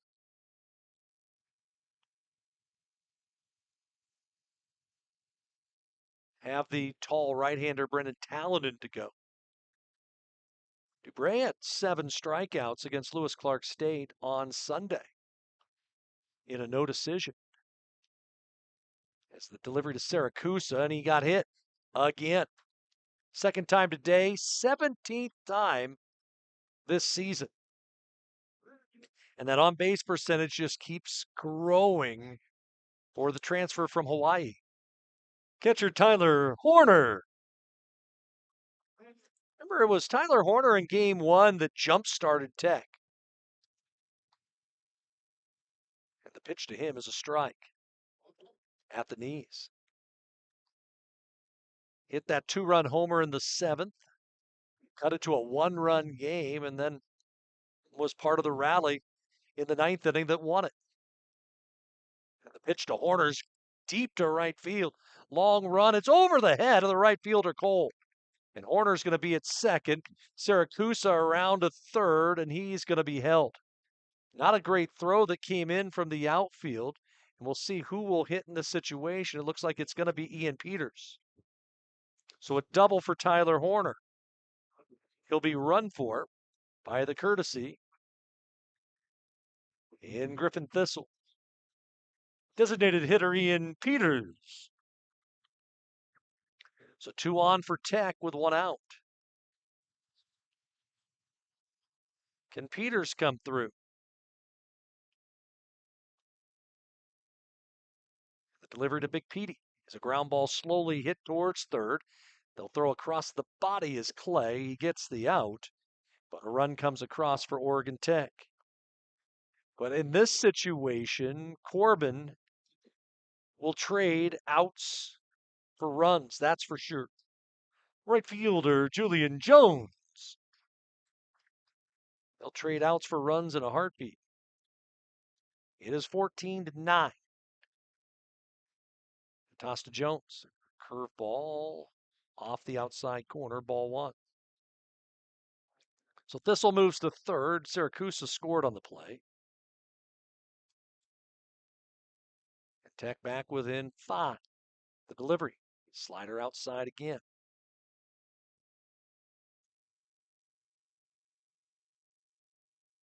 Matthew Ortiz hoping to get a chance to hit here in the 8th. It's the righty's pitch. That's on the corner. I guess not. Wow. We'll take it. Being a baseball purist, that looked like it was right over the outside edge. Do they green light Julian Jones? They do not. As the fastball, that one looked like the exact same spot from Landon. It's 3-1. Thistle at third with 2 down now. A run in here in the 8th for Tech. 3-1. Slider, foul back.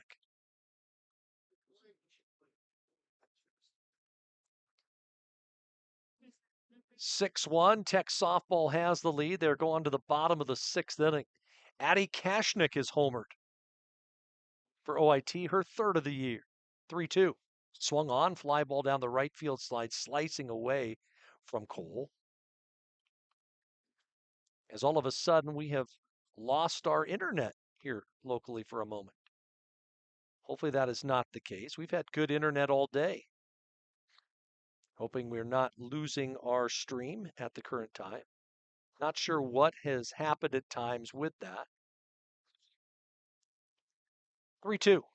Swung on and fouled off again. When you're dealing with internet services at times, it's like, okay, why do they go out?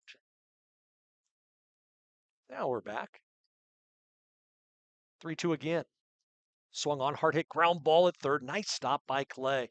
He'll straighten up, make the long toss to first. They get Jones there, and the inning comes to an end. To get a run, but that is all. They strand one at third. We go to the ninth. It is 14-9 Corban. At Klamath Falls Toyota, you'll experience our goal to completely satisfy every customer every day. Because our customers are like family to us. You'll also experience the teamwork of our professional and knowledgeable staff, caring and the best in the industry. And when you choose from our great selection of new Toyotas or quality pre-owned cars, trucks, and SUVs, you'll experience a process that's efficient, easy, and transparent. Experience amazing at Klamath Falls Toyota, where experience is everything. At Papa Murphy's, we know family time is more important than ever. And our family wants to do all we can to help your family.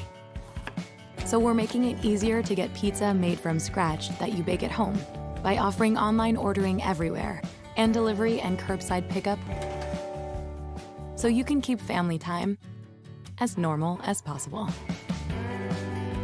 Papa Murphy's, we're in this together.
Leading off the bottom of the top of the ninth inning for Corbin is the catcher Keenan O'Brien. So the day done for Braden Bellum, an outstanding job for him in relief. 4 2/3 innings, a run on 4 hits. He fanned 5. Cruz Hamilton will mop up things here in the ninth inning for Hamilton. He'll make his ninth appearance. 0-2 record, 10.38 ERA, 13 walks, 8 strikeouts in 8 innings. And Hamilton's first pitch grounded to third. Right there, Ortiz has it, and he'll throw to first to get the out. 1 out on 1 pitch here in the ninth inning for Cruz Hamilton.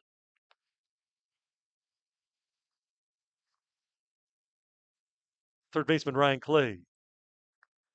It'd be a nice bounce back opportunity for Hamilton after giving up the walk-off home run against Lewis Clark State on Sunday in Game 4 of that series.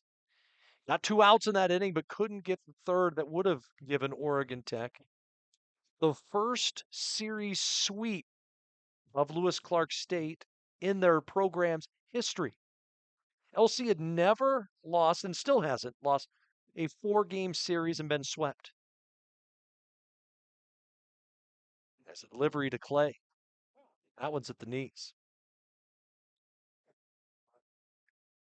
In fact, Tech won the first 3 games of that series, and it was the first time since the University of Idaho doesn't even have baseball anymore. Took 3 straight from LC back in 1970. Clay shows bunt. I don't like that. Up 5 in the 9th inning. But I guess it's they must not have confidence in their bullpen that they're looking to bunt in the 9th. 2-1. There's a strike. I guess not. Wow. Strike zone must be a thimble today. I think that would be the case. That looked like it was just below the letters, middle of plate. There's ball 4. So Ryan Clay on. Kyle Clay will be the hitter. Left fielder Kyle Clay. Oregon Tech pitchers have walked 6. Check that 7. Corban has stolen 8 bases. As the pitch inside and low. Can't afford to give up any more ground. Tech's going to need a big rally in the 9th anyway.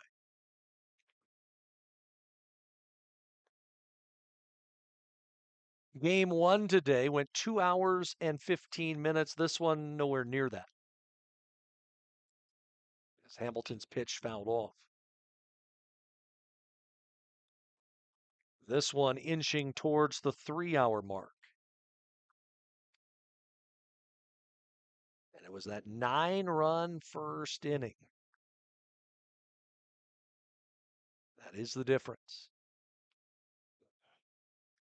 Hamilton will throw over to first, and that throw nowhere near Bryce Petrilla. So the throwing error by the Owls pitcher will advance Clay into scoring position.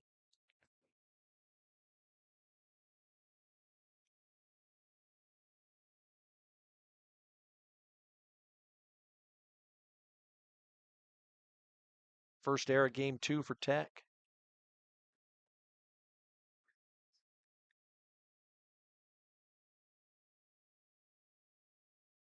Two balls and a strike. Kyle Clay. A little insurance out there at second base. It's Hamilton from his stretch, and the pitch is a ground ball slowly hit towards short. Going to be a tough play. Quickly up with it. Tobin and his throw way wide of the bag, and that one is going to go out of play. It'll be an infield single for Clay. He'll take second on the throw. The run scores on the throwing error, and it is 15-9. That was a tough play for Tobin.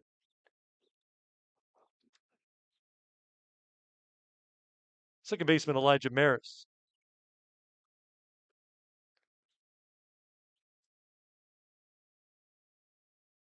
So the run unearned for now. Maris has had a big day. Hamilton can't find the zones. Ball 1.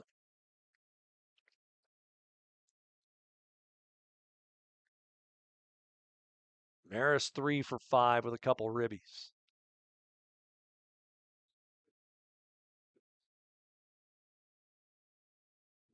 Runner goes to third. The throw down is not in time. The pitch was a called strike. 9th stolen base of the game for Corban.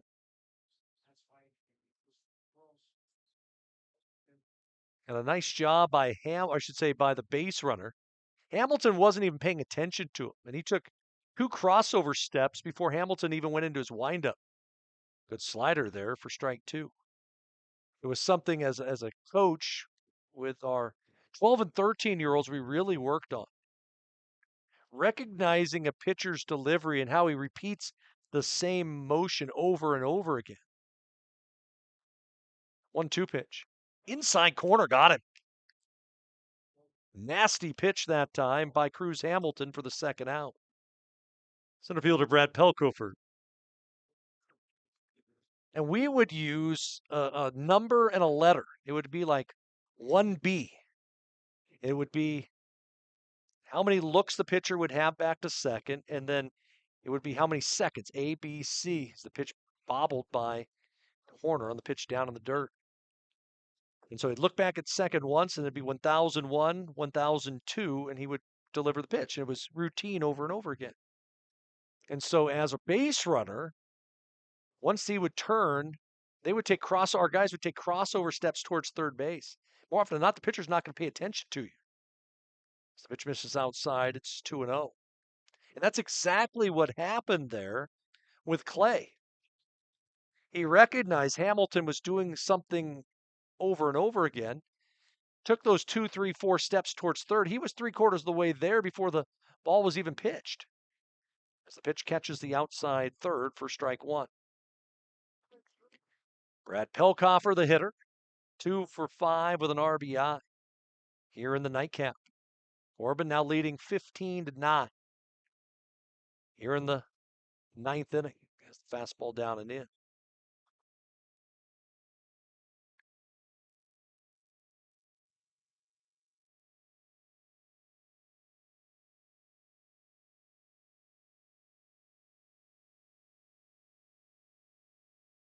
Three-one. Outside and low. So they're on the corners. The batter, Scott Artzer. Designated hitter, Scott Artzer. It looks like Ricky Walker going to go out to the mound and chat with Cruz Hamilton. For Oregon Tech, the 15 runs they have surrendered, it marks the third time this year they've allowed 15 or more runs in a ball game. They gave up 15 in the season opener at Jessup. And then their only home loss here, they gave up a 16 spot to College of Idaho.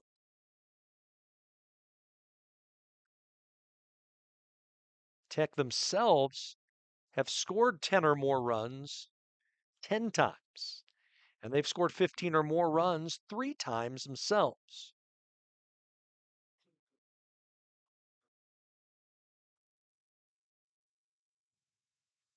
So after the conversation, the batter is Scott Artzer. Looking for a 5-hit day. A run is across here in the inning with 2 outs. And Hamilton's pitch as the runner goes, it's a strike. They'll try to back pick, and that one's going to go down the third base side, but not far enough. The pitch was a called strike. And a stolen base for Pelkoffer.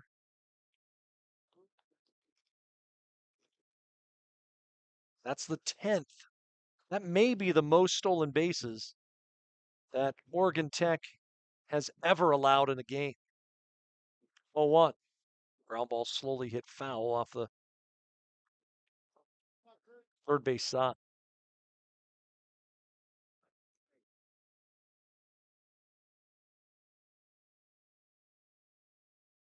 Can Hamilton work himself out of trouble here in the ninth and limit the damage? 0-2. Swung on, fly ball, straightaway left, playable. Out there is Calatam. He's got it. And that will retire the side. We go to the bottom of the ninth.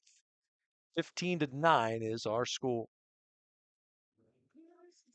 At Klamath Falls Toyota, you'll experience our goal to completely satisfy every customer, every day. Because our customers are like family to us. You'll also experience the teamwork of our professional and knowledgeable staff. They're authentic, caring, and the best in the industry. And when you choose from our great selection of new Toyotas or quality pre-owned cars, trucks, and SUVs, you'll experience a process that's efficient, easy, and transparent. Experience amazing at Klamath Falls Toyota, where experience is everything.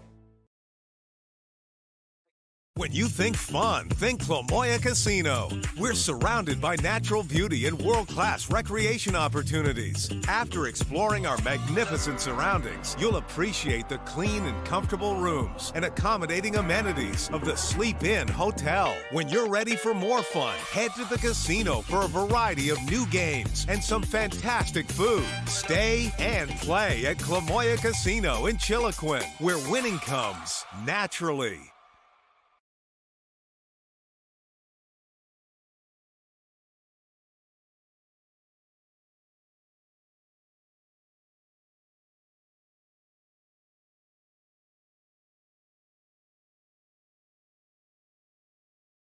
Leading up the bottom of the ninth for Oregon Tech, third baseman Matt Ortiz. Matt Ortiz starts off the Tech ninth, needing a touchdown to win it. Wrong sport, right? As the fastball by Landon is there for a called strike. 0-1. And the delivery to the plate, just off the outside corner. 1 ball, 1 strike.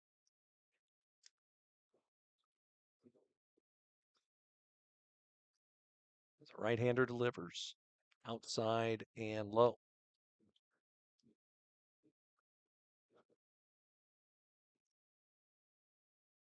Second inning of work for the righty. The pitch rolled foul.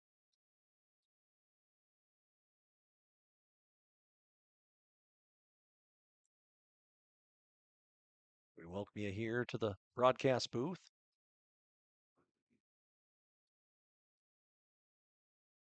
The toss to home plate is skied to center. Pelkofer out there, drifts into right center field, and he's got it for out number 1. Bryce Petrillo will be the hitter.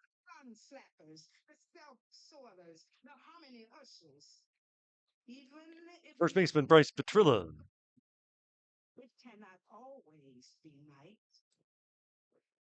So 1 away.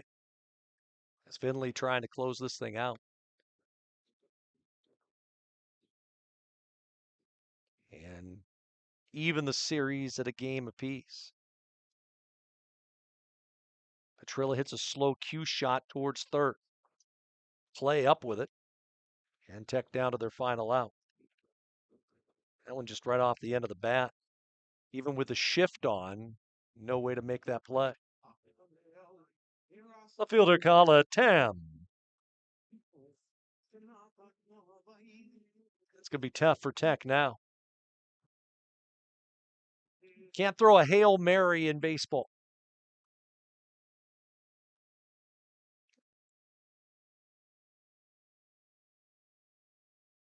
Corban going to pick up the win, end a 5-game losing streak to OIT. And for Corban, they will have picked up a win in each of their conference series. They won one against LC. They won one against Bushnell, now going to win one against OIT. Has a good curveball for a strike. But the key is, can Tech bounce back tomorrow and try to pick up 2 dubs? Win the series, keeps you in the lead. As the pitch skied into left center field, long run, and they'll have to play it on a hop, is Clay. So Tech with a 2-out knock. They're still alive. The bloop single off the bat of Kayala Tam. Center fielder Dane Bradshaw. As I do the math, Tech would have to get it all the way to Ian Peters to bring the tying run to the plate. As the pitch to Bradshaw downstairs, ball 1. Tech with 13 hits in the contest. That's not enough. And the delivery to the plate, a little blooper. That's into shallow right. That's down for a base hit. And around to third goes Tam. So Tech gets the bloop single by Bradshaw. And they have runners at first and third with 2 outs. The shortstop, Sean Tobin. So Tech not going to go down without a fight.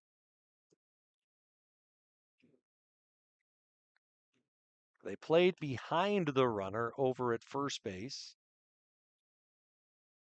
Looks like they will play behind the runner here as well.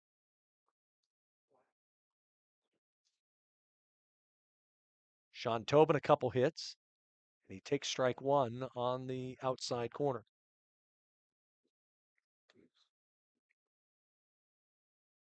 Ball game 1 minute away from being 3 hours on the button. As it's fouled off by Tobin. And Tech down to their final strike. We've now hit the 3-hour mark.